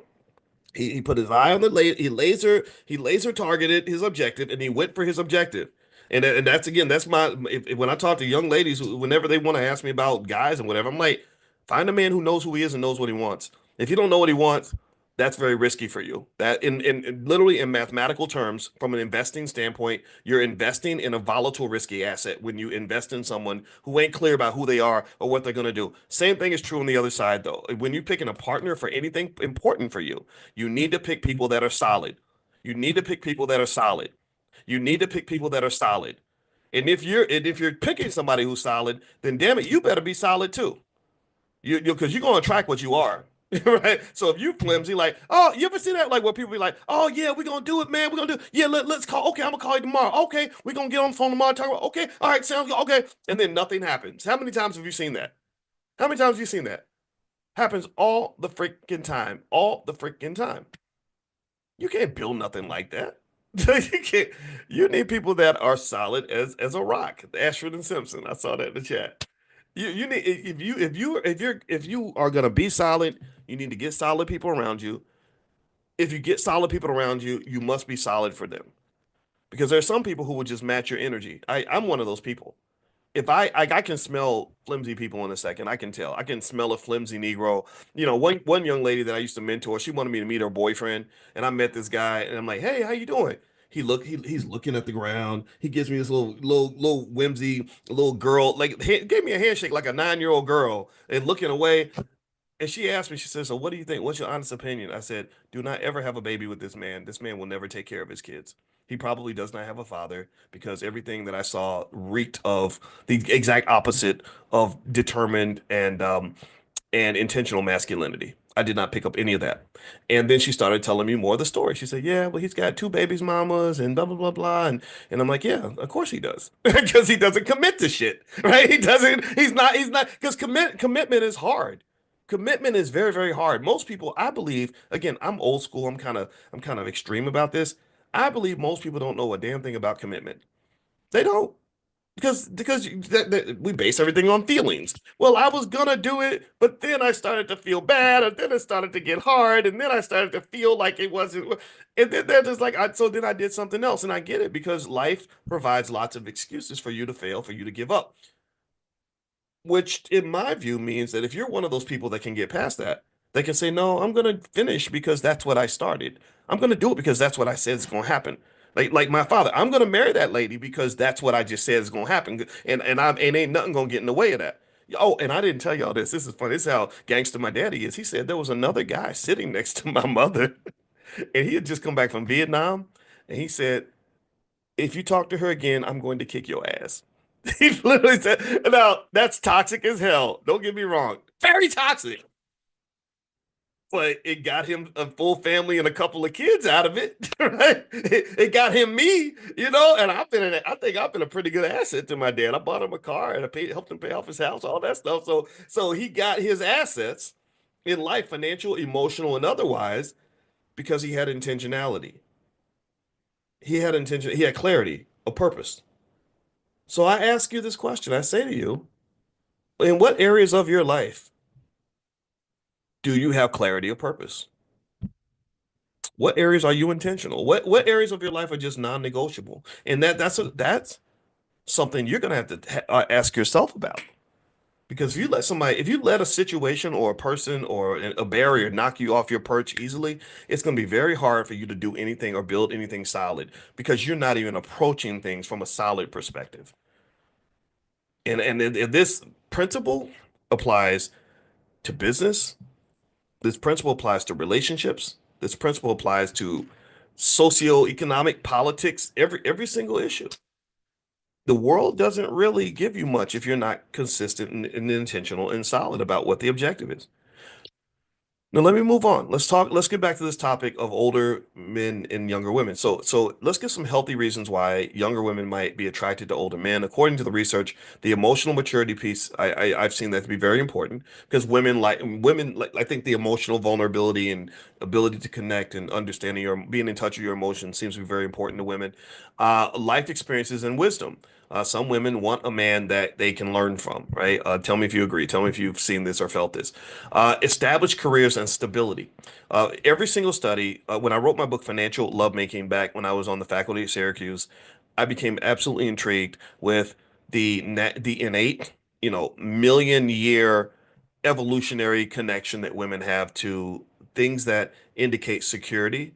Wealth is just a symptom, it's a symbol of security. Wealth, a person who has wealth and financial peace has the ability to enhance your emotional well-being. If you've ever been financially unstable, you know how that can really rattle you. And what I've noticed is that women tend to, not all the time, but tend to get more rattled with financial instability than men, like to the point where they get pissed off at you because you tricked off the money. If my wife wastes money or overspends at the mall, it wouldn't stress me out. I wouldn't be like, God, I can't sleep now because this lady out here. I get it, and maybe kind of, and maybe I'm biased because money's not really a big problem per se, but I've noticed that like when I started reading studies about women just literally not even being able to have sex with their husbands because the money was bad, I thought that was so interesting, and I did a lot of research on that, and I was like, okay, so if we can act like money ain't supposed to matter, but that's not gonna work. I think you're getting out of alignment with nature. I really do. I really do. When you get to the point where you want to act like money doesn't matter and that a woman won't care that the man that she selected is unable to provide for her babies and protecting her babies is literally if not one of the top priorities in her life. I don't know how that's gonna work. I talked to one lady when I was doing interviews for the financial lovemaking book. And by the way, you can have the book for free. You can have an e-copy. If you go to boyceandalicia.com, boyceandalicia.com, the e-copy of the book is there. So Boyce and Alicia, just me and my wife's name. I interviewed one lady and I remember she was telling me about how she'd been saving money for her children to go to college by putting money under the bed or something in a bucket like or like dollar bills and change and stuff. And by the way, that does add up to a lot of money over if you do it consistently. So they had hundreds, if not thousands of dollars saved up under the bed, right? But she was surprised. She was kind of confused because it seemed like it wasn't growing, like it was kind of staying flat or even going down, but she's putting all this money in here. And so she eventually finds out that her husband was going right behind her and taking money like $20 here or $10 there out so he could pay for his lunch. So he would let her save all the money and then he would take it and spend it on his lunch. And woo, when she found out what he was doing, and I remember listening to, I'd never forget her the way she described it. She said, you literally ate and shit out our daughter's college education. I mean, she was like steaming mad. I mean, and she literally, I mean, at that point, I think they did get a divorce because at that time she was like, I'm sleeping with somebody else now. This man is a loser. And I'm not advocating for any of that. I'm just saying that some sort of ability to provide resources, but also to protect, preserve, and grow the resources is essential. I don't know how you get around that. I don't know how you get away from that. And so yeah, if you think that younger women like older men because of the money, yeah, they do. And I don't think it makes them gold diggers. Maybe there are gold diggers out in the world for sure. And I think that that's a problem. But really, the general idea of economic security is something everybody should want. The idea that you can be uncomfortable in an uncomfortable, or sorry, the idea that you're supposed to be comfortable in extreme discomfort is not even logical. So what else they say? They said the younger women like older men for confidence and self-assurance. That's true. Years of experience bring confidence, and confidence always works. Every study shows that. Also, a different approach to relationships. Older men may prioritize meaningful connections and are often more patient, attentive, and intentional. There's that word intentionality. Intentional in relationships compared to younger individuals. So the young boy doesn't know what he wants. The older guy maybe says, "I want you, and I want this, and this is where we're going, and maybe put your coat on, girl. Get in the car. We going to eat at the steakhouse, right after. And after that, we going to the movies, right? Sometimes people like that, but it depends on the person. You can't generalize. All right. So here are the unhealthy reasons that some young women may want older men. One, unresolved daddy issues. Women with absent or distant fathers, which is actually, remember, the majority of black women do not have their father in the house. I know that there are all these studies about black fathers being involved when they're outside the house, but I'm going to challenge some of that a little bit in the sense that I kind of think that I just think again I just flip it and I say, well, what if my mother, says, hey, I'm still gonna be a good mom to you, but I'm gonna move across town and you're gonna see me twice a week. Do you think that she would be able to be as effective as a mother living across town and talking to me twice a week as she is by literally being in the house with me every day, all day long, talking to me all day about different stuff, little things like, put your coat on or I made you some oatmeal, right? I mean, do you really think that those two calibers of parenthood are the same? I don't think that they are. And I know that there's debates about this, but I do think that that missing father, especially when you have situations where the father was a disappointment, that requires intense therapy because I told you I didn't realize until I was 50 that I not only did I marry my mother. I showed you all the picture. If you go to Dr. Boyce Finance, Dr. Boyce Finance is my Instagram. I had a picture of my mother and my wife, and they look identical. It looks like she's her daughter. And it wasn't until I was 50 that I realized that not only did I marry my mother, but I've dated my mother 2 or 3 times. I really have. I had a girlfriend named Robin, which is my mother's name, in college, and I didn't even like the girl that much, but something just had me there, and I was like, why am I even here? I was looking like Travis Hunter for a little while because this girl was tough. She was not fun to date. But anyway, with that being said, a lot. I argue that maybe sometimes when you see women that choose the wrong men, and they, next thing you know, you're pregnant by a guy who looks like your favorite rapper. I think that there's some deep daddy issues in there that maybe not so much because the men remind you of your father, but maybe because you looked at these big hip hop guys who are absolutely terribly anti-family. Most of them are very anti-family because the culture is all about womanizing and balling out and being stupid, and definitely not tying yourself down with something boring like marriage and family.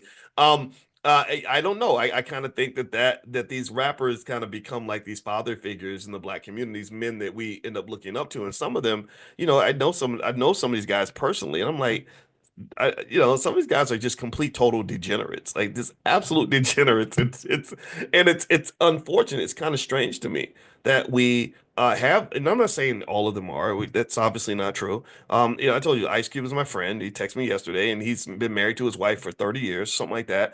But also, let me tell you, in terms of Ice Cube, what I like about him, the reason that I can be his friend and I did not remain friends with Kanye West is because he has a type of logic and reasoning and intelligence about him that some of the artists kind of lose in the sense that he understands. He has a song, I kid you not, and I'm going to go on a small little tangent on this, but it relates back to the wealth thing. He has a song from the 1990s that if you're a big Ice Cube fan, you would know this song. And I don't remember the actual name of the song, but the chorus was had it involved the term ass over cash. And what he was basically, excuse my French, but he's basically saying that these young guys get themselves in trouble because you don't handle your business. You're out chasing so much booty and chasing so many different women that you lose focus, and then you end up losing all your money. You end up ruining what's going on. You end up messing up your situation. You end up putting yourself in situations where you get arrested or killed or lose everything because you are so distracted by the sex, right? And so I thought that, and I remember hearing that song. This was years before I met him, and I listened to it as a 28-year-old, and I said, I get this. I understand this song, and because what it says is that part of manhood should be predicated on understanding. Yeah, there are benefits to being a man, especially when you're a successful man. You should enjoy some of those spoils, but when you do things in excess, you're gonna pay a price for that. You're typically going to pay a price for that. And if you don't acknowledge that and you don't have, this is why mentorship is so important for young men. When we lost our fathers, when they locked up all those black men, I told you I've been mad about that for 30 years. When they locked up all those black men, these little boys did not have any guidance. They didn't have anybody to say, hey man, look, slow down, stop that. Don't do that. Don't go shoot him, or no, don't, you got too many women running around. You got to focus, man. You need mentors that will do that for you so you can understand how to play this game strategically. Life as a black man is very strategic. If you are not a chess player, you will lose the game. You have to be a chess player. Some of these Negroes run around playing, playing checkers and tiddlywinks and dominoes and and crapping out every time or whatever. And you can't do that. You got to be a chess player. You have to be able to think strategically. And that I would say would be what Cube and I kind of vibed on. Is like, I get it. I was like, oh, I get it now. You're a solid guy and you think strategically, so we can have a conversation. If you're a goofball who gets caught up in anything that's popular, I don't even know anything about that. I'm not interested in that. So anyway, let me finish up. Let me read a few more things. All right, so they say that women like unhealthy reasons a younger woman might be attracted to an older man is again the unresolved father issues. Women with absent or distant fathers might unconsciously. This is the subconscious. This is not what you don't know you're doing this. This is the power of the subconscious. Unconsciously seek older men to fill a parental or nurturing role, leading to dependency rather than a balanced partnership. So they have a Freudian theory on parental dynamics that basically says that if you don't address that daddy issue, you're gonna be picking wrong. You're going to end up in bad situations relationship wise for the rest of your life. My wife, who is a therapist and also an expert on the subconscious mind, talks to me about she kind of schooled me on a lot of this. And I'm telling you, if you really want to elevate yourself, elevate your life, either get the therapy, do the work, or whatever is required to deal with that subconscious issue. And my wife, her website is coachingwithdralicia.com. So if you want to reach out to her, feel free to do that. That's coachingwithdralicia.com. Power dynamics. The older man's perceived authority or financial control can create a power imbalance. True. Which might feel attractive initially. So you're excited at first because you got this big, powerful man and you're attracted to his confidence and the fact that I don't know, maybe he's a big, tough guy. You think he might slap you around, but he doesn't actually do it. So maybe that's exciting or something weird like that. Initially, but so it feels attractive initially, but can lead to manipulation or lack of equality. So studies on power imbalances in relationships pretty much do say that, right? So when someone else has more power over you, you have to be very careful about who you give that power to. And I've actually even gone raw in my book, Financial Lovemaking. I tapped on this a little bit. I learned a lot more over time, but I learned the power of sex and how sexuality has different impacts on men and versus women. There are various chemicals that get kicked off when you have sex with another person. One was phenylethylamine. I remember that. Then there's dopamine, oxytocin, and one more, various endorphins that in which create three particular sensations when you have good sex. One is you get the high from the dopamine. Two, you feel very relaxed. And then three, and this really impacts women on a heavy level. Your oxytocin receptors are really opened up, especially when you have orgasms with a man. So when they talk about the spiritual connection that you have with that person, where suddenly this creepy, horrible person, you suddenly want to wash his dirty drawers and let him drive your car. That's what the oxytocin does. The oxytocin receptors are wide open, and you have this magical experience, and suddenly you're in love. And you might be in love with the devil. A lot of us have had that experience. But what happens with women that's different from men is that men have this thing called testosterone. And some men have more of it than others. Athletes have a lot of testosterone. That's why they're great athletes. That's why they're big and strong. And the testosterone partly neutralizes the oxytocin. So the effects of the sexual experience impact men differently from women. So that's why you have those scenarios where the man is like, okay, I gotta go to basketball practice now.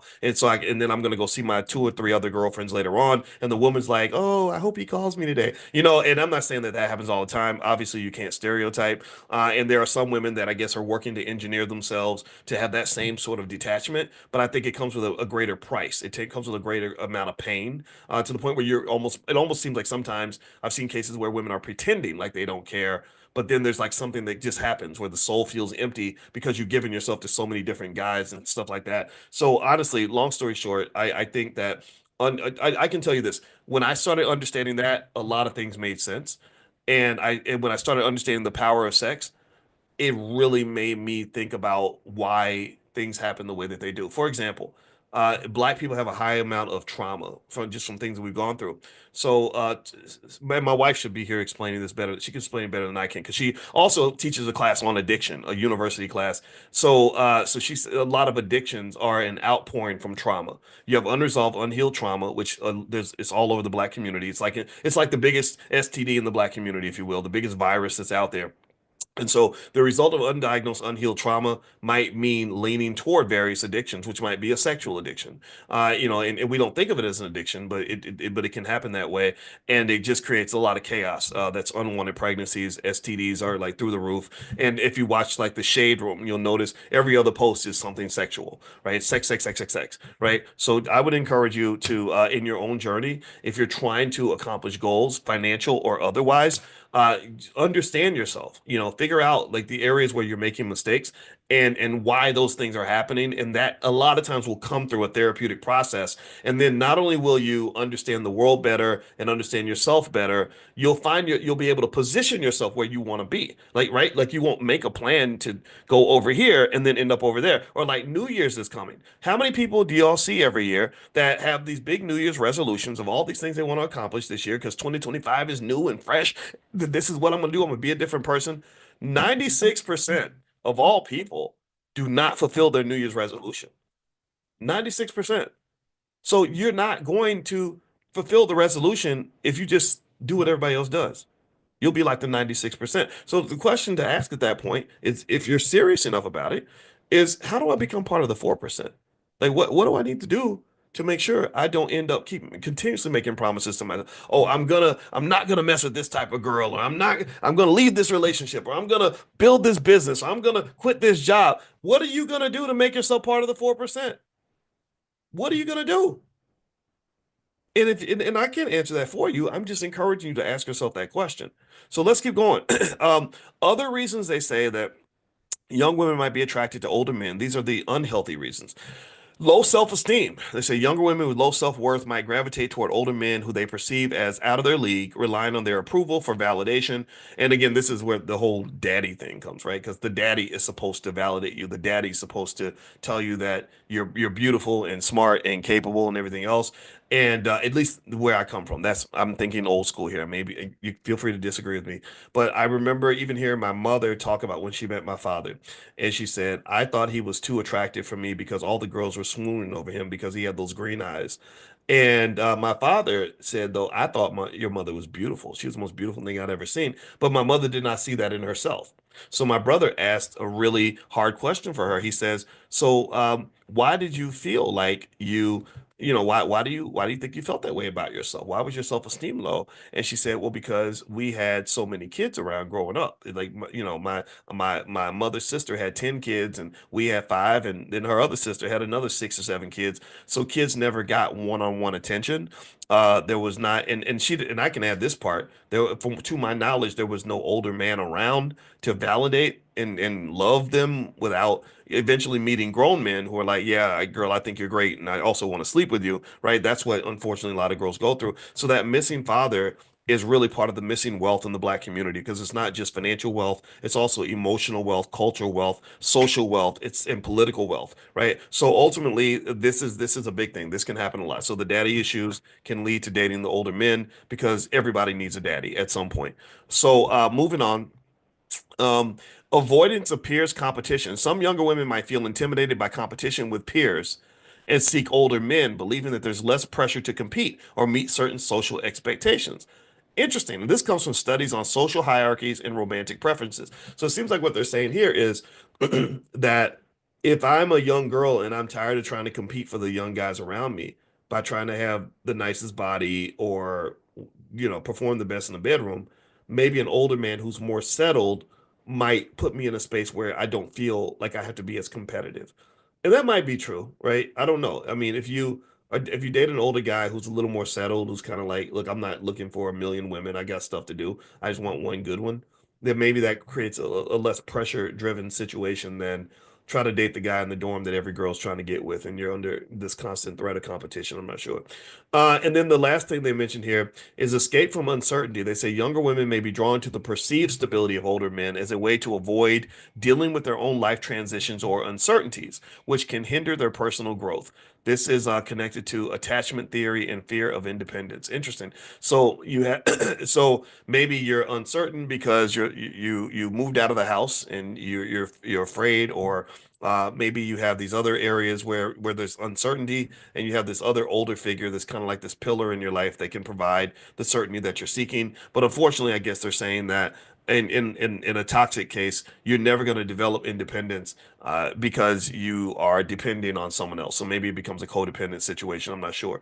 But I will say this. One thing I've noticed universally that to be universally true is that the economic piece pops up everywhere in relationships. I don't think it's realistic for a person, especially a man, to think that you can have no money and be as appealing as the guy who has, financial security. Again, sometimes there's exceptions, right? But but overall, I kind of think that we're kind of hard on people when we say, oh, all you care about is money, or why would you expect a man to take you to the Cheesecake Factory for dinner? He doesn't even know you like that, And I think that some of that really reflects the economic desperation that exists in the community, like right, like the goal of America, in my opinion, has always been to keep the black man as a child or as feminine or as a clown. That's why your biggest most famous black men in America tend to be comedians, rappers, and athletes. All these are very childlike professions. They're not building rocket ships. They're not out, negotiating multi-billion-dollar deals with foreign countries. Those are not the black men that can tend to end up on the covers of magazines. It's some guy that's playing a sport like a child, some guy who is telling jokes like a clown, some guy who's rapping and disrespecting his community the whole time. N word this, B word that, right? Just really, and there's all these ridiculous, clownish, entertaining behaviors. And so, so ultimately, that it creates a power imbalance as well as a massive financial issue. And my belief in terms of what the solution is that black men who really want to be men and be human have to start businesses. If you want your humanity back, you're going to have to build institutions of your own. You have to be a builder. If you go up to knock on the white man's door and say, "Hey, I want you to let me have some power in your institution," the world does not work that way. It just doesn't. So a lot of black men that are struggling financially, um, rather than us sort of shifting the culture and confronting the culture and building on our own, and some guys are doing this, right? There are a lot of men who just say, well, let's just complain about the women. Let's just get mad because the women get better jobs, or mad because the women have more financial stability, or mad because the little girl, instead of spending her life dreaming about growing up and becoming an NBA player, she spent her time in the library, right? She wasn't thinking about trying to bust a rap and put out an album. She was thinking like, how do I become a medical doctor? How do I become an attorney? And what this has kind of done, this is where racism does exist, on a major level, is it's created this weird imbalance in the community where we're trying to figure out like, how do you build healthy relationships when the male is in many cases incapable of providing the financial security that I innately need to have as a woman. Right. And there's all kinds of solutions. Some women say, I'm gonna go date the white boy, right? Because he's got money. Or and then some women, say I'm gonna stay single or whatever, or I'm gonna date around. And it creates these weird ecosystems that are hard to kind of understand and explain. And I think one way to adjust that is I think we got to be really intentional about how we train our little boys. The big shiny crap, the big shiny shit, that's what it is. The big shiny shit is a distraction. When I go to a classroom full of black boys, where they're all being educated by white people, by the way, and half of those damn boys tell me they want to be a basketball player or a rapper when they grow up, do you understand what that does to the structure of your families 20, 30 years down the line? I mean, can you imagine the frustration of trying to build a solid, mature family situation with a guy who's a broke ass 35-year-old rapper? I'm not making fun of you if you're a rapper. I know 35-year-old rappers. It's cool. But the recording industry doesn't have room for all of y'all. All of y'all can't get into the Diddy party. Right? And even if you do, what kind of man are you going to become at that point anyway? Like I just really think that um I would love it if black boys were trained to at least know about not just the plan B, but what should really be the plan A. The plan A should be build something of your own, build some wealth, get some stability, get some security, and then your plan B could be like, okay, I'm gonna try to put out an album in the meantime or whatever. I don't even think that the entertainment stuff should be the plan A anymore at all. Sports should not be the plan A anymore at all, unless you are identified as the next LeBron James at the age of 14 or something. In that case, I can understand why you're focusing on your basketball. But Lord Jesus, we got little 5'8" Negroes out here thinking they're gonna be in the NBA. You can't go to the NBA. You're 5'8". Sit your short ass down and go do something else. It's crazy to me, right? Like, did anybody watch Hoop Dreams? Remember Hoop Dreams where they had the poor kids that were, thinking I'm going to go to the NBA, and the whole family buys into it. Like, we're all going to get to the NBA. You're going to be, and anybody who knows basketball could have watched 10 minutes of that movie and said, neither one of y'all going to the NBA. You're too damn short. You're not tall. NBA players are big and strong, and like, they're literally like abnormally large.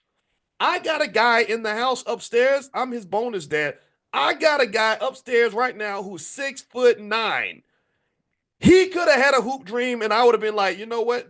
Let's go work. Let's go to the court right now. Let's work on the jump shot a little bit, because he could have had a chance. And he is so abnormally tall that literally everybody looks up when he walks into the room. When he walks in the room, everyone's like, "Oh!" And he's good looking and smart. And I want him to have that confidence. I'm like, dude, you own the room until you give it away. So carry that, right? Because I'm like, man, do you know what I would have given to be 6'9"? I wish I was a little bit taller. I wish I was a baller. I wish I had a girl who looked good. Well, I got that. But anyway, yeah. But the thing is that that's really rare. That's very, very rare.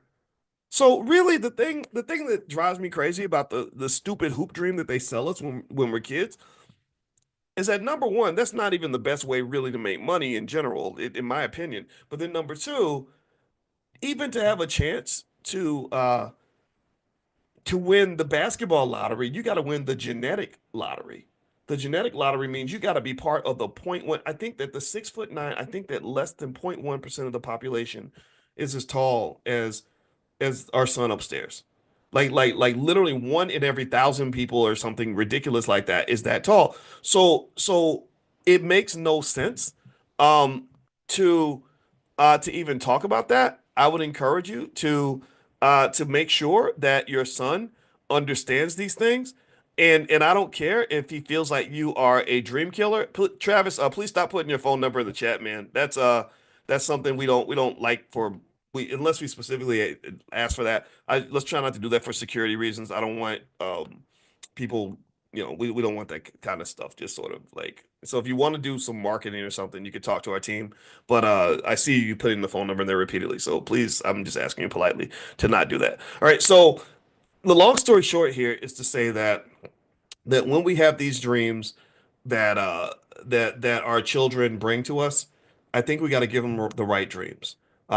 One of the reasons why I kind of liked what the Earn Your Leisure guys were doing, which I love those guys. I went to the Invest Fest. I had a lot of fun. There's a lot of great people there. Um, I like what they're doing because I like the fact that they're helping young guys really understand that there are so many different ways for you to be rich and successful. You don't have to be on stage. You don't have to be a basketball player. And the one thing that the next step in that evolution though is that we have to get to the point where that doesn't even become like the dominant part of our culture. Even then, it's like, when I was on the platform when I was there, I went there because my buddy D1 was performing there, and I was really happy about that because D is such a great guy. He has the right ideas. He's one of the good ones as far as rappers go. But I'm there and I'm seeing all these entertainers on the stage, performing. And it's unfortunate that you need rappers to even get the attention of young black people. I think that you should be able to get their attention with things that are a little more beneficial to the community. Like, how about healthy families? How about that get the attention of our community? How about just generational legacy? That should get our attention. Financial security should get our attention. Intel education should get our attention. I don't know if I don't know how I feel about the fact that we're only looking when a rapper is talking or when an entertainer is speaking. Because right now, with what you're seeing with Diddy and all these people, all these Negroes about to go to jail, all these people losing all their money, and all these they're raping people. They think that we're getting all kinds of crazy shenanigans, drugs, and everything that you want to do to ruin your life was apparently happening at those Diddy parties. These people are becoming drug addicts. And again, I don't want to sound overly preachy about it, but I can tell you, in terms of wealth, all those things will destroy your wealth. But they won't just destroy your money. After they take your money, they're gonna take your soul. Like you'll experience a pain that like the pain of being completely flat broke. Take that pain and multiply by 1,000, and that's the pain you get when you realize your drug addiction caused you to ruin the lives of your children, or when your choices got you 80 years in prison, or you've got your doctor tells you caught a disease that you can't give back. That's the other part in terms of the underbelly, in terms of what's lost. It's not just the money. The money is yeah, the money's a side note at that point. Yeah, they're gonna lose all their money. A Diddy won't be no billionaire by the time he gets done. And everything is alleged, right? We have to use the word allegedly.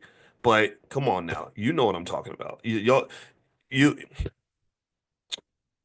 there's smoke and there's fire, right? And I can tell you that none of this is a surprise because for a very long time they went out of their way and spent billions of dollars promoting the most toxic, unhealthy behavior imaginable toward young black people. And it's not just causing them to be broke, it's causing them to be broken. And what this does to the community from a wealth generational trauma standpoint is that you have families that are headed and created by broken people, which means you're creating millions and millions of broken children. And it only gets worse one generation after another. So there has to be an intentional effort to go in and kind of address that. And if you're not intentional about it and draw clear lines in the sand, then nothing is going to happen. Nothing's going to be effective. So I honestly think that about 70% of that whole damn culture can be thrown in the garbage. That's loser culture. It's loser culture to talk about financial irresponsibility where you give all your money right back to your oppressor. It's loser culture when you don't respect the power of sex as a vehicle for reproduction and building families, and you start to see it as an addiction, like a drug that you use to get pleasure with anybody who will open their legs for you. It is destructive and harmful when you are talking about your women, the people who gave life to you, who gave birth to you. My mother, there's nobody more important than my mother because my mother's why I exist. And you talk about your women like they're garbage, and then you train them to act like garbage. You train them to get on stage and leading booty first, and 12-year-olds wanting to twerk instead of actually growing their minds and their spirits. And then you're celebrating the murders of black people. You got songs where they're talking about killing black people, like the Klan. And we think it's okay. Why? Well, because they have lots of money. It's all about the money. All we talk about every day is money, money, money, money. Why? Well, one of the reasons that you want to learn about money is so you can understand that you can make money and not make yourself look like a damn buffoon in the process. You can make money without embarrassing and jigabooing yourself into oblivion. You can make money without making your whole family and your community look like a bunch of idiots. There's plenty of ways to make money. So I believe that as a state of emergency, our community must prioritize economic intelligence among our children so that they will not do ridiculous, harmful, self-destructive things that destroy entire generations out of economic desperation. When they have an economic need, they will have multiple ways to fulfill that need without going out here and doing stuff that is gonna ruin their lives. So that's all. I'm done talking about this. I know people, some people get mad. They think you're preaching and all this. Man, shut up. I'm serious. Like when people talk, I'm like, just shut up. You don't know nothing. You're full of crap right now. Uh, because you can't look at what's been going on in this culture and say, well, this is who we want to be. This is not who we want to be. This is not the outcome that we want. And also, you must connect the culture to what's been going on. Black wealth is disappearing. Black families are disappearing. Black people are struggling. And the conversations are just infinitely juvenile and immature and ignorant and ridiculous and backward. You're not having the right conversations. You have to have conversations about how our kids are being raised, and we must give them the opportunity to be able to live healthy, productive, and prosperous lifestyles without following down the yellow brick road to nothingness.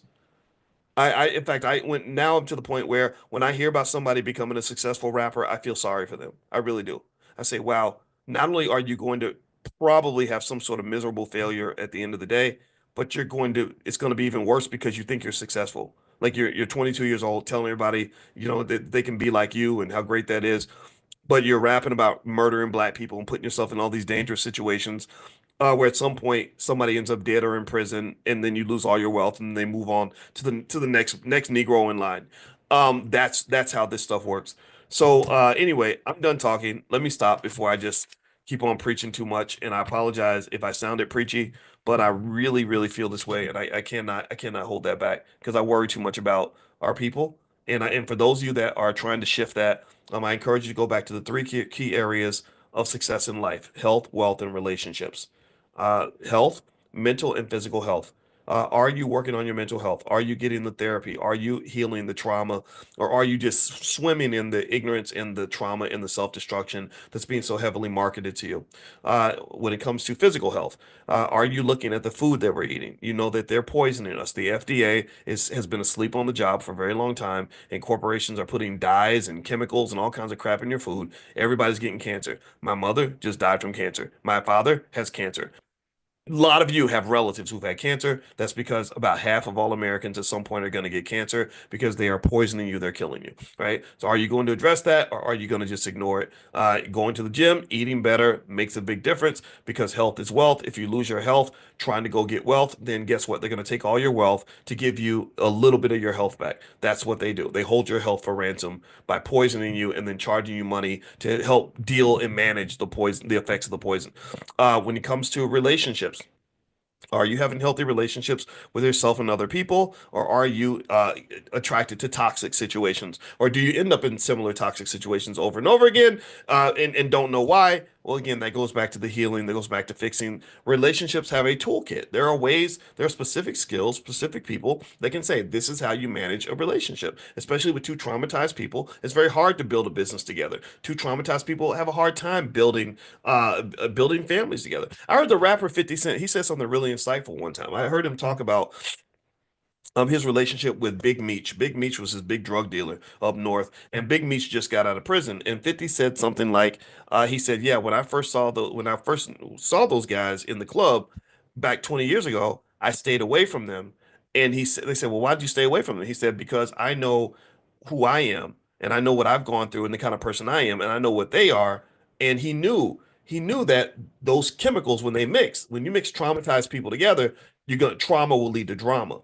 And so his insight, and again, he's heavily traumatized. I mean, the man got shot 9 times. I was impressed with the fact that he understood that how traumatized people don't tend to do things very well because they're not built for cooperative behavior, right? So fix that, get that out of your system so you can really be the kind of person that you want in your life. And then the last part is the wealth. I mean, we know all about wealth. We've talked about it a lot. And wealth comes down to a couple of things. Do you have income and financial security? That's it. Do you have enough money in your bank account to tell your boss to kiss your ass because you're sick of his crap? Do you have enough wealth such that your children and grandchildren are going to be okay after you're gone? You could do that by getting an insurance policy. Just get one tomorrow or something. Do you have the financial security that gives you emotional peace? If you don't have it, start working on that, right? And then build it for somebody else in your family. The world does not have to be what it is.